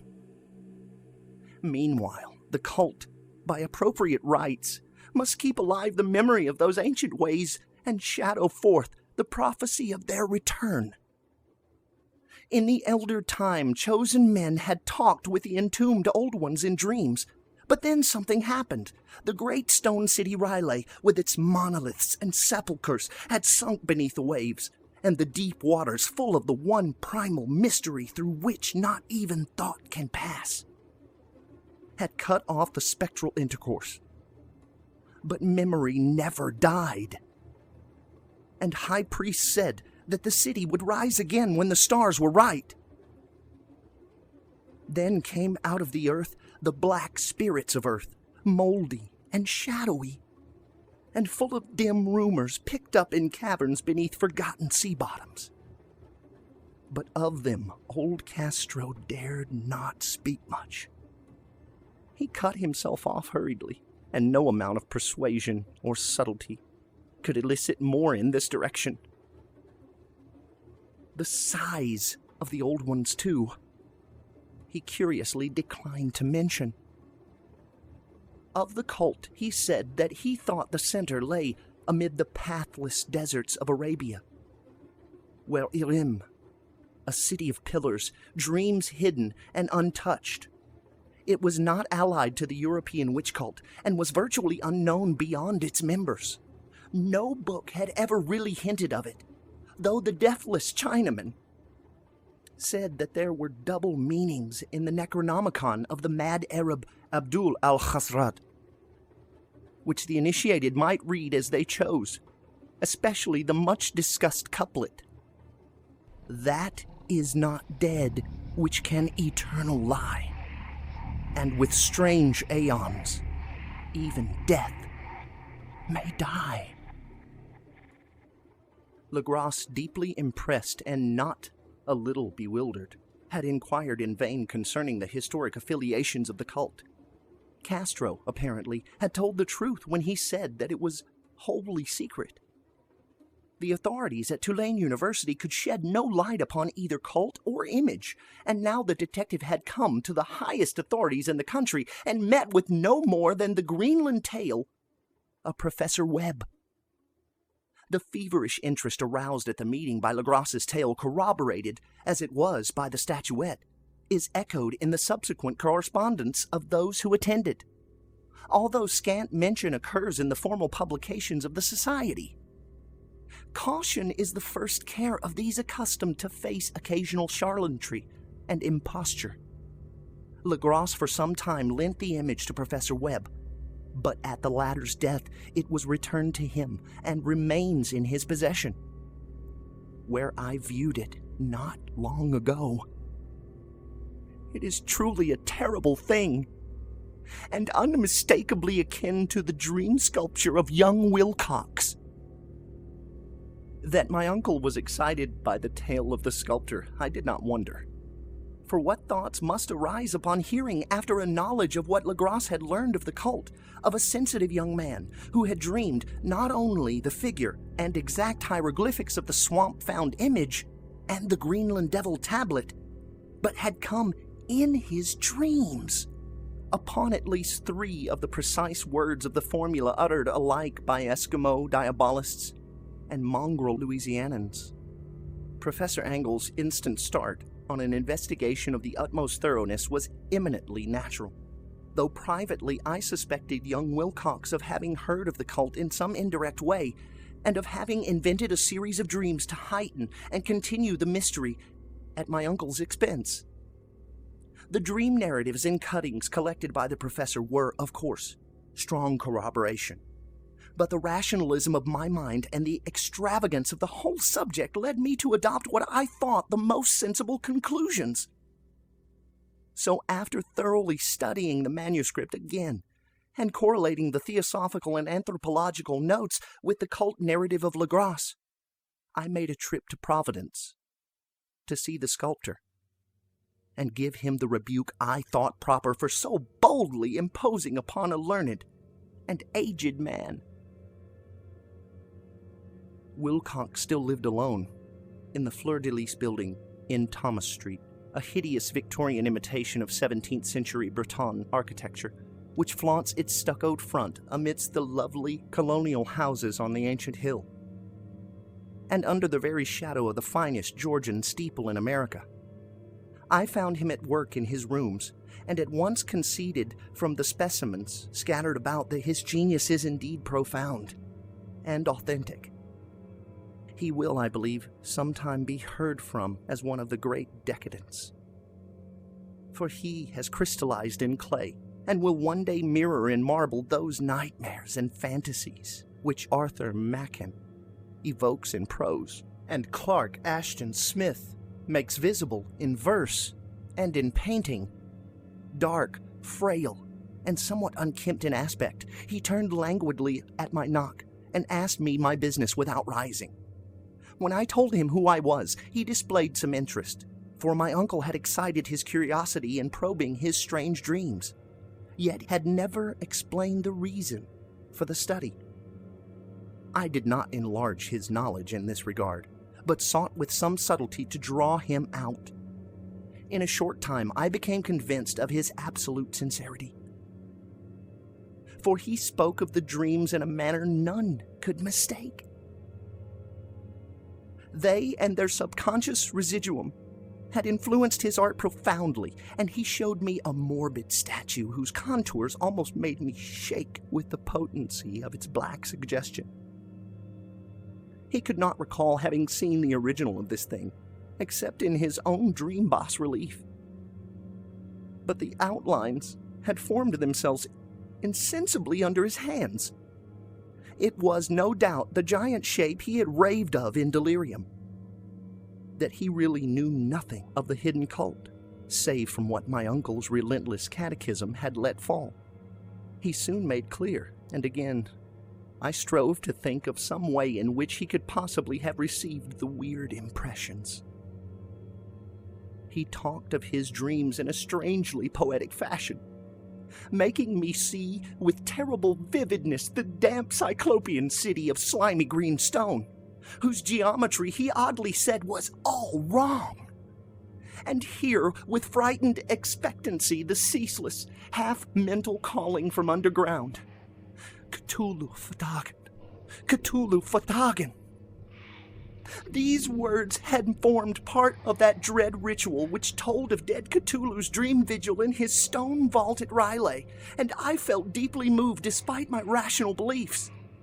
Wilcox, I was sure, had heard of the cult in some casual way, and had soon forgotten it amidst the mass of his equally weird reading and imagining. Later, by virtue of its sheer impressiveness, it had found subconscious expression in dreams, in the bas relief, and in the terrible statue I now beheld. So that his imposture upon my uncle had been a very innocent one. The youth was of a type, at once slightly affected and slightly ill-mannered, which I could never like, but I was willing enough now to admit both his genius and his honesty. I took leave of him amicably, and wish him all the success his talent promises. The matter of the cult still remained to fascinate me, and at times I had visions of personal fame from researches into its origin and connections. I visited New Orleans, talked with Legras and others of that old-time raiding party, saw the frightful image, and even questioned such of the mongrel prisoners as still survived.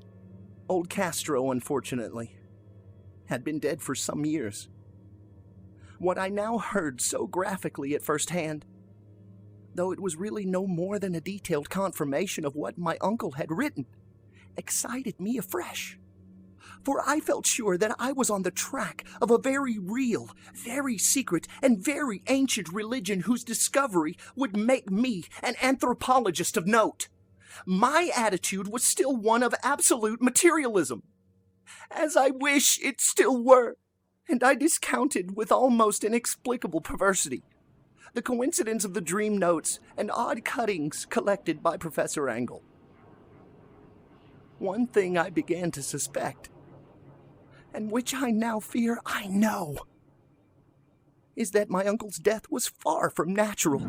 He fell on a narrow hill street leading up from an ancient waterfront swarming with foreign mongrels, after a careless push from a Negro sailor. I did not forget the mixed blood and marine pursuits of the cult members in Louisiana. and would not be surprised to learn of secret methods and poisoned needles as ruthless and as anciently known as the cryptic rites and beliefs. Legrasse and his men, it is true, have been let alone. But in Norway, a certain seaman who saw things is dead. Might not the deeper inquiries of my uncle after encountering the sculptor's data have come to sinister ears? I think Professor Angle died because he knew too much, or because he was likely to learn too much. Whether I shall go as he did remains to be seen, for I have learned much now.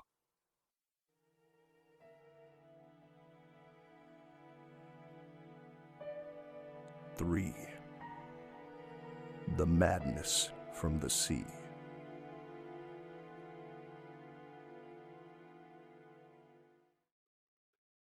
If heaven ever wishes to grant me a boon, it will be a total effacing of the results of a mere chance which fixed my eye on a certain stray piece of shelf paper.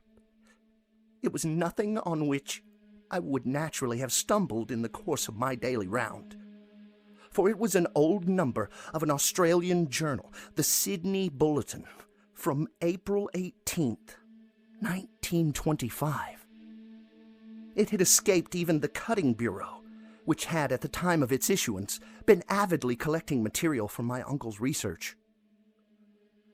I had largely given over my inquiries into what Professor Angle called the Cthulhu cult, and was visiting a learned friend in Paterson, New Jersey, the curator of a local museum and a mineralogist of note.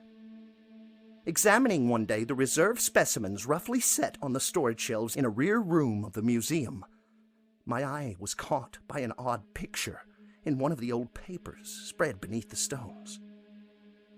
It was the Sydney Bulletin I have mentioned, for my friend has wide affiliations in all conceivable foreign parts, and the picture was a half-tone cut of a hideous stone image, almost identical with that which Legrasse had found in the swamp. Eagerly clearing the sheet of its precious contents, I scanned the item in detail, and was disappointed to find it of only moderate length. What it suggested, however, was of portentous significance to my flagging quest, and I carefully tore it out for immediate action. It read as follows: Mystery derelict found at sea. Vigilant arrives with helpless armed New Zealand yacht in tow. One survivor and dead man found aboard. Tale of desperate battle and deaths at sea. Rescued seaman refuses particulars of strange experience. Odd idol found in his possession. Inquiry to follow. The Morrison Company's freighter, Vigilant, bound for Valparaiso, arrived this morning at its wharf in Darling Harbor, having in tow the battered and disabled but heavily armed steam yacht, the Alert of Dunedin, New Zealand, which was sighted April 12th in south latitude 34 degrees 21 minutes, west longitude 152 degrees 17 minutes, with one living and one dead man aboard. The Vigilant left Valparaiso March 25th, and on April 2nd was driven considerably south of her course by exceptionally heavy storms and monster waves. On April 12th, the derelict was sighted, and though apparently deserted, was found upon boarding to contain one survivor in a half-delirious condition, and one man who had evidently been dead for more than a week. The living man was clutching a horrible stone idol of unknown origin, about a foot in height, regarding whose nature authorities at Sydney University, the Royal Society, and the museum in College Street all profess complete bafflement, and which the survivor says he found in the cabin of the yacht, in a small carved shrine of common pattern. This man, after recovering his senses, told an exceedingly strange story of piracy and slaughter. He is Gustav Johansen, a Norwegian of some intelligence, and had been second mate of the two-masted schooner Emma of Auckland, which sailed for Callao, February 20th, with a complement of 11 men. The Emma, he says, was delayed and thrown widely south of her course by the great storm of March 1st, and on March 22nd, in south latitude 49 degrees 51 minutes, west longitude 128 degrees 34 minutes, encountered the Alert, manned by a queer and evil-looking crew of Kanakas and half-castes. Being ordered peremptorily to turn back, Captain Collins refused, whereupon the strange crew began to fire savagely and without warning upon the schooner, with a peculiarly heavy battery of brass cannon forming part of the yacht's equipment. The Emma's men showed fight, said the survivor.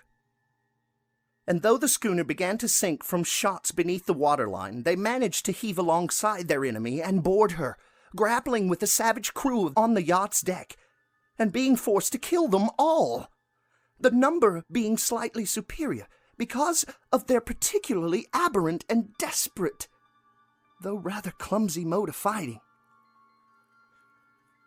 3 of the Emma's men, including Captain Collins and First Mate Green, were killed, and the remaining 8 under Second Mate Johansen proceeded to navigate the captured yacht, going ahead in their original direction to see if any reason for their ordering back had existed. The next day, it appears, they raised and landed on a small island, although none is known to exist in that part of the ocean, and 6 of the men somehow died ashore, though Johansen is queerly reticent about this part of the story, and speaks only of their falling into a rock chasm. Later, it seems, he and one companion boarded the yacht and tried to manage her, but were beaten about by the storm of April 2nd. From that time till his rescue on the 12th, the man remembers little, and he does not even recall when William Bryden, his companion, died. Bryden's death reveals no apparent cause, and was probably due to excitement or exposure. Cable advices from Dunedin report that the Alert was well known there as an island trader and bore an evil reputation along the waterfront. It was owned by a curious group of half-castes whose frequent meetings and night trips to the woods attracted no little curiosity. And it had set sail in great haste just after the storm and earth tremors of March 1st. Our Auckland correspondent gives the Emma and her crew an excellent reputation, and Johansen is described as a sober and worthy man. The Admiralty will institute an inquiry on the whole matter beginning tomorrow, at which every effort will be made to induce Johansen to speak more freely than he has done hitherto. This was all, together with the picture of the hellish image. But what a train of ideas it started in my mind! Here were new treasures of data on the Cthulhu cult, and evidence that it had strange interests at sea as well as on land. What motive prompted the hybrid crew to order back the Emma as they sailed about with their hideous idol? What was the unknown island on which 6 of the Emma's crew had died, and about which the mate Johansen was so secretive? What had the Vice Admiralty's investigation brought out, and what was known of the noxious cult in Dunedin? And most marvelous of all, what deep and more than natural linkage of dates was this which gave a malign and now undeniable significance to the various turns of events so carefully noted by my uncle? March 1st, or February 28th, according to the international dateline, the earthquake and storm had come. From Dunedin, the Alert and her noisome crew had darted eagerly forth, as if imperilously summoned. And on the other side of the earth, poets and artists had begun to dream of a strange, dank, cyclopean city whilst a young sculptor had molded in his sleep the form of the dreaded Cthulhu. March 23rd, the crew of the Emma landed on an unknown island and left 6 men dead, and on that date, the dreams of sensitive men assumed a heightened vividness and darkened with dread of a giant monster's malign pursuit, whilst an architect had gone mad and a sculptor had lapsed suddenly into delirium. And what of this storm on April 2nd, the date on which all dreams of the dank city ceased? And Wilcox emerged unharmed from the bondage of strange fever. What of all this, and of those hints of old Castro about the sunken, star-born old ones and their coming reign, their faithful cult and their mastery of dreams? Was I tottering on the brink of cosmic horrors beyond man's power to bear? If so, they must be horrors of the mind alone. For in the same way, the 2nd of April had put a stop to whatever monstrous menace had begun its siege of mankind's soul.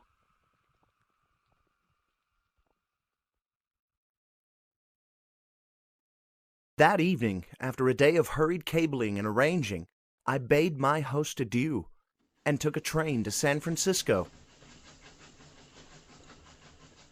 In less than a month, I was in Dunedin, where, however, I found that little was known of the strange cult members who had lingered in the old sea taverns. Waterfront scum was far too common for special mention, though there was vague talk about one inland trip these mongrels had made, during which faint drumming and red flame were noted on the distant hills.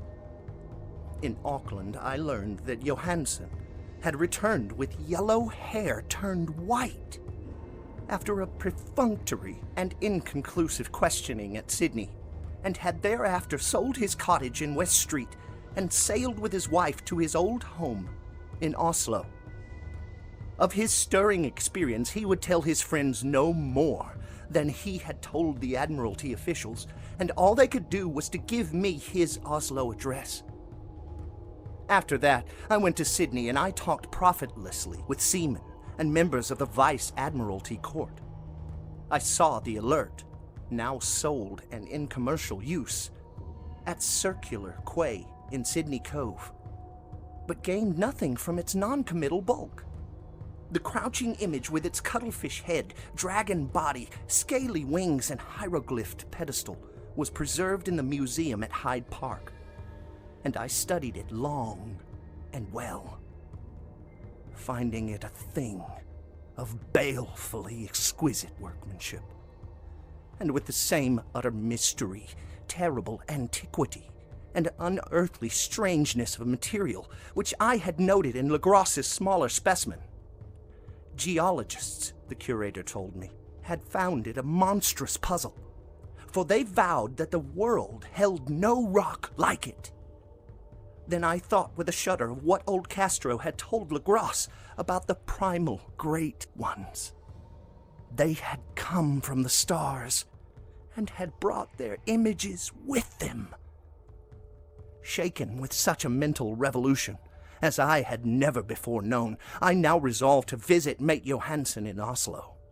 Sailing for London, I re-embarked at once for the Norwegian capital, and one autumn day landed at the trim wharves, in the shadow of the Egeberg. Johansson's address, I discovered, lay in the old town of King Harold Haardrada, which kept alive the name of Oslo during all the centuries that the great city masqueraded as Christiana. I made the brief trip by taxicab and knocked with palpitant heart at the door of a neat and ancient building with plastered front.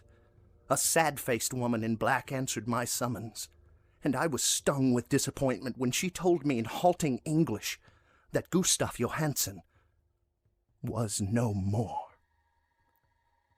He had not survived his return, said his wife, for the doings at sea in 1925 had broken him. He had told her no more than he had told the public, but had left a long manuscript of technical matters, as he said, written in English, evidently in order to safeguard her from the peril of casual perusal. During a walk through a narrow lane near the Gothenburg dock, a bundle of papers falling from an attic window had knocked him down. 2 Lascar sailors at once helped him to his feet, but before the ambulance could reach him, he was dead. Physicians found no adequate cause for the end, and laid it to heart trouble and a weakened constitution. I now felt gnawing at my vitals that dark terror which will never leave me till I, too, am at rest, accidentally or otherwise. Persuading the widow that my connection with her husband's technical matters was sufficient to entitle me to his manuscript, I bore the document away and began to read it on the London boat. It was a simple, rambling thing, a naive sailor's effort at a post-facto diary, and strove to recall day by day the last awful voyage. I cannot attempt to transcribe it verbatim in all its cloudiness and redundance, but I will tell its gist enough to show why the sound of the water against the vessel's sides became so unendurable to me that I stopped my ears with cotton. Johansen, thank God, did not know quite all, even though he saw the city and the thing. But I shall never sleep calmly again when I think of the horrors that lurk ceaselessly behind life in time and in space, and of those unhallowed blasphemies from elder stars which dream beneath the sea, known and favored by a nightmare cult ready and eager to loose them on the world, wherever another earthquake shall heave their monstrous stone city again to the sun and air. Johansen's voyage had begun just as he told it to the Vice-Admiralty. The Emma, in ballast, had cleared Auckland on February 20th and had felt the full force of that earthquake-born tempest, which must have heaved up from the sea bottom the horrors that filled men's dreams. Once more under control, the ship was making good progress when held up by the Alert on March 22nd. And I could feel the mate's regret as he wrote of her bombardment and sinking, of the swarthy cult fiends on the Alert. He speaks with significant horror. There was some peculiarly abominable quality about them, which made their destruction seem almost a duty. And Johansen shows ingenious wonder at the charge of ruthlessness brought against his party during the proceedings of the Court of Inquiry. Then, driven ahead by curiosity in their captured yacht under Johansen's command, the men sight a great stone pillar sticking out of the sea, and in south latitude 47 degrees 9 minutes, west longitude 126 degrees 43 minutes, come upon a coastline of mingled mud, ooze, and weedy cyclopean masonry, which can be nothing less than the tangible substance of Earth's supreme terror. The nightmare corpse city of Raleigh, that was built in measureless aeons behind history by the vast, loathsome shapes that seep down from the dark stars. There lay great Cthulhu and his hordes, hidden in green, slimy vaults, and sending out at last, after cycles incalculable, the thoughts that spread fear to the dreams of the sensitive, and called imperiously to the faithful to come on a pilgrimage of liberation and restoration. All this Johansen did not suspect. But God knows, he soon saw enough. I suppose that only a single mountaintop, the hideous monolith-crowned citadel whereon great Cthulhu was buried, actually emerged from the waters. When I think of the extent of all that may be brooding down there, I almost wish to kill myself forthwith. Johansen and his men were awed by the cosmic majesty of this dripping Babylon of elder demons, and must have guessed without guidance that it was nothing of this, or of any sane planet. Awe at the unbelievable size of the greenish stone blocks, at the dizzying height of the great carven monolith, and at the stupefying identity of the colossal statues and bas-reliefs, with the queer image found in the shrine on the alert is poignantly visible in every line of the mate's frightened description. Without knowing what futurism is like, Johansen achieved something very close to it when he spoke of the city. For instead of describing any definite structure or building, he dwells only on broad impressions of vast angles and stone surfaces. Surfaces too great to belong to anything right or proper for this earth, and impious with horrible images and hieroglyphs. I mention his talk about angles because it suggests something Wilcox had told me of his awful dreams. He had said that the geometry of the dream place he saw was abnormal, non-Euclidean, and loathsomely redolent of spheres and dimensions apart from ours. Now an unlettered seaman felt the same thing whilst gazing at the terrible reality. Johansen and his men landed at a sloping mud bank on this monstrous acropolis, and clambered slipperily up over the Titan oozy blocks, which could have been no mortal staircase. The very sun of heaven seemed distorted when viewed through the polarizing miasma welling out of the sea-soaked perversion. And twisted menace and suspense lurked leeringly in those crazily elusive angles of carven rock, where a second glance showed concavity after a first showed convexity. Something very like fright had come over all the explorers before anything more definite than rock and ooze and weed was seen. Each would have fled had he not feared the scorn of the others. And it was only half-heartedly that they searched, vainly, as it proved, for some portable souvenir to bear away. It was Rodriguez, the Portuguese, who climbed up the foot of the monolith and shouted of what he had found. The rest followed him and looked curiously at the immense carved door, with the now familiar squid dragon bas-relief. It was, Johansen said, like a great barn door, and they all felt that it was a door because of the ornate lintel, threshold, and jambs around it, though they could not decide whether it lay flat like a trapdoor or slantwise, like an outside cellar door. As Wilcox would have said, the geometry of the place was all wrong. One could not be sure that the sea and the ground were horizontal. Hence the relative position of everything else seemed phantasmally variable. Bryden pushed at the stone in several places without result. Then Donovan felt over it delicately around the edge, pressing each point separately as he went. He climbed interminably along the grotesque stone molding. That is, one would call it climbing if the thing was not, after all, horizontal. And the men wondered how any door in the universe could be so vast.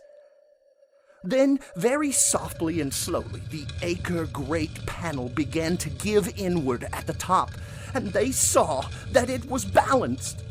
Donovan slid or somehow propelled himself down or along the jamb and rejoined his fellows. And everyone watched the queer recession of the monstrously carven portal.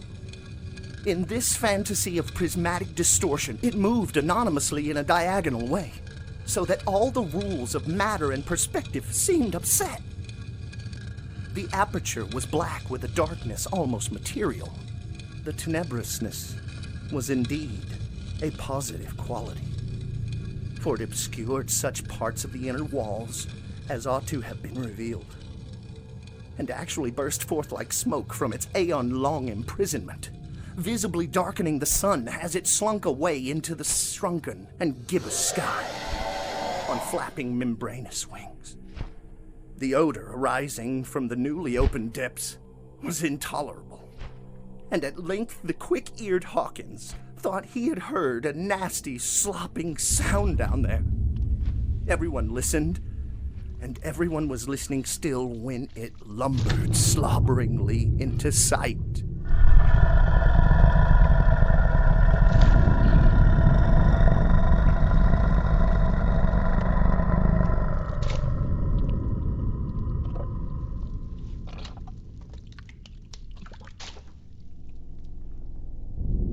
And gropingly squeezed its gelatinous green immensity through the black doorway into the tainted outside air of that poisoned city of madness.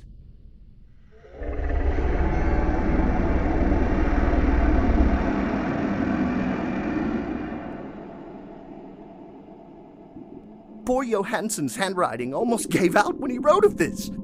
Of the 6 men who never reached the ship, he thinks 2 perished of pure fright in that accursed instant. The thing cannot be described. There is no language for such abysms of shrieking and immemorial lunacy, such eldritch contradictions of all matter, force, and cosmic order. A mountain walked or stumbled. God! What wonder that across the earth a great architect went mad, and poor Wilcox raved with fever in that telepathic instant. The thing of the idols, the green, sticky spawn of the stars, had awakened to claim his own. The stars were right again, and what an age-old cult had failed to do by design, a band of innocent sailors had done by accident. After vigintillions of years, great Cthulhu was loose again, and ravening for delight. 3 men were swept up by the flappy claws before anybody turned. God rest them, if there be any rest in the universe. They were Donovan, Guerrera, and Angstrom. Parker slipped as the other 3 were plunging frenziedly over endless vistas of green, crusted rock to the boat. And Johansson swears he was swallowed up by an angle of masonry which shouldn't have been there. An angle which was acute, but behaved as if it were obtuse. So, only Bryden and Johansson reached the boat, and pulled desperately for the alert as the mountainous monstrosity flopped down the slimy stones and hesitated, floundering at the edge of the water. Steam had not been suffered to go down entirely, despite the departure of all hands for the shore, and it was the work of only a few moments of feverish rushing up and down between wheel and engines to get the alert underway. Slowly, amidst the distorted horrors of the indescribable scene, she began to churn the lethal waters, whilst on the masonry of that charnel shore that was not of earth, the Titan thing from the stars slavered and gibbered like Polyphemy, cursing the fleeing ship of Odysseus. Then, bolder than the storied Cyclops, great Cthulhu slid greasily into the water and began to pursue with vast wave-raising strokes of cosmic potency. Bryden looked back and went mad, laughing shrilly as he kept on laughing at intervals till death found him one night in the cabin whilst Johansson was wandering deliriously. But Johansson had not given out yet. Knowing that the thing could surely overtake the alert until steam was fully up, he resolved on a desperate chance, and setting the engine for full speed, ran lightning-like on deck and reversed the wheel. There was a mighty eddying and foaming in the noisome brine, and as the steam mounted higher and higher, the brave Norwegian drove his vessel head-on against the pursuing jelly which rose above the unclean froth like the stern of a demon galleon. The awful squid head with writhing feelers came nearly up to the bowsprit of the sturdy yacht, but Johansen drove on relentlessly. There was a bursting as of an exploding bladder, a slushy nastiness as of a cloven sunfish, a stench as of 1,000 open graves, and a sound that the chronicler would not put on paper. For an instant, the ship was befouled by an acrid and blinding green cloud, and then there was only a venomous seething astern, where God in heaven, the scattered plasticity of that nameless sky spawn was nebulously recombining in its hateful original form, whilst its distance widened every second as the alert gained impetus from its mounting steam. That was all. After that, Johansen only brooded over the idol in the cabin and attended to a few matters of food for himself and the laughing maniac by his side. He did not try to navigate after the first bold flight, for the reaction had taken something out of his soul. Then came the storm of April 2nd, and a gathering of the clouds about his consciousness.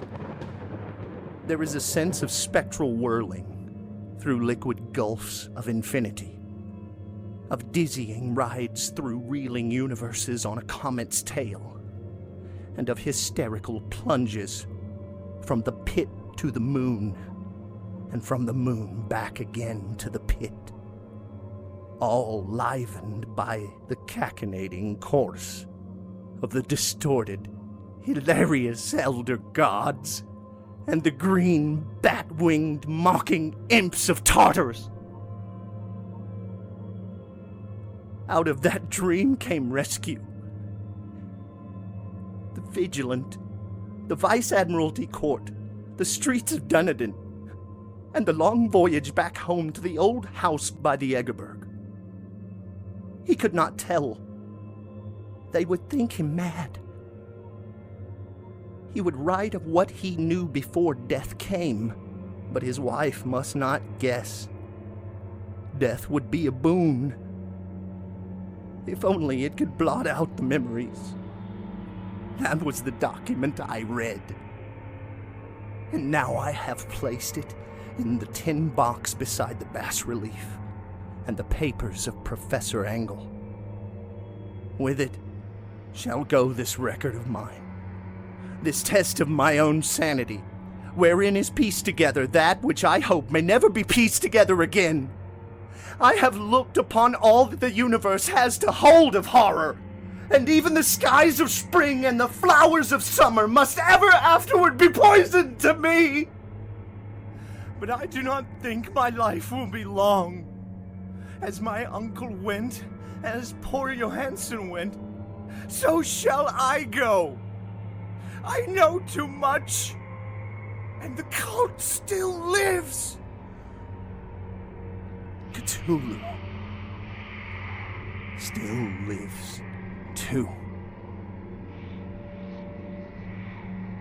I suppose, again in that chasm of stone, which has shielded him since the sun was young, his accursed city is sunken once more. For the Vigilant sailed over the spot after the April storm. But his ministers on earth still bellow and prance and slay around idol-capped monoliths in lonely places. He must have been tracked by the sinking whilst within his black abyss. Or else the world would by now be screaming with fright and frenzy. Who knows the end? What is risen may sink, and what is sunk may rise. Loathsomeness waits and dreams in the deep. and decay spreads over the tottering cities of men. A time will come, but I must not, cannot think. Let me pray that, if I do not survive this manuscript, my executors may put caution before audacity, and see that it meets no other eye.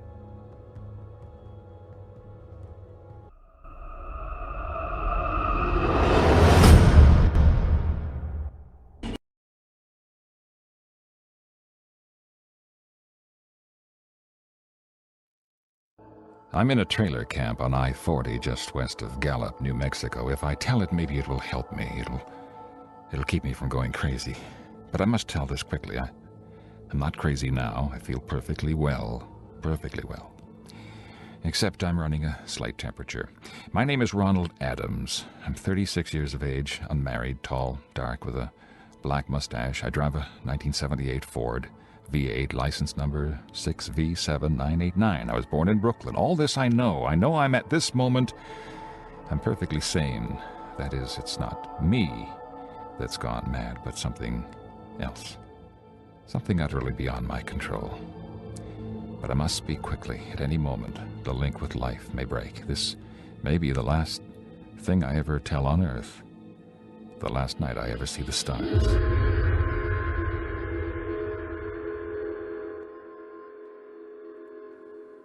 Six days ago, I left Brooklyn to drive to California. Goodbye, son. Good luck to you, my boy. Goodbye, Mom. Here, give me a kiss, and then I'll go. I'll come out with you to the car. Oh, it's raining. Just stay here at the door. Hey, what's this? Tears? Oh, it's just the trip, Ronnie. I wish you weren't driving. Oh, Mom, there you go again. People do it every day. I know. But you'll be careful, won't you? Promise me you'll be extra careful. Don't fall asleep or drive fast or pick up any strangers on the road. Strangers? But look, don't worry. There isn't anything going to happen. It's just 8 days of perfectly simple driving on smooth, decent, civilized roads with a hot dog or a hamburger stand every 10 miles. Now, don't worry. Goodbye.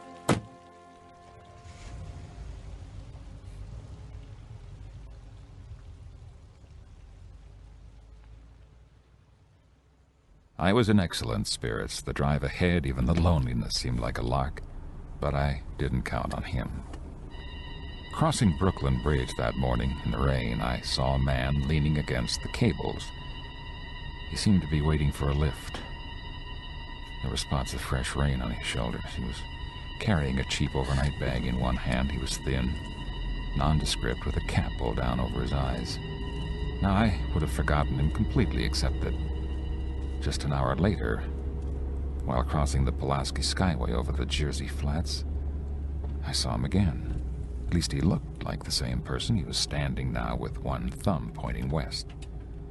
I couldn't figure out how he'd got there, but I thought maybe a fast truck had picked him up, beaten me to the Skyway, and let him off.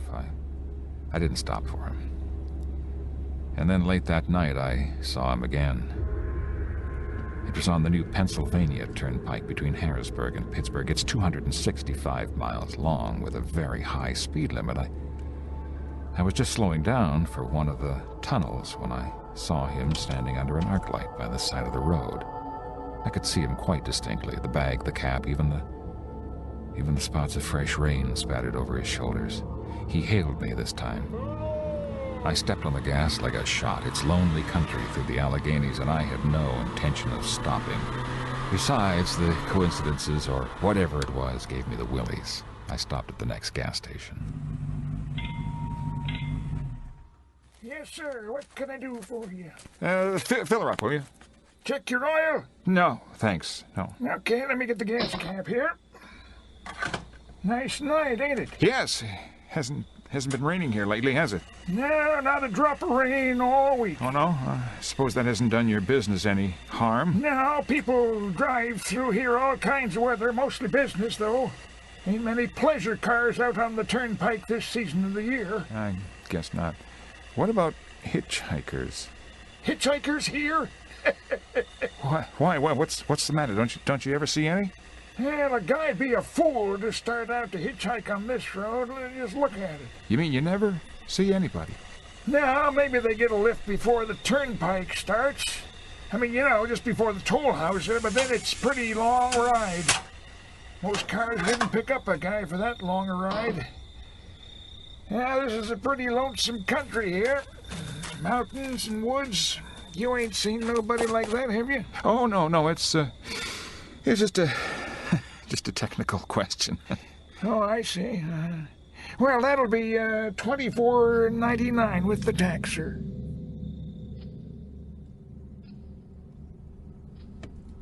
The thing gradually passed from my mind as a coincidence. I had a good night's sleep in Pittsburgh. I didn't think about the man all the next day until just outside of Zanesville, Ohio. I saw him again. It was a bright, sunshiny afternoon. The peaceful Ohio fields, brown with the autumn stubble, lay dreaming in the golden light. I was driving, slowly drinking it all in, when the road suddenly ended in a detour. In front of the barrier, he was standing. Let me explain about his appearance before I go on. I repeat, there was nothing sinister about him. He was as drab as a mud fence, nor was his attitude menacing. He just stood there, waiting, almost drooping a little, the cheap overnight bag in his hand. He looked as though he'd been waiting there for hours. And he hailed me, started to walk forward. I had stopped the car, of course, for the detour. For a few minutes, I couldn't seem to find the new road. I realized that he must be thinking that I'd stopped for him. No, not just now. No, I'm sorry. Going to California? No, not today. I'm going to New York. Sorry. After I got the car back on the road again, I felt like a fool. Yet the thought of picking him up, of having him sit beside me, was somehow unbearable. Yet at the same time, I felt more than ever unspeakably alone. Hour after hour went by. The fields, the towns ticked off one by one. The light changed. I knew now that I was going to see him again. And though I dreaded the sight, I caught myself searching the side of the road, waiting for him to appear.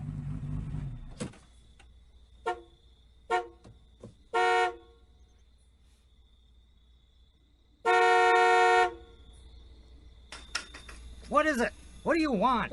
You sell sandwiches and pop here, don't you? Yeah, we do in the daytime, but we're closed for the night. Well, I know, but I was just wondering if you could possibly let me have a cup of coffee, black coffee. My wife's the cook, and she's in bed. Well, now, listen, just a minute ago, there was a man standing here, right beside here, and a suspicious-looking man. Who is it, Henry? It's nobody, Mother. Just a fella thinks he wants a cup of coffee. Go back to bed. I don't mean to disturb you, but you see, I was driving along when I just happened to look, and there he was. What was he doing? Nothing. You've been hitting the bottle. That's what's the matter with you. Got nothing better to do than wake decent folks out of their hard-earned sleep. Get going. Get on. Well, it looked as though he was going to rob you. I got nothing in this den to lose. Now, on your way before I call out Sheriff Polks. I got into the car again and drove on, slowly. I was beginning to hate the car. If I could have found a place to rest a little, but I was in the Ozark Mountains of Missouri now. The few resort places there were closed. I'd seen him at that roadside stand. I knew I'd see him again, maybe at the next turn of the road. I knew then that when I saw him next, I'd run him down.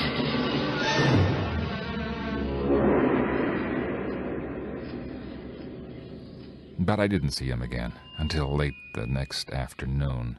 I had stopped the car at a sleepy little junction just across the border into Oklahoma to let a train pass. When he appeared across the tracks, he was leaning against a telephone pole. It was a perfectly airless, dry day. The red clay of Oklahoma was baking under the southwestern sun, yet there were spots of fresh rain on his shoulders. I couldn't stand that. Without thinking, blindly, I started the car across the tracks. He didn't even look up at me. He was staring at the ground. I stepped on the gas hard, veering the wheel sharply toward him. I could hear the train in the distance now, but I didn't care. And then something went wrong with the car. It stalled right on the tracks. The train was coming closer. I could hear its bell, its cry, its whistle crying. Still, he stood there. Now I knew that he was beckoning me to my death.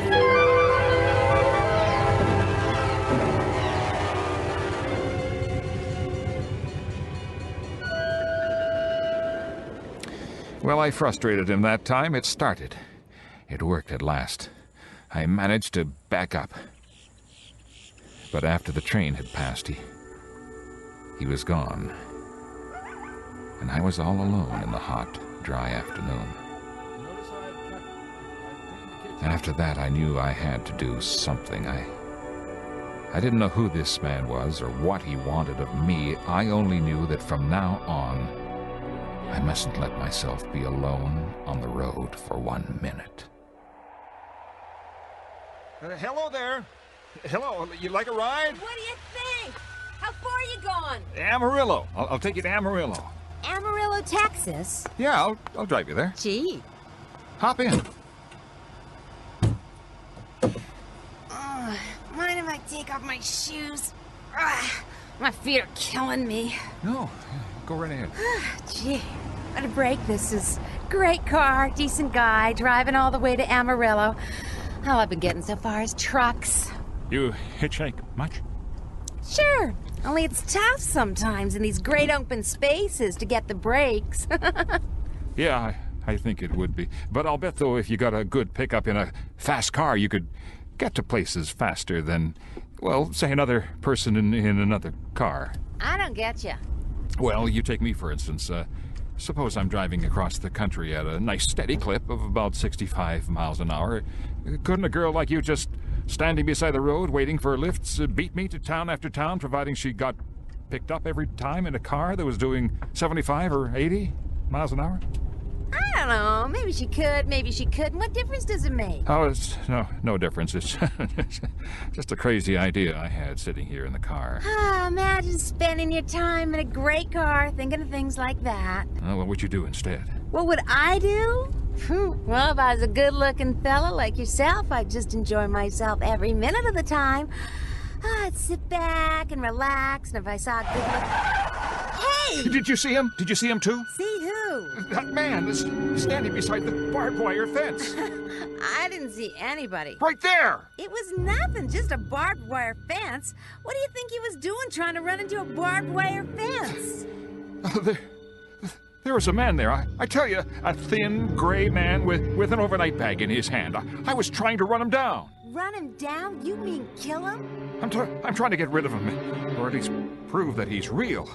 But you say you didn't see him back there? Are you sure? I didn't see a soul. And as far as that's concerned... Well, you watch for him.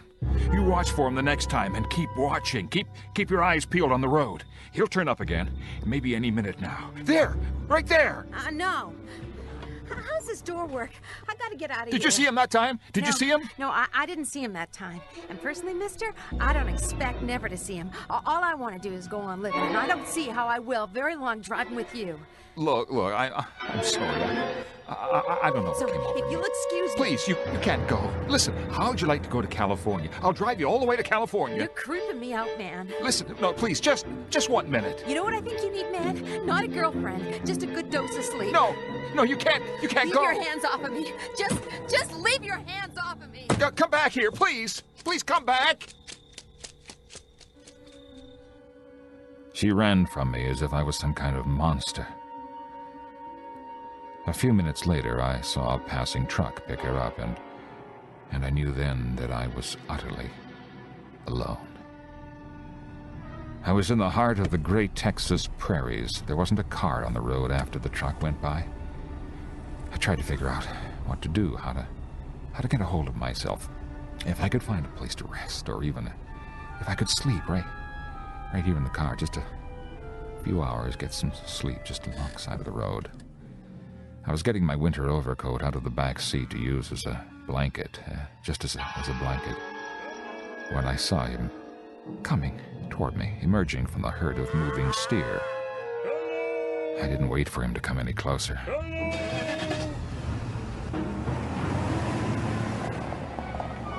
Well, maybe I should have spoken to him then. I fought it out then and there, and now he began to be everywhere. Whenever I stopped, even for a minute, for gas, for oil, for a drink of pop, a cup of coffee, a sandwich, he was there. I saw him standing outside the trailer camp in Amarillo that night when I dared to slow down. He was standing near the drinking fountain at a little camping spot just inside the border of New Mexico. He was waiting for me outside the Navajo reservation where I stopped to check my tires. I saw him in Albuquerque where I bought more gas. I was afraid now, afraid to stop. I began to drive faster and faster. I was in lunar landscape now, the great arid mesa country of New Mexico. I drove through it with the indifference of a fly crawling over the face of the moon. And now he didn't even wait for me to stop. Unless I drove at 85 miles an hour over those endless roads, he waited for me at every other mile. I could see his figure, shadowless, flitting before me, still in its same attitude over the still and lifeless ground, flitting over dried-up rivers, over broken stones cast up by old glacial upheavals, flitting in the pure and cloudless air. I was beside myself when I finally reached Gallup, New Mexico this morning. There's a trailer camp here. It's cold, almost deserted this time of year. I went inside and asked if there was a telephone. I had the feeling that if I could speak to somebody familiar, somebody that I loved, I could pull myself together. I'd read somewhere that love could banish demons. It was in the middle of the morning. I knew my mother would be home. I pictured her, tall, white-haired, in her crisp house dress, going about her tasks. It would be enough, I thought, just to hear the even calmness of her voice.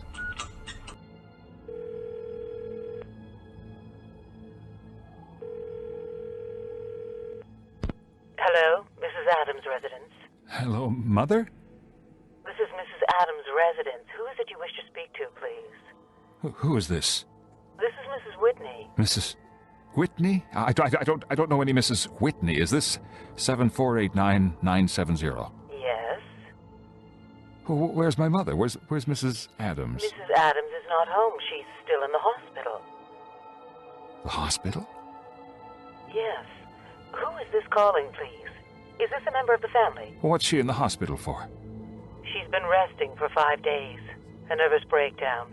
Who is this calling? Nervous breakdown? My mother doesn't have It's all taken place since the death of her oldest son, Ronald. The death of her oldest son, Ronald? Hey, what is this? What number is this? This is 7489970. It's all been very sudden. He was killed 6 days ago in an automobile accident on the Brooklyn Bridge.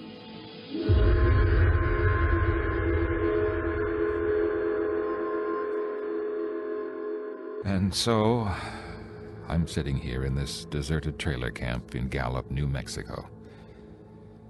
And so I'm trying to think. I'm trying to get a hold of myself. Otherwise I'm going to go crazy. Outside, it's night. The vast, soulless night of New Mexico. 1,000,000 stars are in the sky. Ahead of me stretch 1,000 miles of empty mesa and mountains, prairies, desert. And somewhere among them, he's waiting for me. Somewhere. Somewhere I will know who he is. And who I am.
Tales for Dark Nights.